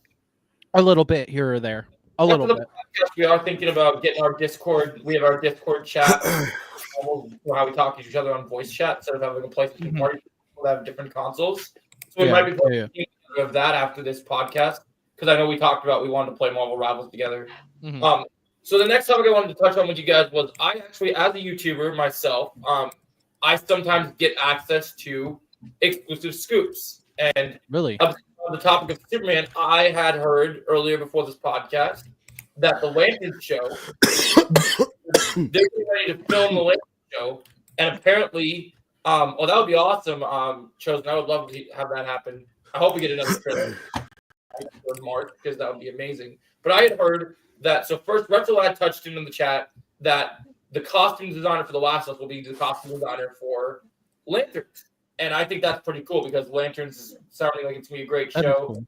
Well, I mean, the suits not being CGI gives me good news right there.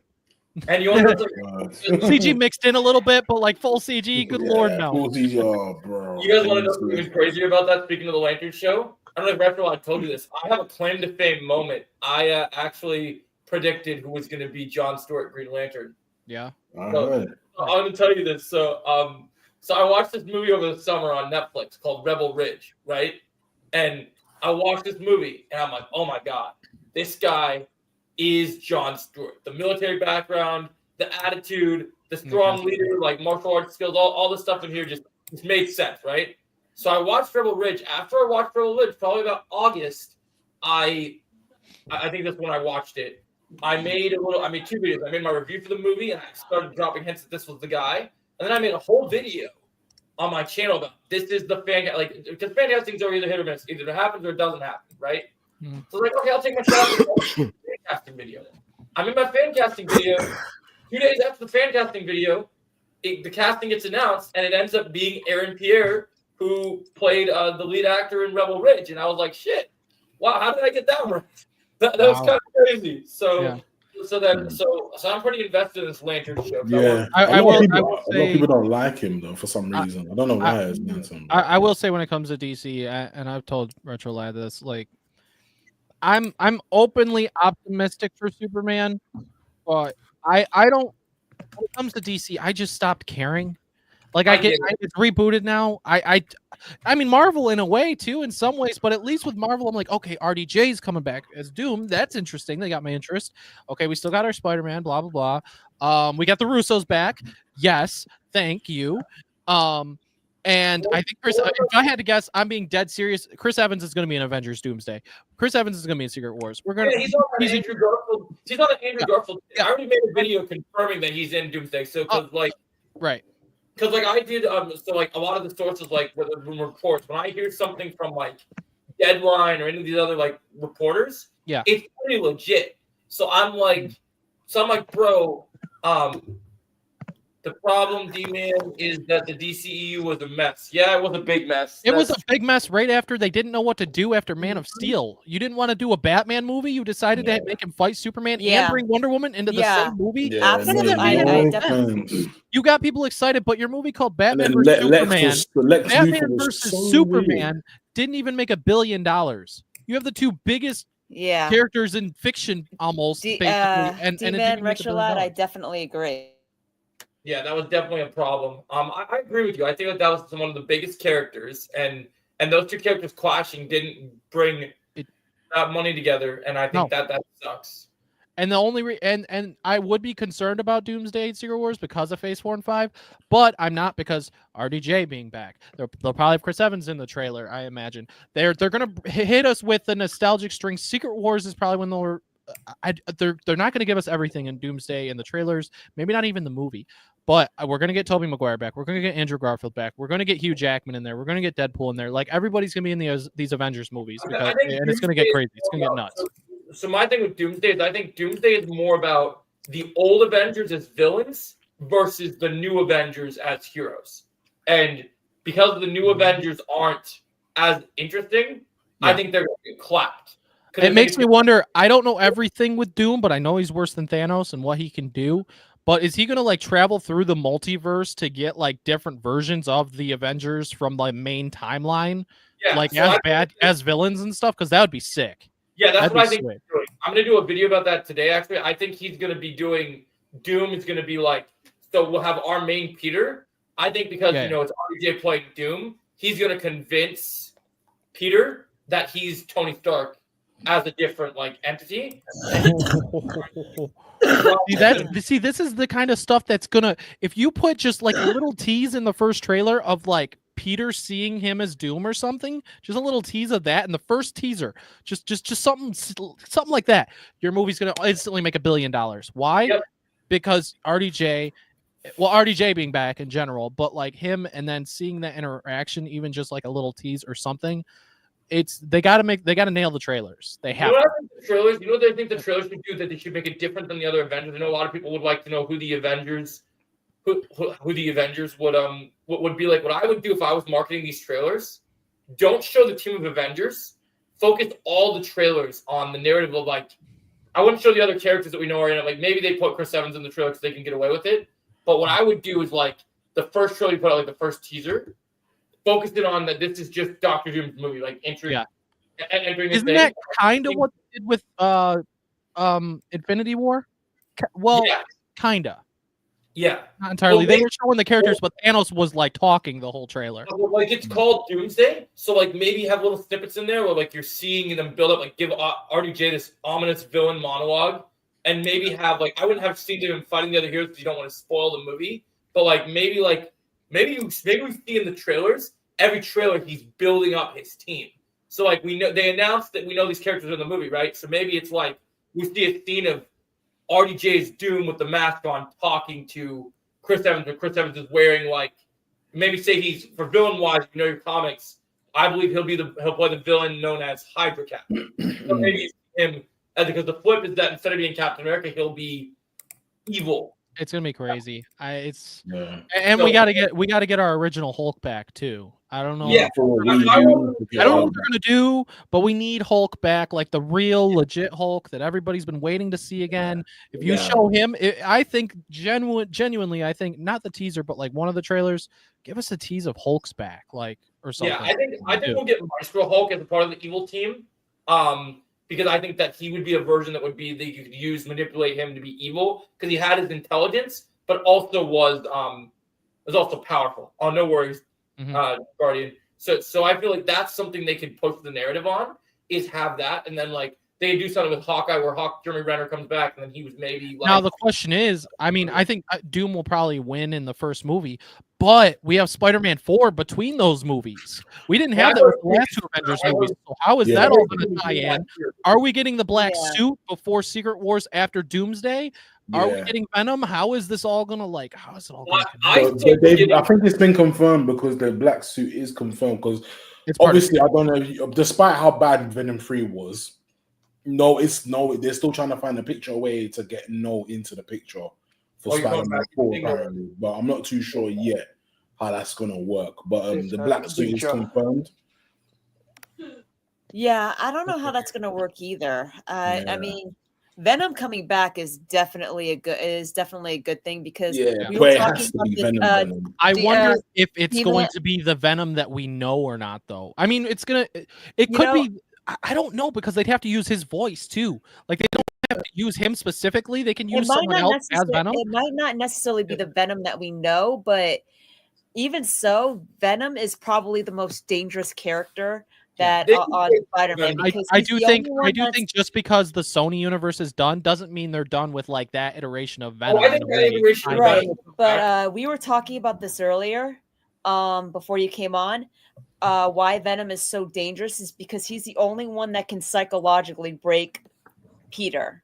Yeah, that's true. It's just because he's gotten inside Peter's mind, and he knows like his worst fears, and he knows everything about him, including how to get around his spider sense. So, and that's dangerous. Yeah, so Venom coming back is a huge upgrade because he's going to be ruthless. Hold on, I'll be right back, guys. But I would say, to end this before I get back, I would say that, in my opinion, I think you got to. I know Secret Wars in the comics, you introduced the symbiote. I want Peter to have to get the symbiote during Doomsday, because I want them to really. One of the things they did really well in Infinity War and Civil War and Endgame is build up the Peter and the Peter and Tony relationship, right?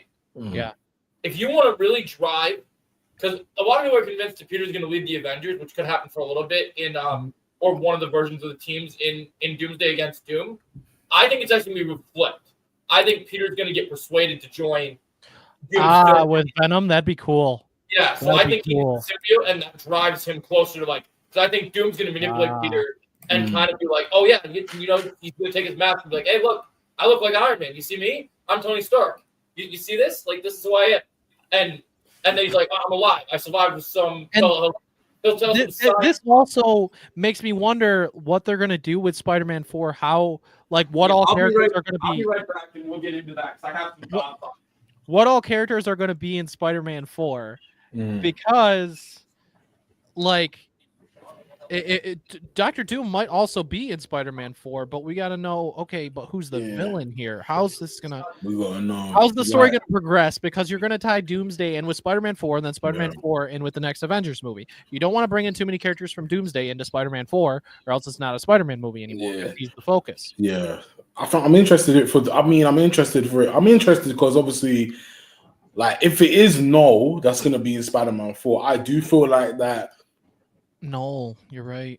We do have no. I feel like compared for Spider-Man and even Venom, he is OP anyway. So, they're gonna find a way to they're gonna nullify him somehow or some way. If not, then it's one of those things that he probably just gets away for another day, or maybe he becomes a part of that Secret Wars thing where the symbiote gets to Peter or something. So, it kind of depends. I do, and that's gonna be off. I do believe Spider-Man's next big threat could be Null.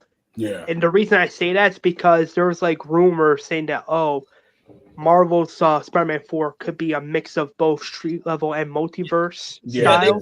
So I'm like, okay, if that's the case, then maybe because I heard Toby and Andrew probably are going to also be in Spider-Man 4. Which makes sense. Avengers Doomsday leading into that, and then Secret Wars, it makes complete sense to have Toby and Andrew be in that too. They try to debunk it a lot of time. Scoopers are so weird sometimes, the way that they keep trying to say that they know information and change different stories and whatever. But I really strongly feel like that it's going to be, my theory, especially if you read the comics, is because, like you said, the Sony stuff may be done, but they're still going to use some of these characters. We're going to utilize certain aspects from the Sony universe. I think Tom Hardy, Toby, Andrew, and Tom are a team against Null in Spider-Man 4. That would be wild. Yeah, that's what my theory is. Now, the Spider-Man 4 I want Spider-Man just to go street level and just have Daredevil and Spider-Man going on adventures. Yeah. I wouldn't mind a grounded Spider-Man either, only because I feel like the first 3 Spider-Man films, despite me liking them, I still feel like that there was a lot of multiverse and obviously I hear you, but I feel like we gotta accept that Sony, when Sony made the deal to share Spider-Man with Marvel. These guys, man, they ruined that whole little villain arc that they were trying to do. From that was pants, man. I'm sorry. Yeah, they went to a whole that whole idea is ridiculous, bro. Symbiote takes down his best friend Ned. Yeah. Even Ned, that'll be interesting. The problem with that whole Toby and Andrew until Secret Wars thing is the fact that Sony looked at those No Way Home numbers. And they looked at their numbers for their universe, and they went, we need that money. So if you guys want to work with us for Spider-Man 4, yeah, I think with Sony, these guys, man, because I'm sorry, like out of all the like the what they tried to do with their own little Spider-Verse thing, Madam Web was the worst. I don't even want to say how I watched that because I don't know who's watching, but I you know what I'm saying, I secretly went to the cinema to see that. Like, so, it was bad. I'm not gonna lie to you guys. I'm gonna be honest right here, right now. I did go to the movie theater to go see that movie, and I will commit. Yeah, that was. Let's just say that's not how you do a comic movie on. Because my thing is with Madam Web as well is like she's like the connector of the Spider-Verse, so she knows different Spider-Verses in different universes. So she knows different Spider-Man in different universes, so she can connect them. If there's a big level threat, that's when she would connect them. So I don't know why they went off and made like an origin for her. Like I get it, but it's like you didn't need to do that because she's not a big. She's not like I wouldn't say she's not she's an important character, but then Sony never knew what they were doing in general. Basically, I'm really surprised that Venom actually worked for them, to be honest. Yeah, honestly. Well, I mean, the first Venom did. Right, and that's why I got 2 more. The second one is my least favorite. I think 3 was a little bit better of an improvement. But I just can't believe that they ruined Carnage. That's why I don't like the second movie. Yeah, they ruined Carnage. They ruined Carnage. Casted it perfectly too. Well, it's the movie is too short, and they could have done more with Carnage. 100%, they could have done more. Yeah, how can you do that? Like, how can you like?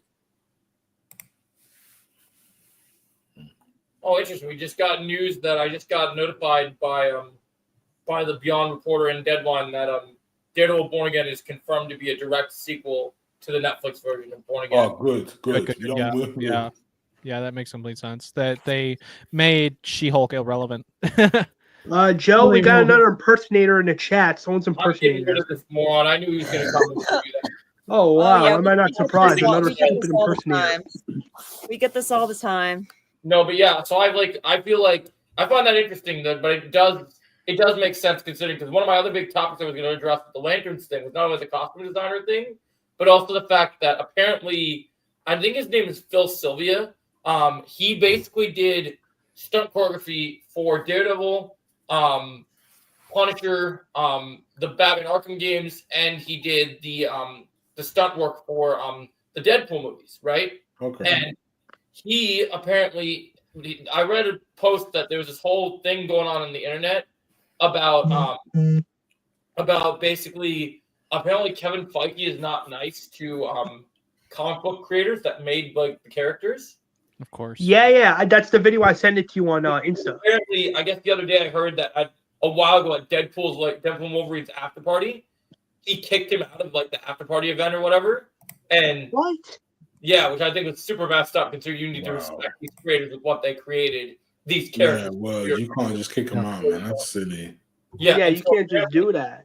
And so apparently the guy that created Deadpool in the comics, the guy that created why is She-Hulk in him? Oh gosh. Kevin is a fraud. Yeah, I don't blame you, Retro. Why is She-Hulk irrelevant? Because they made it irrelevant with Daredevil season 4. Yeah. Well, yeah, I'm glad. Thank God. Don't need to worry about She-Hulk getting any mention. I mean, She-Hulk still might be in the new Avengers movie. No. I heard be real. Done with that character. Honestly, that no. Her CGI is just garbage. They ruined that character. Her CGI is just garbage. They casted it fine, but I didn't even bother watching it because I heard how trash it was. Didn't they say that I watched the the She-Hulk Daredevil? That was it. Didn't they say the She-Hulk actress was trying to sue Ryan Reynolds, and that she blamed the fans for why her show sucked? No, her show was bad. It was bad. I'm sorry. Like, when do you? I mean, I do agree it was bad, but twerking into a show like that, bro. Like, what are we doing? Like, why does that was that? It's that acolyte garbage that we get once again. You get the people that are just like the acolyte. They're garbage, and they can't stand it. So it's like they defend it because they think, oh, if we hate the show, and this is why maybe this sounds a little bit crazy in a way, but because the way Marvel's been, other than a few exceptions, obviously I can't wait for Daredevil. That's really about it. Fantastic Four, I'm intrigued, but it doesn't mean I'm like excited or anything. Like I'm excited for Daredevil. Same with DC. I don't know what to expect or anything. So for me, as of lately, my new universe really kind of has been Sonic, because they got TV shows now, they got the movies, they got the formula right, they got post-credit scenes, 2 post-credit scenes for every one of their movies. I feel like the Sonic universe is doing what the MCU used to do, and they're doing it really well. And they're taking their time. That's what's great. They're taking their time. They're doing a movie every like 2.5 years, and they're doing a show in between. They might do 2 shows before the 4th movie. Who knows? But like they're doing things so smart over there with the Sonic universe, and I think that what they're doing with Sonic is so good right now. And their movies, they're not billion-dollar movies, but they're not meant to be. But they're making money and they're making success with such a small franchise. I mean, I like Sonic big wise, but like movie wise and stuff, they're making more money each time because the movies just gradually are getting better. They're making spin-off shows that are the Knuckles show was okay. Some people really like it, but I think they're going to do more of that. And they're just doing it smart. They're doing it smart. They're doing well with Sonic. I never liked the song. I liked the Sonic movies. I never saw the Knuckles show. I liked Sonic 3. I thought Sonic 3 was great. Yeah, it was great. Yeah, Sonic 3 was actually pretty good. I'm not gonna lie. It's all good. Sorry, no worries. Take your time. Yeah, no, I liked it. I thought it was fine. I had no issue with it. I feel like that whole situation, oh, dude, if Paramount would have had Star Wars, it would have been so different. Bro, it would have been different, honestly. It would have been. It might have been better. But Disney had the money. But Disney had more money. Disney had more money. Probably offered George Lucas way more money. So, well, actually, no.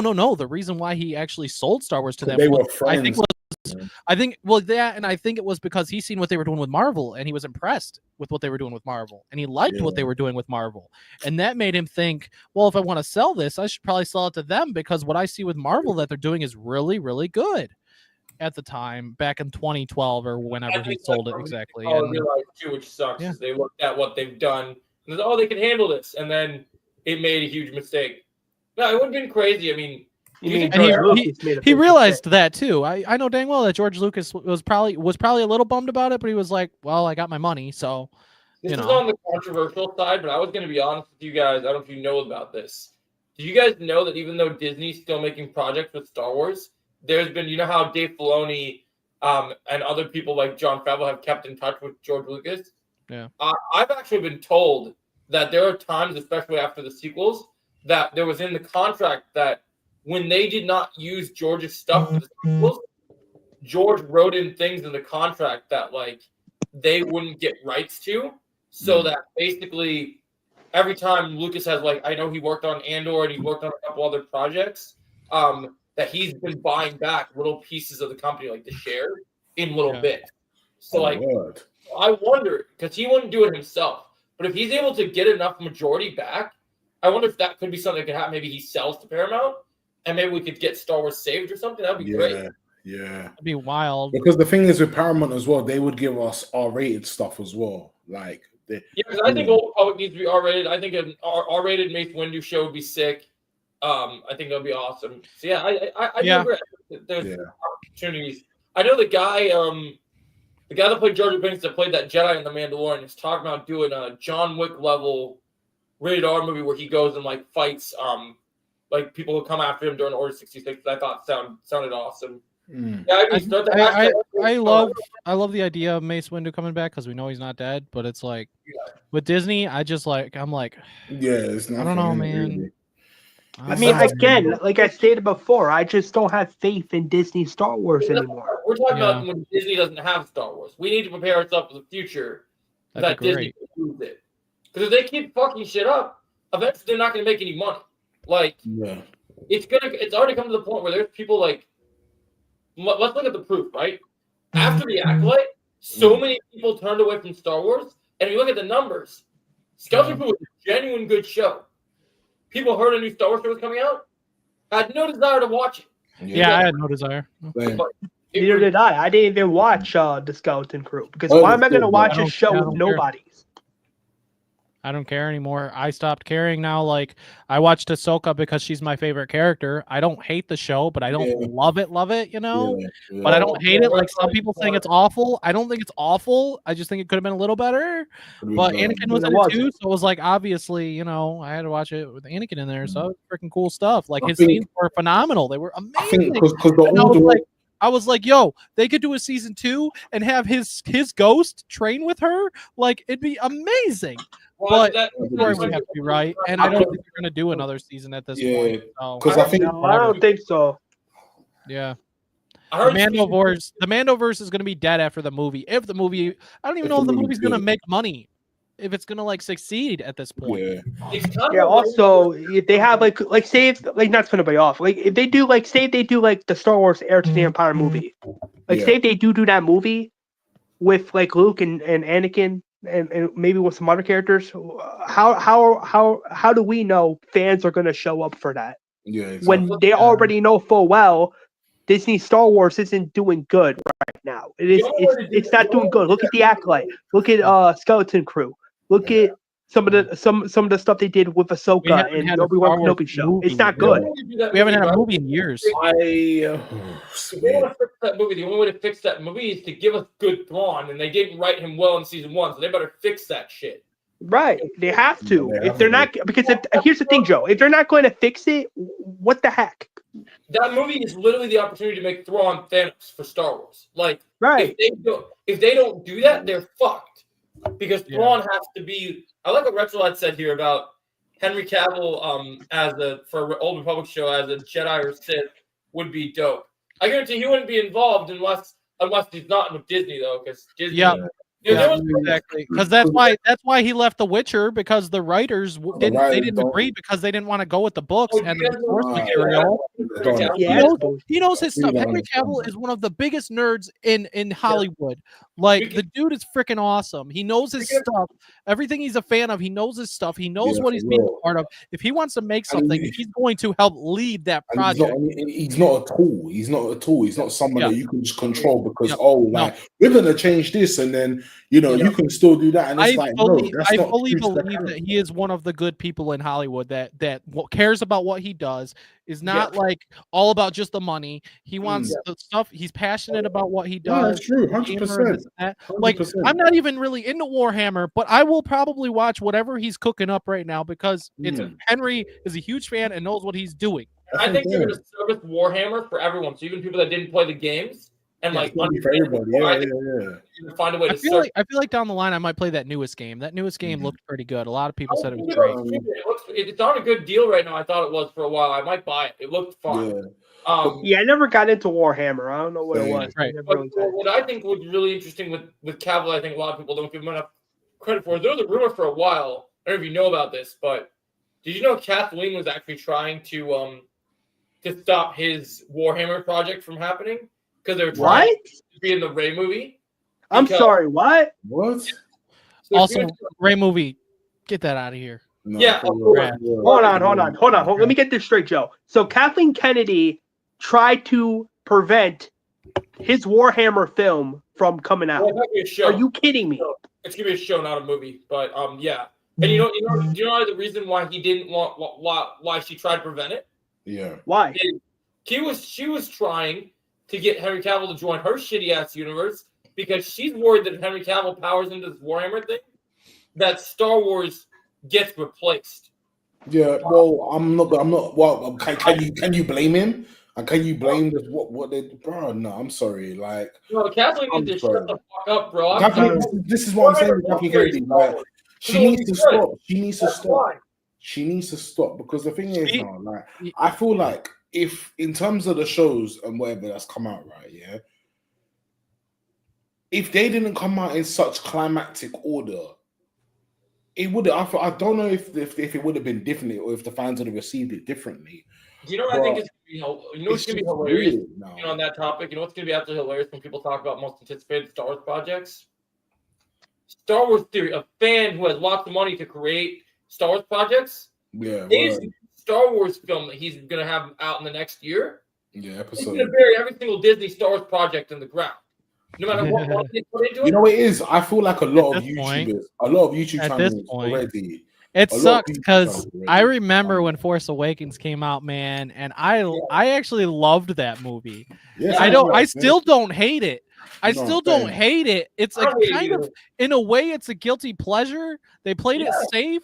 They had a good thing going, and they just screwed it all up. I still don't hate it, but there's no point in really rewatching it because it's just like it's a part of it, and it's a part of the trilogy. So it's exactly. Really and they had, and you know, Rogue One is fine too. It did what it was supposed to do. Yeah. Chosen, are you but still I don't. I just this conversation is kind of like exhausting because it's Star Wars. You know, I feel like it's like. I don't care about a lot with Disney anymore like I used to. Like that is the old Disney. They don't have that magic anymore, really. Like they'll bring it back here or there with something. I don't count Deadpool, even though it was made by Disney. Fox owned it before, and that's a little different. But like I look at something like they bring you back with like when Moana 1 came out, it was like I'm getting the vibes of that Disney magic that they used to have, you know. Certain projects Disney does will hit, but most of the projects don't, and that's the problem. I definitely agree with D-Mail on that. Let me ask you guys this, and this is I'm sure. Whose smart idea at Disney? Sorry to cut you off. Just one more thing. It's okay. Whose smart idea at Disney was it to release Mufasa the same weekend as Sonic 3? Bro, I don't know. Who made that decision? I mean, I don't know. It was silly. Like you're gonna do that over a film that's already had 2 good back-to-back films already. Like, you're not gonna win. Like you're not gonna win like that. I think Disney did that because they wanted to compete with Paramount. But they can't compete in it at all. True, but all to be fair, Disney didn't really have to have Mufasa. The only reason Sonic made less money is because it wasn't released worldwide right off the bat. I don't even think it was released in certain countries in general. That's the only reason it made less money than Mufasa. Mufasa had to be released worldwide for Disney to make money. Mm-hmm. They didn't have to release Sonic 3 worldwide to make money. Basically. Right. Yep. But yeah, going back to the whole Star Wars thing real quick, I want to ask you guys this one question. Like, do you guys agree at this point that, you know, in terms of like Star Wars YouTubers like myself, for example, like do you see like Star Wars YouTubers doing good in terms of like better Star Wars content than Disney? Oh yeah, for 100%. 100%. I've seen so many fan films because fans know what they want and they know what they know about the lore, so they're able to create like different types of fan films for other Star Wars fans as well. And even if you don't like something, you're like, well, you can respect it because it's from that lore, it's from that era, it's from this. What's so frustrating the most is the fact that Mark Hamill read the script for Episode 8, right? Didn't like it. You know what? They said, too bad. Are you serious? That's crazy. It's crazy because he's Luke Skywalker. If he himself is Luke Skywalker and he disagrees with what you're doing, don't you think you should get the hint that everyone is going to be not happy with your movie? And it's crazy because I remember when it's funny because I remember when, like, obviously when the sequel trilogy finally finished, like there was a lot of like, because a lot of people it left everything up in the air. It was like, what's going to happen next? That third movie 100% could have saved that trilogy, but they goofed it up. Yeah, they went. I think they could have went with the first draft. The first draft that the guy put out originally, I feel like that could have. There would have been some plot holes, but it could have saved it to a degree. Yep. All right, so we would have been okay with it. But because when you really think about it, when you look at somehow Palpatine returned, are you freaking serious? You know what I'm saying? Like instead of having Palpatine come back, and that's going to be so you're telling me that Snoke wasn't a clone of Sidious, but acted just like Sidious? Are you serious? He was just a nobody. I hated that. I mean, I will admit this. The thing that's I will admit this. Instead of having Palpatine come back, here's my take. Instead of having Palpatine come back for Star Wars Episode 9 and having him be the villain again, here's a better idea. How about Darth Plagueis? That would have made the assumption. That would have made a whole lot more sense because Darth Plagueis in the Star Wars Legends timeline was obsessed with how to cheat death. Yeah, more immortality and all that. That's what he wanted immortality. Literally. So. But here's the thing: here's the thing with Disney. If Disney went with Darth Plagueis, it would have made sense. Because then you would have looked at Snoke and you would have been like, okay, Snoke is not a clone of anything. They thought that it would help their movie make more money because they were bringing back someone that people were familiar with. But that was the problem. That was one of the issues that Kathleen Kennedy didn't want to admit. Adapt your idea. I'm sorry. That's what you need to adapt and do something new. Yeah.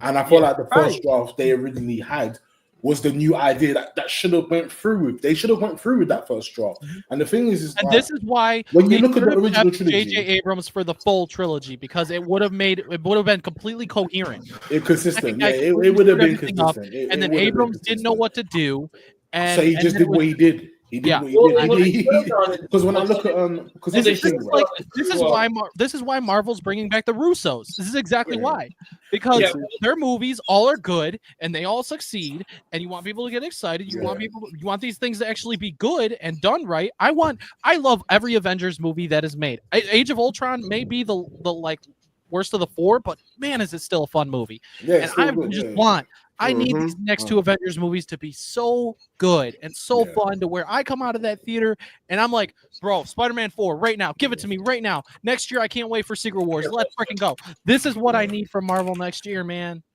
I don't care. Honestly, this year, they don't have to give me too much this year. I don't care as long as Daredevil's good. Fantastic Four might tease Doom at the end or whatever in post credits. I don't know what they're all gonna do here, but I think it's gonna be interesting. Also, what about we completely forgot that they existed? The Eternals. Are they coming back? Oh, but Eternals are done. I doubt that. That's been done. They can't. I doubt that. I don't think they're ever coming back, bro. I'm sorry, the thing is, I didn't even think the movie was that bad, innit? But I felt like, what was the point of this, though? Really and truly, they did all of this, and then they missed the main event of what happened in Phase 3. And I think we'll see. I think we'll definitely see like a tease of Doom at the end of Fantastic Four. Yep, but absolutely. One thing that I definitely see is like I heard Doomsday is going to start filming. April. Like next month. I heard it's starting early. I heard it's starting. March. Early? Okay, well that makes sense. So I personally feel even before we get to Fantastic Four, I know in Fantastic Four because it's not a big focus of the movie, we weren't able to see any set photos of him. Yeah. With the way Hollywood is right now, moment Doomsday starts rolling, you're going to start seeing RDJ in the Doom costume. It's going to start. Honestly, We're going to start seeing a lot of set photos and everything. There's going to be a lot of leaks for that movie because there was for Infinity War and Endgame. There was tons of photos everywhere for those movies. I heard they're prepping for that movie. Now that it's coming out in March. And something I heard that's crazy is I heard Chris Hemsworth, who has not even been confirmed to be on the cast list, is already in England. So what? I mean, it makes sense because Thor is Thor, and they would want him against Doctor. Absolutely. It's still kind of crazy that he's the first one to be there right now. Yeah. I heard out of all the filming for the movie that everyone's going to have pretty good screen time, but RDJ is going to be filming for the longest time. See, these movies would be such a mess if we didn't have the Russo brothers. If they would have announced anyone else as directors, I would have said, well, these movies might not be that good. Yeah. But because they brought back the two that made the best the best two Avengers movies and made Winter Soldier and Civil War, and every movie they made just worked so well. I'm calling, and I'm looking forward to it just because it's be good.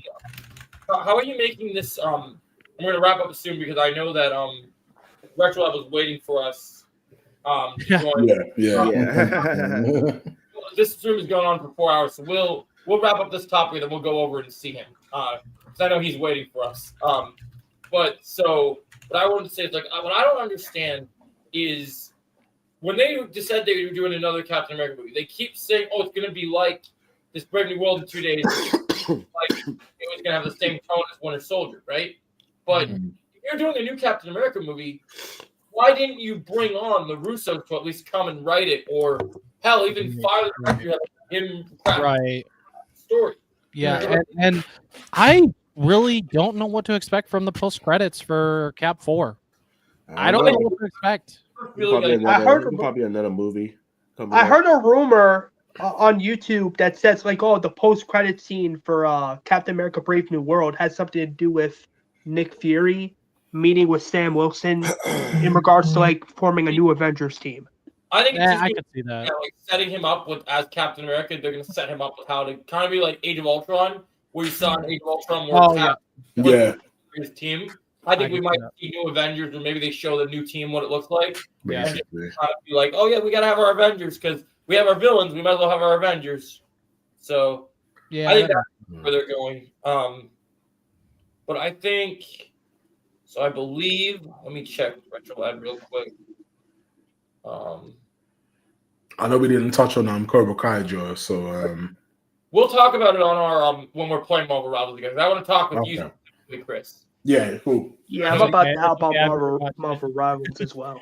I wouldn't mind watching it at some point, though. Yeah, I might get the game set up for me. We just talk about the stuff we're excited about. Yeah.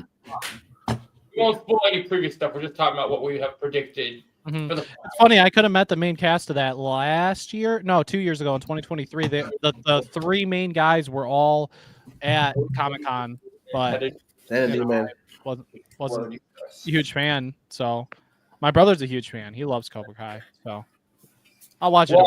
That was important for everyone here. I'm a huge fan because not only did I grow up with the Karate Kid movies, but I also, thanks to the Karate Kid movies, I actually am a fan of I actually do real martial arts, so I have a deep connection to Cobra Kai because of the crazy like. My brother does too.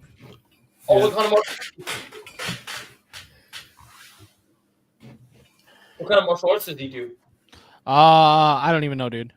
He doesn't even live near me. He lives on the other side of the world at this point. So like literally, he does. I do this. So I don't know. I just know he does something. We can always continue this stuff. That we our continued topics over here. But I am going to end the stream, and then we're going to hop over to the Discord, and we're going to all go play Marvel Rivals if you guys are down. I'm going to go get a shower in, but I might join after. All right, hopefully that next time with the podcast, I'll feel a lot more better, so I can talk a lot more. Definitely. I can't believe you went for this long to where I could actually join for a bit. That's crazy, man. Same here. This is the new show. Like I know my YouTube channel isn't as big as Star Wars Theories, and he's got his new podcast with his new group. But I'm totally okay with it. This is my regular like group, like every Tuesday or whatever. I feel like we have such good camaraderie that we could create something really special here. Hey, I mean, I don't care. Hey, as long as you're still alive, once I'm situated, I can hop in for a bit still. I topics every show so that we always have a slot for you to come in and join, because I really enjoyed having you. Especially, I love your views on things. I think that's fantastic. So, I do get that sometimes. No, I love it. I love the back and forth. We all have different opinions, different thoughts. We have similar thoughts on the things we want. We're all very passionate fans of the things that we love. But we also kind of we're also not self. We're not Disney. Oh, Disney did this really well. Oh, they should do that's funny, Rachel. Yeah, most of us are coming to join you right now, but I think D-Man, you said you're gonna go hop in the shower. Yeah, I'm gonna take a little break. But I'll probably hop in after. I got nothing going on tonight, so. Oh well, yeah, we'll be playing probably for a while. So if you want to hop on and you're done with your stuff, just come join us. We'll be in the Marvel Rivals Discord, and then that's what we'll be talking, and we'll be playing the game on our respected consoles. Yeah. So thanks for coming, guys. We're gonna do this again next Tuesday. This will be our every Tuesday routine. So we put this at 3 p.m. my time, and then we'll be. I guess if we ran 4 hours, I guess we'll try and go even longer next week. Hey, if we go longer, I will join later at night. I'm okay with that. Once I'm there with me. I don't know what, I feel like next week might be a longer show. There's also a Sony State of Play tomorrow. So. Oh yeah, we're all gonna be streaming that. I was gonna talk about. Yeah, I'm gonna stream that also, man. I will be. Yeah, I might do. Dang it! But I'll make a video on it after I watch it. I'll watch it when I get home. And then I'll probably make a little video talking about it. So I'll do a stream about it, but I'm only going to talk about if it's certain games I'm hoping to get. God of War collection. Calling it now. It's happening tomorrow. Yeah. And speaking of like State of Play, I am going to stream down on my second YouTube channel just to give you guys a heads up. Find out is that we apparently are rumored to get an announcement about Resident Evil 9 tomorrow and explore. That'd be wild if that happened. If they do that. I the team is coming this year, but I didn't think that'd get announced till like summer. Well, they said either late this year or early next year at best, innit? So I heard a rumor that it was going to be probably talked about. I'm still pretty much. I'm making content. I'm hoping for finally getting has the real life YouTube Avengers formed now. That's crazy, man. I actually don't mind that title. I mean, that's crazy. I love the idea of the Legion, but real life YouTube. I like the Legion of Creators. That's a good name. Yeah, man. I think it's great. No creators, man. You never know how many. Like some weeks, if some people can't come on, there might be different people. It might be you also plus finding other people or guests or you name it. You know? Yeah, that's what I'm trying to do. I'm trying to that's why we have the Discord. So if anybody ever gets interested in, they can easily either they get access to my videos or whatever. I made a video and then now anybody that's in the Discord that wants to join can join whatever. And I'm always expanding. I'm going to be expanding this for everyone pretty much. Thanks. Yeah, we'll be live every Tuesday. For if you guys want to tease any of your videos before we sign off, feel free to get that extra promotion out there. I'm always working on what I normally work on. I will be gaming. I'll be doing another stream in about 10 minutes where I'll be playing Marvel Rivals with a few of these guys. So that'll be fun. And hopefully, if we're still playing, D-Man will hopefully join us there too. We need to find the other mutants. Funny retro lad. Yeah, the house podcast is hilarious. I'll say, outside of streaming and finishing Ninja Gaiden, because I'm working on those till the end of the month when Monster Hunter comes out. I do have a little. I won't say who or what, but I do have a little bit of a collab thing video that I'm planning to do this weekend with a couple other people.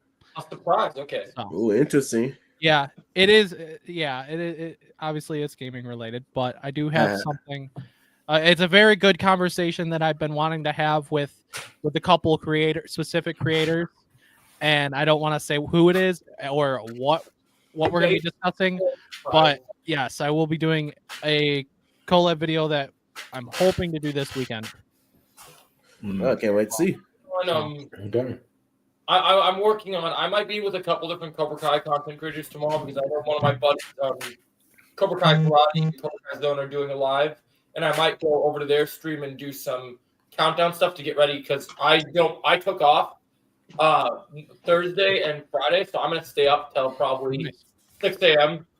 on Thursday because I'm getting ready to watch the episodes. It'll be the final time. It's gonna be pretty crazy. And me and Chris are about to go crazy on our predictions when we go play some Marvel Rivals. So that'll be fun. In terms of my streams, I would like to. I know you're good friends with Josh D-Man, right? On Nintendo Memories. Absolutely. I'm going to be doing something once we both finish the final 5 episodes of Cobra Kai. We should be doing probably this weekend at some point, and I'm trying to expand to do other content with other people too as well. But right now, that's my next big collab, I guess, other than our next episode. Yeah, absolutely. Weekly things. It's going to be like. And if you do like something on Cap 4, I mean, I'm not seeing it till Sunday. But I mean, like I said, I'm only seeing it because I get to go see it for free. So I mean, discuss it. I'm down to talk about it. How about what I'll do, because I know we're gonna have a lot of topics. Right. I'll make sure our Cap 4 reviews, so we can have collaborative reviews. Because of course I'm gonna put out a video for it, but you never know when everyone's gonna watch it or whatever. So, so what I'll do is we'll plan next week as one of our main topics for that to be our main topics. But since it takes a long time, we'll wait. We don't have I assume most of us are going to see it, so it's probably in the first week that it comes out. So I think that we'll all kind of be able to talk about it at least because you said you would see it Sunday. Yeah. All right, Frozen, we're about to wrap this stream right now. If you want to tell me the theory, you can come to my Marvel Rivals stream because that's where I'm headed next. But we're about to. I am planning on making a bunch of big videos. Now, right now, I have a lot of other videos I'm working on, but my main focus right now, I made a pact to myself that I made a video yesterday about some people are just trying to enjoy the show, but there's people that were given early access to Cobra Kai's final episodes, and they tried leaking them. So one of my newest, like the full episodes. Yeah. From the episode. So I was very upset, and I made a big video calling these leakers scum and addressing what you're doing is wrong and like you're ruining the enjoyment of it. And apparently that video blew up. Like it's like at like crazy views right now. By the way, I'm so sorry that you played through the Suicide Squad game. Oh, you're sorry I played through that? Were you watching so I played through that? I think I lurked once or twice, I think, when you were playing it. And I'm just like that game, and then they left me hanging on it, and I was like, okay, well, I guess I'm not gonna finish it now. So I gave it out for free on PlayStation Plus, but I don't know if I'm ever gonna play it or not. That's crazy. I don't know about me too. In terms of what I got planned, I do got like some podcasts planned. I got some some episodes for my Star Wars Secret Survivors of Order 66 show planned. I got some Marvel content planned, so I got a lot of stuff planned. Well, the numbers for the stream just came out. That's kind of crazy. Oh yeah, didn't they release a poster for Mortal Kombat 2 or something as well? Yeah, I was doing a video about that tonight too. I got to talk about Johnny Cage. Yeah. Oh right, because who is it? What's the guy's name that's playing him? Carl Urban. Yeah. That's a weird casting choice. Very weird. I mean, he was Bones in Star Trek. Why are you casting someone for Johnny that can't kick? Like that's what I don't understand. Like why are you doing someone that's not? I don't know. Like I get it. He's a little quirky and can like he played Bones in Star Trek and he could be a little bit funny at times, but I just want it to be better than the first one. The first one, I don't hate it. I don't hate the prequel movie. It's kind of dumb, but it's like a 6.5 out of 10 or something for me. I don't hate it, but I don't love it, and I want to love it. For the first movie, I can watch the 95 movie 1 billion times and freak out every time because every time I hear Reptile and that fight starts with that music between Liu Kang and Reptile, I flip out every time because it's so freaking hype. I want that with this new Mortal Kombat movie. I feel like Ryan Reynolds would have been great for that. And we are about to go as we finish this Mortal Kombat topic Retro Lad, we're coming right over to you right now. So don't worry. But also, I wanted to announce to you guys, to show you how much of a success this is. I just got, welcome back, Melissa. We're about to wrap this stream and then start another one. But I wanted to let you know, I just saw the final numbers on my YouTube channel for this stream. You guys want to hear how good this stream did? Probably been wild, I imagine. Yeah. We did on our first episode, which is probably the highest I've seen them on my first streams on, which shows the camaraderie and shows how great this stream was for everyone. We did about, let me see. Where's the lives? We did about 207 views so far for the rest. Nice. That's awesome. That's what's up. Stuff. So yeah, we're gonna hopefully get even better next week. Yeah, I'll share it a little bit too. Yeah, dude, that would always help. More people. I think more people should check it out because I think this really is gonna work, and I think it's really fun, and you know, I'm excited. Thanks, Dr. Led. So we are going to we're gonna end off now. Everyone can kind of say their final, like, you know, where people can find you if they haven't checked out your stuff already yet, and then we're gonna go and assemble on Marvel Rivals. Cool. So who wants to go in order? Chris go first. Yeah, cool. You guys can find me on my YouTube channel, Chris Forth. Twitch is the same thing. Social medias, Twitter, Instagram is the same thing. Yeah, for me, y'all, my YouTube is Garden Gamer Key. So, and also I got Twitter, so it's a GamerG_1_.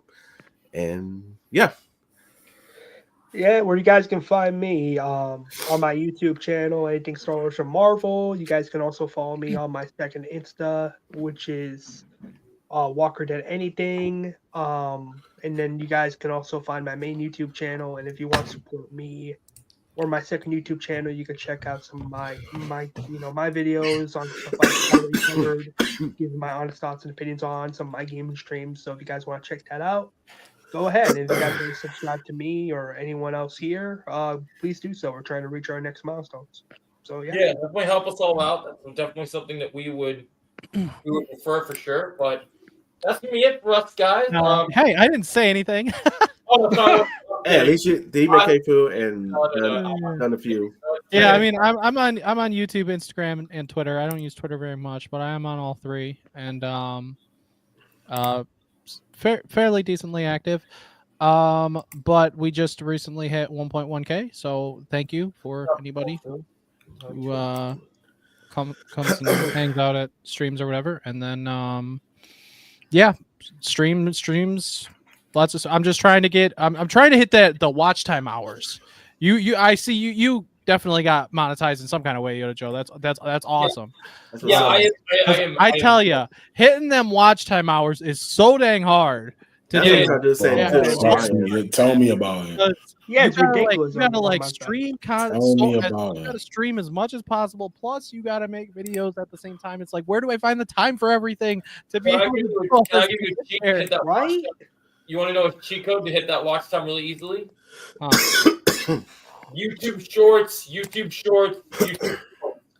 True. I haven't done any in a while. Oh, I heard about that. I've been doing YouTube Shorts, and I've been noticing how it really help out a lot in a way. I have heard it can have a negative impact sometimes, depending on what you do on your channel. Sometimes it's also just come up with a crazy idea. Like Nick Fury said, the idea was to bring a group of people together of remarkable people to see if they could become something more. Yeah, I definitely think that applies. So I actually hit my milestone was probably about. So I had 500 subscribers for a while. I think that was what the requirement was for how many followers you needed. Yeah, and then watch time stuff. It took me about a couple months. I got really lucky because I got people following me from my job that liked my stuff. I had people from my other jobs just kind of all the way. I was always promoting things. I was making sure what it also comes down to, when you make videos, well, someone might have a better camera, they might have a better thing. Just come up with a really good idea or concept that someone really likes, and that watch time will just flow. Like the moment that you get that build up, it comes together like a well-oiled machine. I feel that's just my opinion. Like I feel like it takes a long road where you're passionate of it. I have a full-time job, so like I make a video when I can. I make a couple videos. Sometimes I try to make. I had to set as I've gotten bigger, set my goals realistically. So when I first started, I used to do like 4 videos a night or whatever, just make sure I have everything good, ready to go. And that's no longer realistic. That was when I worked at a movie theater. I could do that. Now, if I'm doing a stream one day, I might get 2 videos done in a night, or I might get 1 video done that's really big, and then wait till the next day to post. So, but as I've gotten bigger stuff, once you get to be monetized, it gets a lot more. They expect a lot more consistent grind, even more than to get monetized. So I've had to be pretty on my toes about making sure that my numbers don't drop as much. So I have to make sure I'm posting something every day. So So yeah, I would say definitely you're gonna hit that. It's just the watch time is definitely the thing you want to hit as soon as possible when you can. But what's happening is I've had streams before in the past where I don't normally gain a lot of new followers. I'm just kind of having fun with my friends streaming. But my watch time numbers for this were really good today, and I got up to I think I started this stream with 1,011 or 1,211, and now I'm 1,214. So, and I have a feeling Thursday I'm going to get my biggest numbers because everyone's going to be live watching Cobra Kai, and they know I'm going to be crying, and so. Star Wars Theory of Cobra Kai, because everyone freaked out when Star Wars Theory cried during the Mandalorian season 2 finale with Luke. If I get those emotions hitting me, I'm not the type of person that I can hold myself back from my emotions. I would immerse myself in that craziness. So it's going to be. Like we said, we're going to talk about. All right. Most of us, except for D-Man, are going to be streaming some Marvel Rivals. But yeah, so everyone announced each other. Also, I wanted to address you, man. I skipped over you on purpose and pretending I was gonna end the live because stream was like kind of like the fun little skit of oops, did everyone say their thing? Oh, I forgot. Oops. It's kind of a bit of oh shit, I forgot someone, or did I? Oh, you can't come on my show and promote yourself. What? No? Well. No, I'm kidding. It's all good. But yeah, so we're gonna all hop on Marvel Rivals. D-Man, hopefully we'll be playing for a while and you can join us as well because I love to continue our conversations and kick some ass on Marvel Rivals together. So hopefully you're able to hop on. All right. But thanks for this, guys. We're about to end this now. Thank you so much for being here. Make sure you subscribe to all my friends, and we'll catch you next Tuesday, guys. This is the Peace. Peace. Peace out. Awesome.